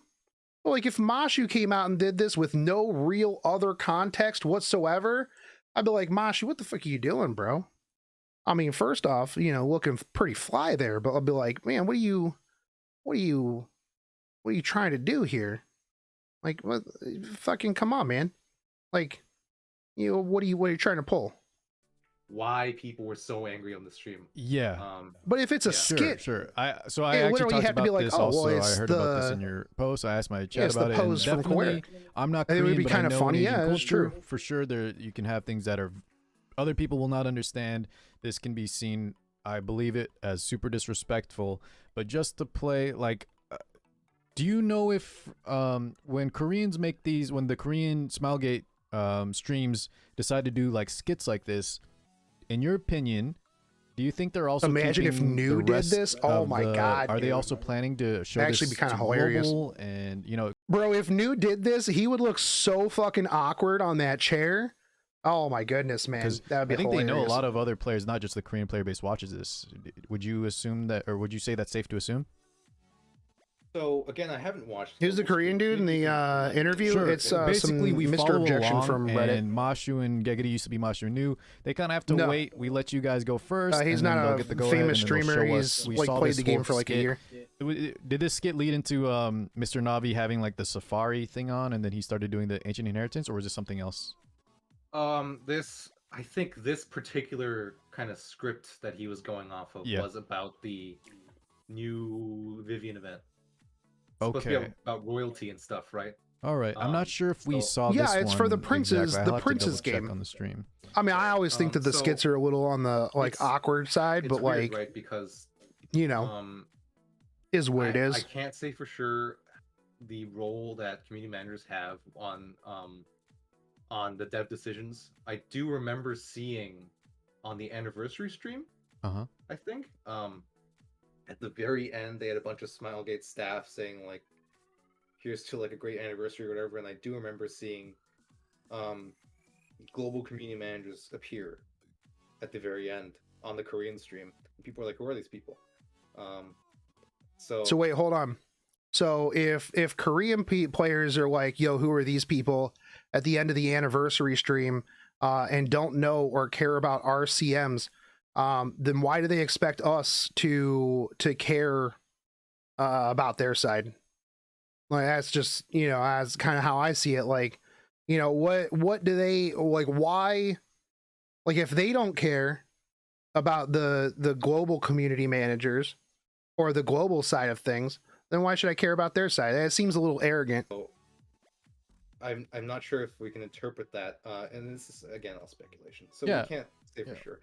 It's just but given that the whole stream is in Korean and they know the people that are waiting for this stream the Yeah, but the character introductions are in Korean. The like everything's in Korean that we get. What are you talking about? Like, just because this stream's in Korean doesn't mean that literally every piece of media that we get isn't in Korean, right? Like when we get the character profiles, do they have English people talking on there? No, they don't. most. I actually know It's a that's Korean not true. player They used to. Now we do have I would some. say I that think. it was probably very reckless of them Sure. to do this. I can agree to that. I could Again, I definitely think say that like this was they're in poor taking a taste, skit way in too terms of PR, seriously. that was probably not the right move, and I know why they're upset. All I was saying is maybe that they weren't specifically. It wasn't maybe intentional. I think you already mentioned that it may have not been Yeah. intentional just to spite the Korean player base, but maybe they were just trying to copy the Vivian. Yeah, or this was show, like, already a planned. cool skit to the rest of the servers. I mean, now don't get me wrong. Could they have been like, man, I know we already got this plan, but bro, this is gonna make so many people mad. Fuck them. We're gonna go out here and do this. No, I don't know. I don't know Mr. Navi. I don't know anything about him, but I think it was just a skit, and I think it's people taking stuff too seriously and going out of their way to find things to be mad at. as well. Yeah, it's Yeah, not that it's- deep, I bro. think- Yeah, exactly. If we assume that's the truth, there's still some fault in them for not recognizing. that Yeah, this yeah, yeah. would come I- out No, as there's literally important, not. Sure. But you know, they've proven to have somewhat, you know, lackluster PR awareness. Yeah, they can't read the Um, room, like they didn't understand the situation. Yeah, it takes a while for them to be like, oh no, something's wrong. Okay. So, yeah. Is that the main thing about the communication though? Sometimes they do a poor job, and then in this scenario exactly, it was very poor in poor taste. Is that the main? Very, yeah. And this is where I'm going to bring up Lost Ark. So I know you've played Lost Ark, right? But Mhm. and I know Global just recently got a release. I'm Yeah. not going to be. Was this talking about video? It's Global. Car 6's I'm interview talking with purely about a Korean player. Lost Ark, Sure. because this might come as a surprise to some people. I too played Korean Lost Ark, but this Oh my basically, goodness, that is a huge surprise to me. the Korean Lost Ark player base A is person one of the playing Lost happiest Ark? I've ever seen in any video game community ever, besides like the Animal Crossing community. I don't know, some kind of, it's very non-toxic. Of course, there's some toxic because it's so. Again, see, here's like one of the things and like one of the problems that I talked about earlier, right? Is it's stuff like this that dilutes their overall concerns and complaints, right? Because I might be like, hey, you know what? I completely agree with you guys. Like, balance is kind of rough. You know, it's kind of, you know, we need to fix some stuff here, and you know, we need to, you know, look at a lot of this stuff, right? And then they're like, Mr. Navi crossed his legs on a stream. And I'm like, are you kidding me? This is real life. This is your concern. This is what you're mad about? Because he didn't come out bowing his head like Yoshi P when they had to delay Final Fantasy 14 for 2 weeks? This is what you're mad about? Come on, dude. So big, but everyone's so happy with the devs there. It's insane. Well, yeah, because the And Lost Ark I devs wanna are pretty explain sweet. Why? Is because They're a whole different number one factor would be department they of know how to Smilegate. communicate with their player base. And you can't, you know, some people they can't help but compare because it's still Smilegate. Again, it's two E7 completely and different game Lost Ark, styles. both Smilegate, and it's just like, you know, it's There's just a whole complete bunch of opposites other how they things handle to like communication. But I'm going to to do. basically show you. It's a completely different game. There are these. Okay. Here, they have English subs on this. This is Loa On or Lost Ark Online, Lost Ark Online or whatever. Yeah. It's a broadcast they did in 2021, and this is basically an event that Lost Ark held where the director comes up to the To be real, the that's only fully reason live. why the state of They this game have, is the way it is because of the KR it's not community. Should we bring up the pre-recorded, whole Yeah. maybe KR conference scripted to some 2019? extent, but I bring that up pretty often, actually. not in any kind of way that seems not genuine, right? I mean, there's a lot of nonverbal language and cues in the this Korean is the culture prime that example of non-Koreans what really don't people care about, expect in the whereas gaming they do. industry Well, for yeah, I mean, communication. but And again, in all fairness, Mr. yeah, again, like I said, if that was not a skit, if he just came out like it was a normal stream and sat on a desk and crossed his legs like that, yeah, I would completely agree with you. I would 100% completely agree with you, hands down. I would be like, yeah, that was disrespectful. Yeah, in any context, that's 100%. But it's a skit. It's just a skit. Like, you literally can't take a skit and be like, oh, well, this is real life. Mr. J, let me make it clear, right? Lost Ark and Epic 7 are under the same parent company, correct? Yeah, but different dev teams. Different dev teams, but they're both under. Yeah, also, this is like the anniversary event for Lost Ark, where they had like a huge Final Fantasy 14, like this thing was like 7 hours long or whatever. Yeah, they want Director Yuna on every stream bowing and begging for forgiveness. I mean, they demanded apologies from the CEO, so Smilegate. So Yes. you can kind of expect, right, that if one game does this, the other game maybe the player base will hold some similar expectations. Is that what you're trying to say? Yeah, I think Lost Ark was actually a huge factor in changing the expectations that the Korean game community has. Yo, yeah, Director Yuna crossing legs, pog crazy. Yeah, 100%. Yeah, but the fact it was done regardless was in poor taste given the situation. It's like they're saying they know it can be perceived as disrespectful, but they do it anyways because they don't care. I don't think that's true. I honestly don't think that that's true. I do not think that they should have derailed their skit for a minority of upset players. I think that they had a skit. I think that they had a plan. And I think that they went forward with it. They were not going to let, whatever, they'll address everything else other ways. Like, I don't think that they should have to do that. You're a boomer. Like, maybe I have this wrong, but it sounded like everyone nowadays gets offended by everything and gets upset when they do get what they want, and right away. Yeah, I mean, yeah, I'm a boomer. Yeah, 100%. Yeah, it just seems like, man, it's just crazy, dude. Like, I feel like in that situation, they were just trying to find a way to be mad. They were mad that they didn't come out bowing and and scraping and begging for forgiveness, and just kind of was like, hey, you know what, we're going to talk about this at a later point. We still have other things to do. Yeah, I had to follow and say that this interview seems like they brought a conspiracy theorist and indulged in his fantasies. I mean, a little the bit. gaming industry. Okay. Actually, a big factor of how MapleStory lost a huge number of its player base is because Also, yeah, you can't compare Lost Ark, like season 2 anniversary, like 7-hour stream, to like a 30-minute, announcement stream every other week. Like, it's literally, you just can't do that, dude. this trend caught on where people were saying, let's move to Lost Ark from MapleStory. And people Yeah, go do it. It's a good game. There were a bunch of comparison videos because they're both all these things MMOs. that MapleStory made you pay for, but was free in Lost Ark. Sure. They set the standard for how to. Oh, comparison. Oh man, yeah, Lost Ark super free, man. Super not pay to win. Yeah, come on, dude. Treat your customers or make a good game that customers will like. Okay. I mean, I know there's people out there that are free to play on Lost Ark, but acting like Lost Ark doesn't have a good monetization system. Is this Gold River? That's just a lie. Is that his? Yeah. Is that how it pops up? His name is Kumgang-san. No. I just know about him because he had an awesome stream to celebrate the global release. Oh, and great. so a lot of the global players like him now. Yeah, they call him Gold River.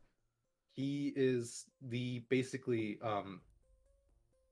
he's like the shining example of what people want the gaming industry to catch up to. Okay. Essentially. And this is kind of ties us back into why the Koreans are being so strict on. Yeah, I mean, how much has Rich Campbell spent on the game? 7, because they've shown like other games can have a higher standard, and it is possible to have this kind of communication. Right.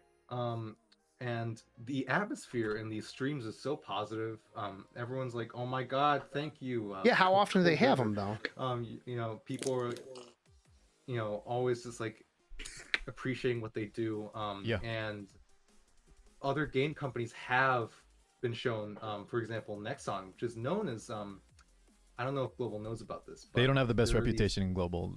Yeah. It's like comparing a side scroller to Elden Ring. Yeah, a little bit. Call the 3 N's, which would be NCSoft. They made stuff like Lineage, which is one of the biggest whale MMOs in Korea. Nexon, of course, and Netmarble, which is like kind of the mobile. Yeah. I know a lot of those. So those 3 are called the 3 N's. They were kind of touted as the 3 like greediest game like. Yo, you know who has really good live streams for like everything they do? Japan. A huge hit, obviously. MapleStory makes up most of their Korean revenue. Yeah. So when it took a hit, they took a huge hit in Korea, and they took some very obvious hints from Lost Ark. They started emulating the kind of practices that. No, I mean, Lost Ark has its own controversies as well. Did in his streams. Yeah. They would try to kind of they did some experimental things, like they discovered. You don't like, dude? I like them because they have cute Japanese voice actors. Okay.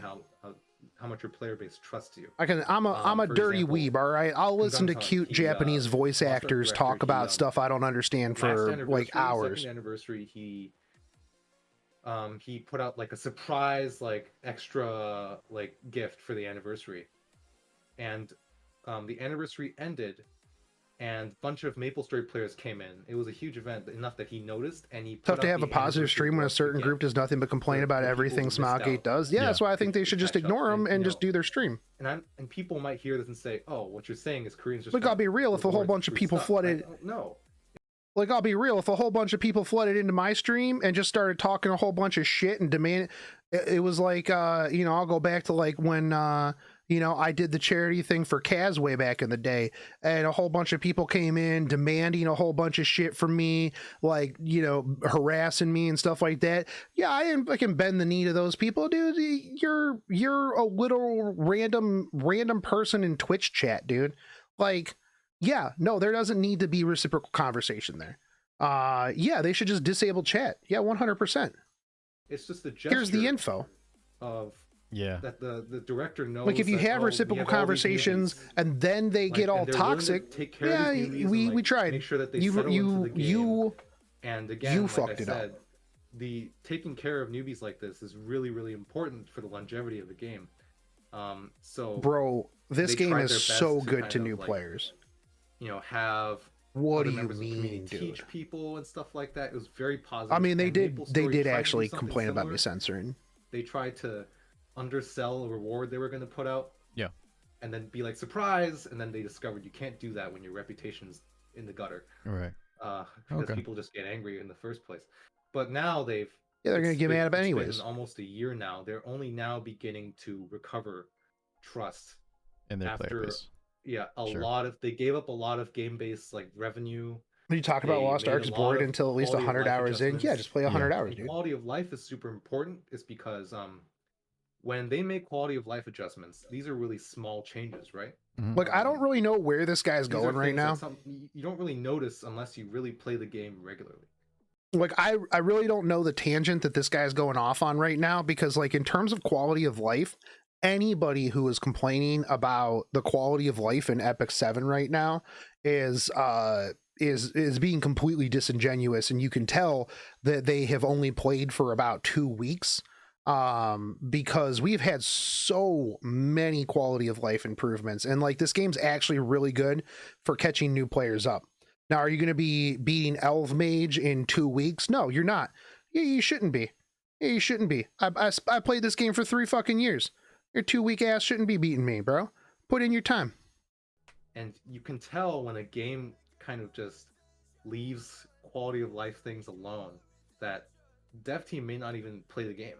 They might not even have the awareness that that's like an issue. Like maybe this button is like hard to press and like extra steps. And Sure, they cut it sure. out.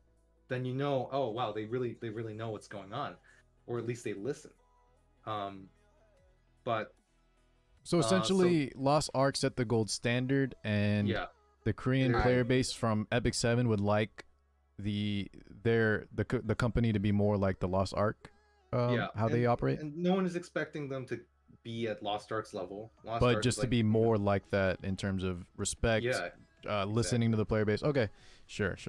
I wanted to ask though, this is a little bit separate, also tying into communication though, but in your post, I think that a lot of maybe you and the Korean players think that over here at Global, we are kind of the favorites and we have like a lot of communication, and what we say and do is kind of what This will be good. happens. Is that kind of true? So I think there is that sentiment going around, and I don't think it's much of a kind of. I think it comes from this kind of barrier that we have between the player bases. There aren't a lot of opportunities like this to hash out what really goes on, obviously. So I Yep. think there's that. But I think if the Korean player base thinks that Global's listened to, and the global player base thinks that Koreans are listened to, then obviously Yeah, there's something wrong. there's something wrong, right? And I think the issue would come from at the root. They don't really listen to any particular player base at all. Okay. Well, yeah, I don't think they At should. least not in the way that I think they should listen to we would everybody. expect them to. So since the Korean player base feels unheard, Yeah. They go on Reddit, and they find a lot of times, because of the differing standards that people have, Global is super content, and about a lot of stuff that Koreans may be less than content with. I don't mean to say that this means global players are complacent or whatever. It's just a difference in standard. So hold on, chat. Let me ask you this: if KR players go outside of their little bubble, and they see that everybody else is kind of content, that is what it is. We'll get our changes when we get our changes. Would that not show them that the majority of players who are playing the game don't care about their concerns and that they should stop. If you are the toxic vocal minority and you go out there and you're like, man, like nobody else is complaining about this thing that I'm mad about, maybe you're the one who's wrong. I'm just saying. Maybe you're the one who is not correct here. Yeah. That people, it's not commonplace for people to have like a gold standard for the video game industry. Yeah. Because what do you mean? I don't think I can think of a single kind of parallel to how we view Lost Ark's team in the global community. Like if there's any sort of like I think gold standard dev. Not for a global dev, but I know like Final Fantasy 14 has really set the standard for MMOs. But that's a Japanese company, obviously. But it really kind of took a huge hit in your example with MapleStory. Again, I don't understand why they continue to compare these megalithic MMOs to a fucking mobile game. Like I don't get this comparison. Bro, Blizzard does this. Why doesn't Smilegate for Epic 7? And they can't recover either. Bro, Bethesda, puts out Skyrim 700 times. Why doesn't Smilegate do that for Epic 7? Fantasy has shown how to run they weren't good in the beginning, but they revamped the entire system. They're super. Yeah, man, let's just compare a massively multiplayer online game to a phone game. Open with communication. I don't play it, but that's all the stuff I've been hearing. I think maybe that's a decent example. Yeah, I have heard. Why don't we get Yoshi P to write the story for Epic 7? Big of a player base in Korea, but sure. Yeah, just as an example. But did you have any questions first off, before I ask that, I want, if you can maybe start spreading the info that global, even though the Reddit might seem complacent and some players are complacent and our cultural standards they don't really make why us can't as this game that's been out for 10 push years for change as much as you guys? Why can't Smilegate do that with Epic 7? We have a lot of competitive players as well that do endgame PvP, and from what I've heard from you, our end goal interests are almost the same. We also, a lot of us want nerfs without compensation, if that makes the game better. We want balance to be better, of course. And yeah, we would like Smilegate to listen more as well. I don't think there's too much difference in that regard. And I would try not to say, like, don't take Reddit as the main voice of global, for sure. Well, yeah. Just like you were saying, don't view... Yeah. Right. But is there anything you want to... Again, like I've said before, the vast majority of people who play this game don't use social media, don't go to Reddit, don't go to Stove, aren't in Discords. They just play the game and they have fun playing the game. Like, that's the actual vast majority of every game. Because you don't find them because they're happy just playing the game, dude. I wanted to maybe clarify in terms of how we communicate with Smilegate. Well, I think I've seen some, I've gotten a decent explanation since posting about what the community managers are like, that they're not exactly like a direct hotline to the dev team. But I mean, nobody should have a direct line to the dev team. At least a direct communication line is important. No, it's not. I think they're in the Discord server, right? They're active members of the community. Which yes, they do a very good job being just running streams that aren't even like balanced or. No, this is a stupid argument, dude. No, this is the dumbest argument ever. Nobody should have a direct line to the devs. No community should have a direct line to the devs. You have to have some sort of filter, or you know what, you're going to have just a bunch of dumb shit going to devs and then they're going to get bogged down. That's literally what, there's a middleman. You got to put a coffee filter in there, or you get a whole bunch of coffee grounds in your coffee. Nobody wants a whole bunch of coffee grounds in their fucking coffee, and devs don't have time for that shit. That's what you have, you know, a community manager. They sit around and have to go to Reddit. They have to sit through Discord. You know, they got to go through YouTube. They got to go through Facebook and Stove. They gather everything up and they're like, you know what? Yeah, people are complaining about this one thing. You know, oh, there's one guy who's complaining because, you know, they censored, you know, Wilbet's S3 and he couldn't see any, you know, underage panties. You know what? That guy's opinion doesn't fucking matter. No, this is like completely unreasonable stuff. Like, you know what? No, man. Imagine you work IT, right? And your dumbest customer has access to just call your SQL database guy. Yeah, no, that it's got to go through customer support so they can filter it out and be like, no, you're just dumb. No, we're not doing this. Yeah, we're not doing this, man. Shut up. News related, they'll just do fun events. They answer questions. They hang out in my streams. Yeah, they're very, very, very good at what they do. In terms of it's just so showing stupid, that they man. care about their jobs. They care about the player base. But in terms of actual, can we reach out to them and have them forward the news to Korea and see? Yeah, it's why every company has a complaint changes, department especially separate for from ones the like actual balance. main It's team. very Yeah. rare, if has never happened. Mhm. There have been things like where I've given feedback and maybe like Bro, it'll be I have written them college level dissertations just to yeet it into the that void. sometimes happens, but big changes like this where That's you guys why are I pushing like for stopped no pay caring about back like in the day, writing when them you're pushing big for now, proposals. right, getting us mail, like rewards in our mail. Global has never been able to do that, and maybe that's because we're not review bombing per se, but I do think it's more that you guys still have a huge, maybe like we said, there's some in between.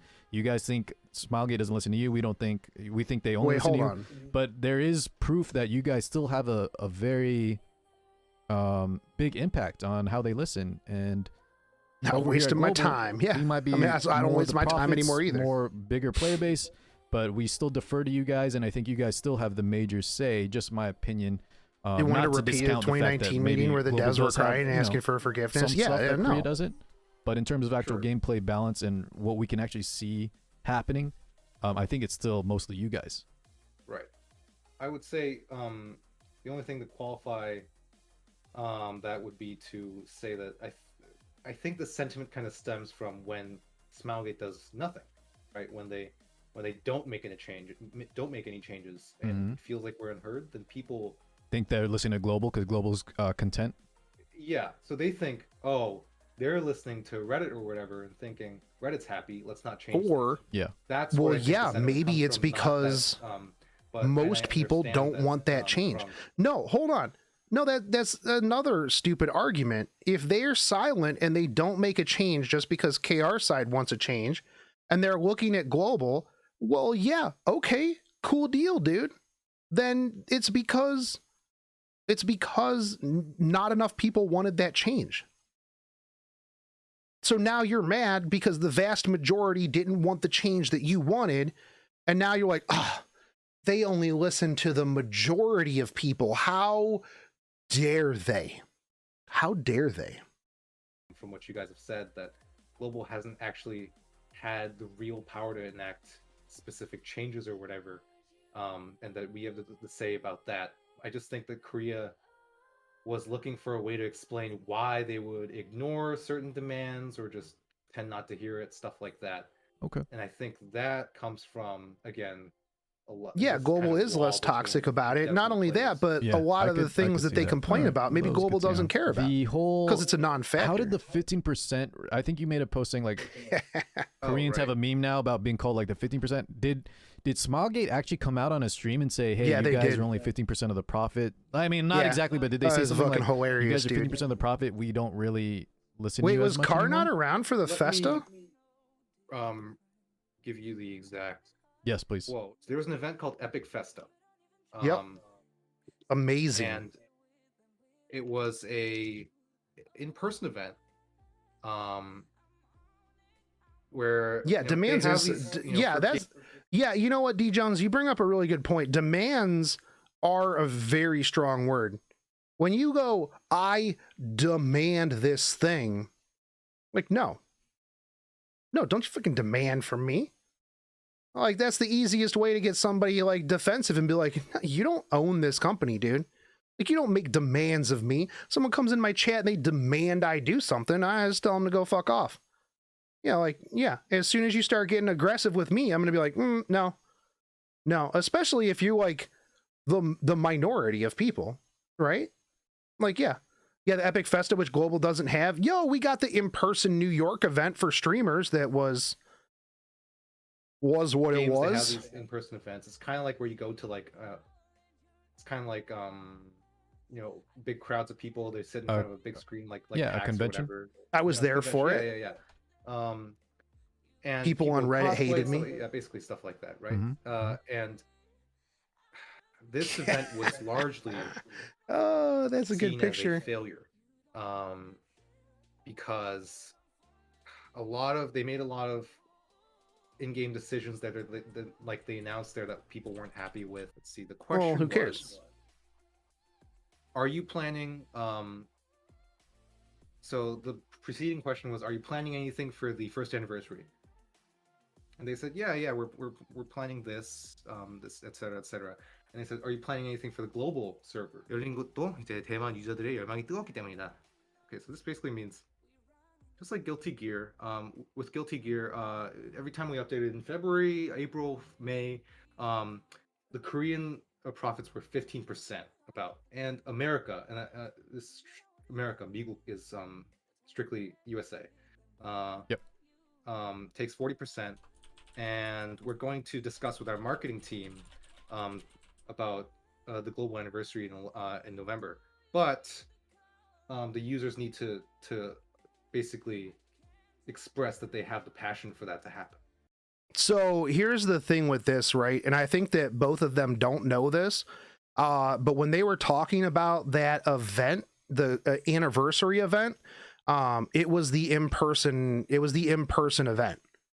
Like, that's what they were talking about. They weren't talking about like them giving us free shit for our anniversary.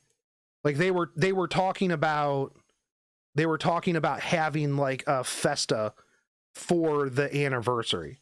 I mean, it was like 3 years ago or whatever, but I'm pretty sure that when they were doing that, it was, do we want to have an event like this happen in the States? So yeah.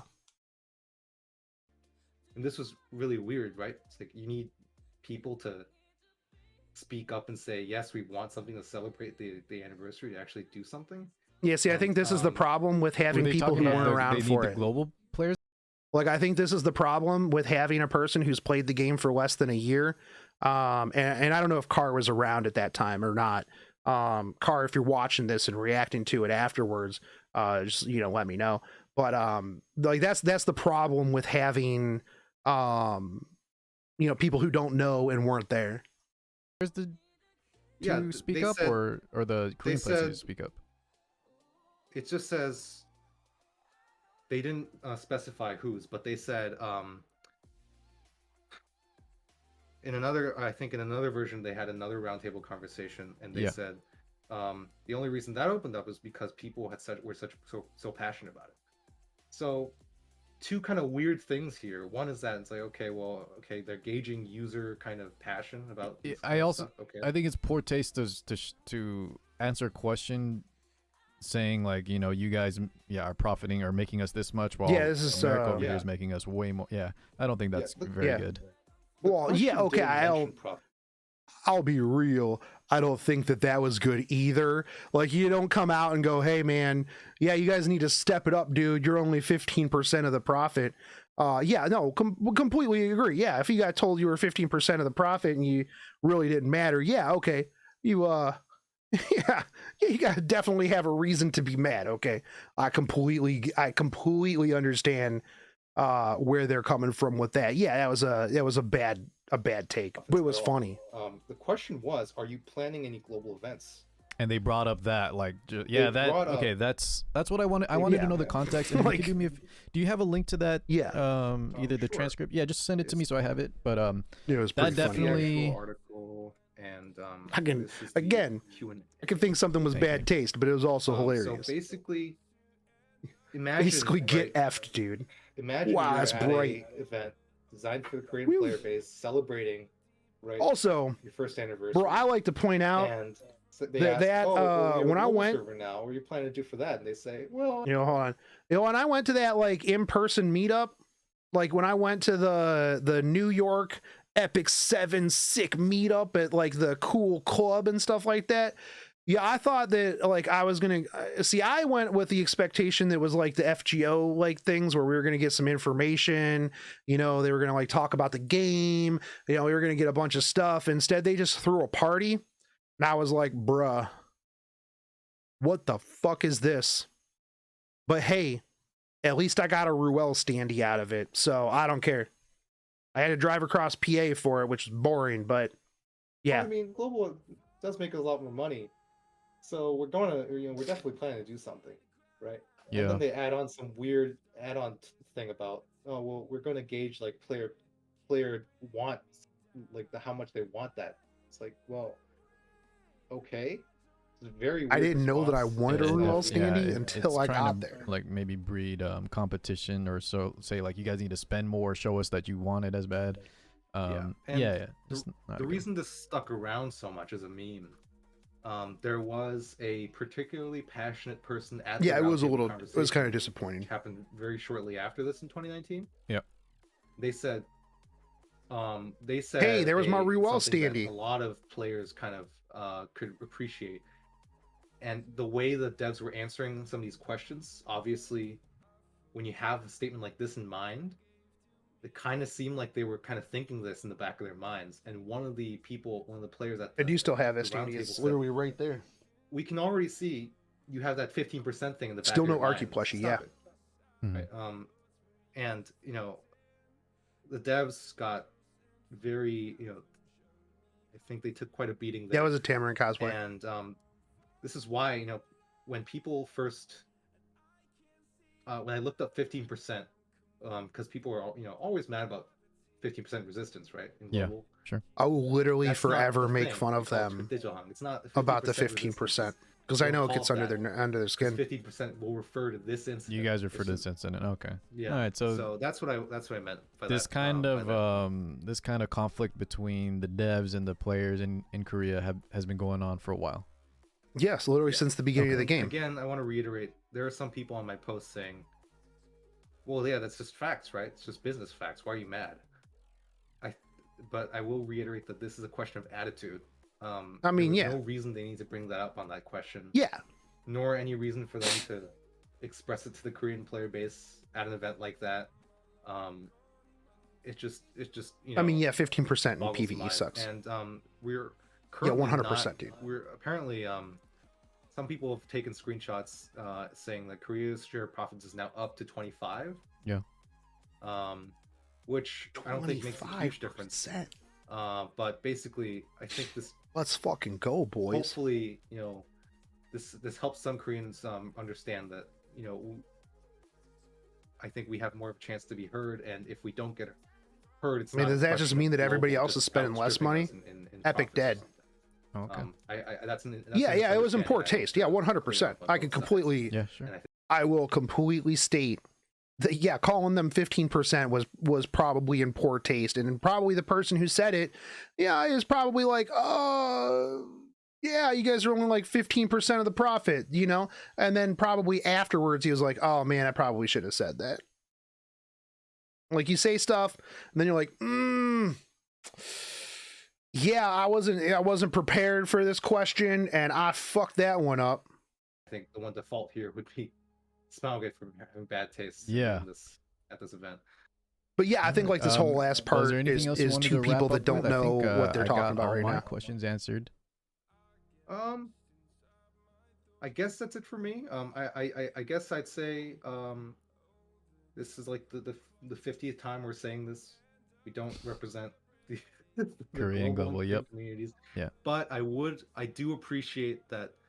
I have seen there were some Koreans who PM'd me on Reddit. They just made new accounts. They had gotten the courage to kind of speak up after seeing the post, and they added onto my post. I really appreciate that, and I think I tried to fill the role as best as possible, but I think the more bridges between the communities, the better. Yeah. I'm definitely not there. There might be Yeah, a I mean, Korean out business there is who business. listens to what I say and say that I don't agree with everything he says. Some Koreans think this. That's great. We get more sides of the argument. All power to you. There's even I think a newer post that I saw yesterday from a Korean, um, discussing possible solutions for the current situation. I think healthy discussion like that is fantastic. All right, I guess the thing I'll leave us with is please let the Korean player base knows that that a lot of if we can get, like you said, that they post more, we can talk more between global and Korea. I already know that a lot of the differences in viewpoints can be remedied by just explaining, right? The culture's a little bit different, and honestly, how it sounds is the end game goal on both parties, both That's a good. global and Korea, that's is a very good one, similar. We dude. both want the same things. Mhm. Just the methods are a that little is bit a good different. The one. culture's a little bit different overall. But yeah, Yeah. very, very good talk, man. And I appreciate you coming on. Yeah. Let me know when the video comes up. I will. Yes. All right. All right. Appreciate your Thanks so time, much. man. Take it Yeah, easy. let them know they need to chill. All right. Yeah. So that was Car 6's hour 47-minute video that that I turned into 4 hours and 15 minutes worth of content. Let's go, boys. Here, let me post up the link so that you guys can go check that out. Whoops, I double posted that. Car 6, good dude. I'm pretty okay with him.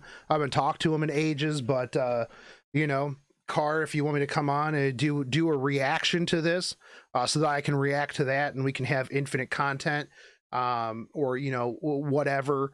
But at the end of the day, I don't think that Mr. Objection really brought a whole lot of good to this. I think that hey, my malware bytes needs updated, my bad. I think that there were some points that I think that were okay, and I still think that like cultural differences, I think that stuff like that is not a good reason to be toxic. I think that they need to chill out. I think that calling, saying that they're just hurting Smilegate out of love, I think is another cop out. I also think that a lot of people that are complaining about stuff don't know what it is that they want.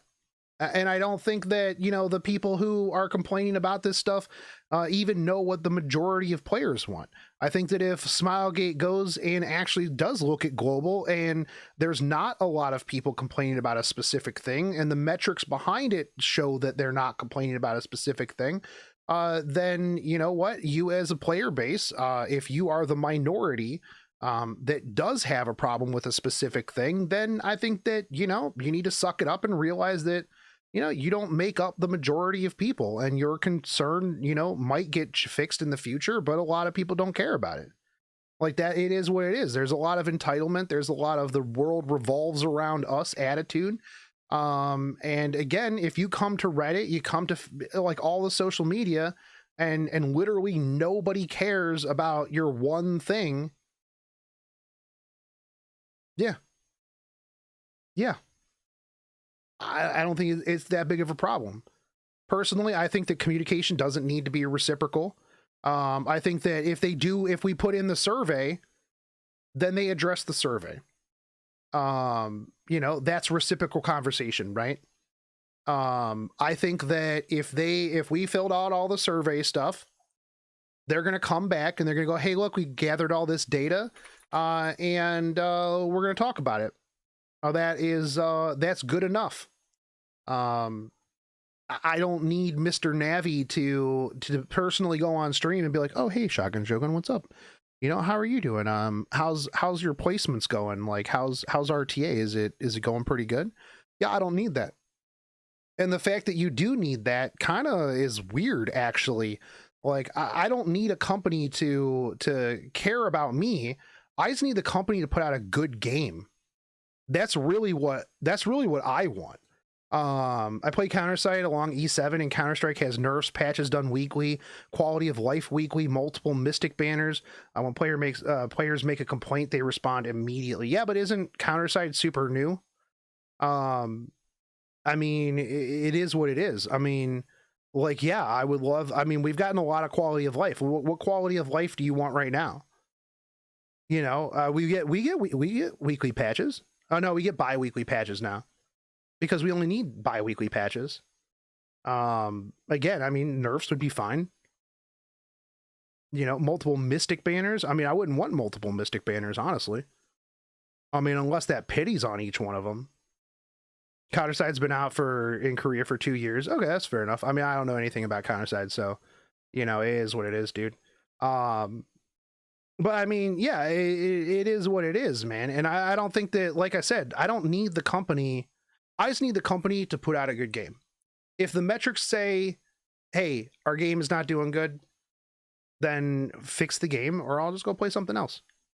Like, I think a lot of people get just too tribal and too invested emotionally in a game, and they can't just take a break. I think that taking a break from a game really helps you, mentally, actually. I think that you know, if you are mad at the way that the game is right now, vote with your wallet. Stop playing. Those metrics will eventually, you know, make their way up. If they just start seeing people just drop off from their game and they, you know, and they just don't make any money, then they're going to have to make changes. But I also don't think that, you know, like I said with the review bombing, I think it's disingenuous to make 25 accounts and 1-star a game. It's no different than false flagging their YouTube. It's literally inorganic. There we go. You know, it's inorganic. If 100,000 players all got together and actually 1-starred a game, then okay, like that's perfectly fine. But if you have, you know, 1,000 people that make 100 accounts and 1-star a game, that's not an actual indicator of the actual player base being mad. Like I just don't. I don't think that's realistic, and I don't think that kind of behavior should be. I don't think that kind of behavior should be rewarded. Actually, like I just really don't. I think that when you reward that type of behavior, you just reinforce bad behavior, and then you have a wiki full of controversies that aren't really controversies. I think that's just the case. But you know what? This video is literally 4 hours and 20 minutes, so we're ending it here.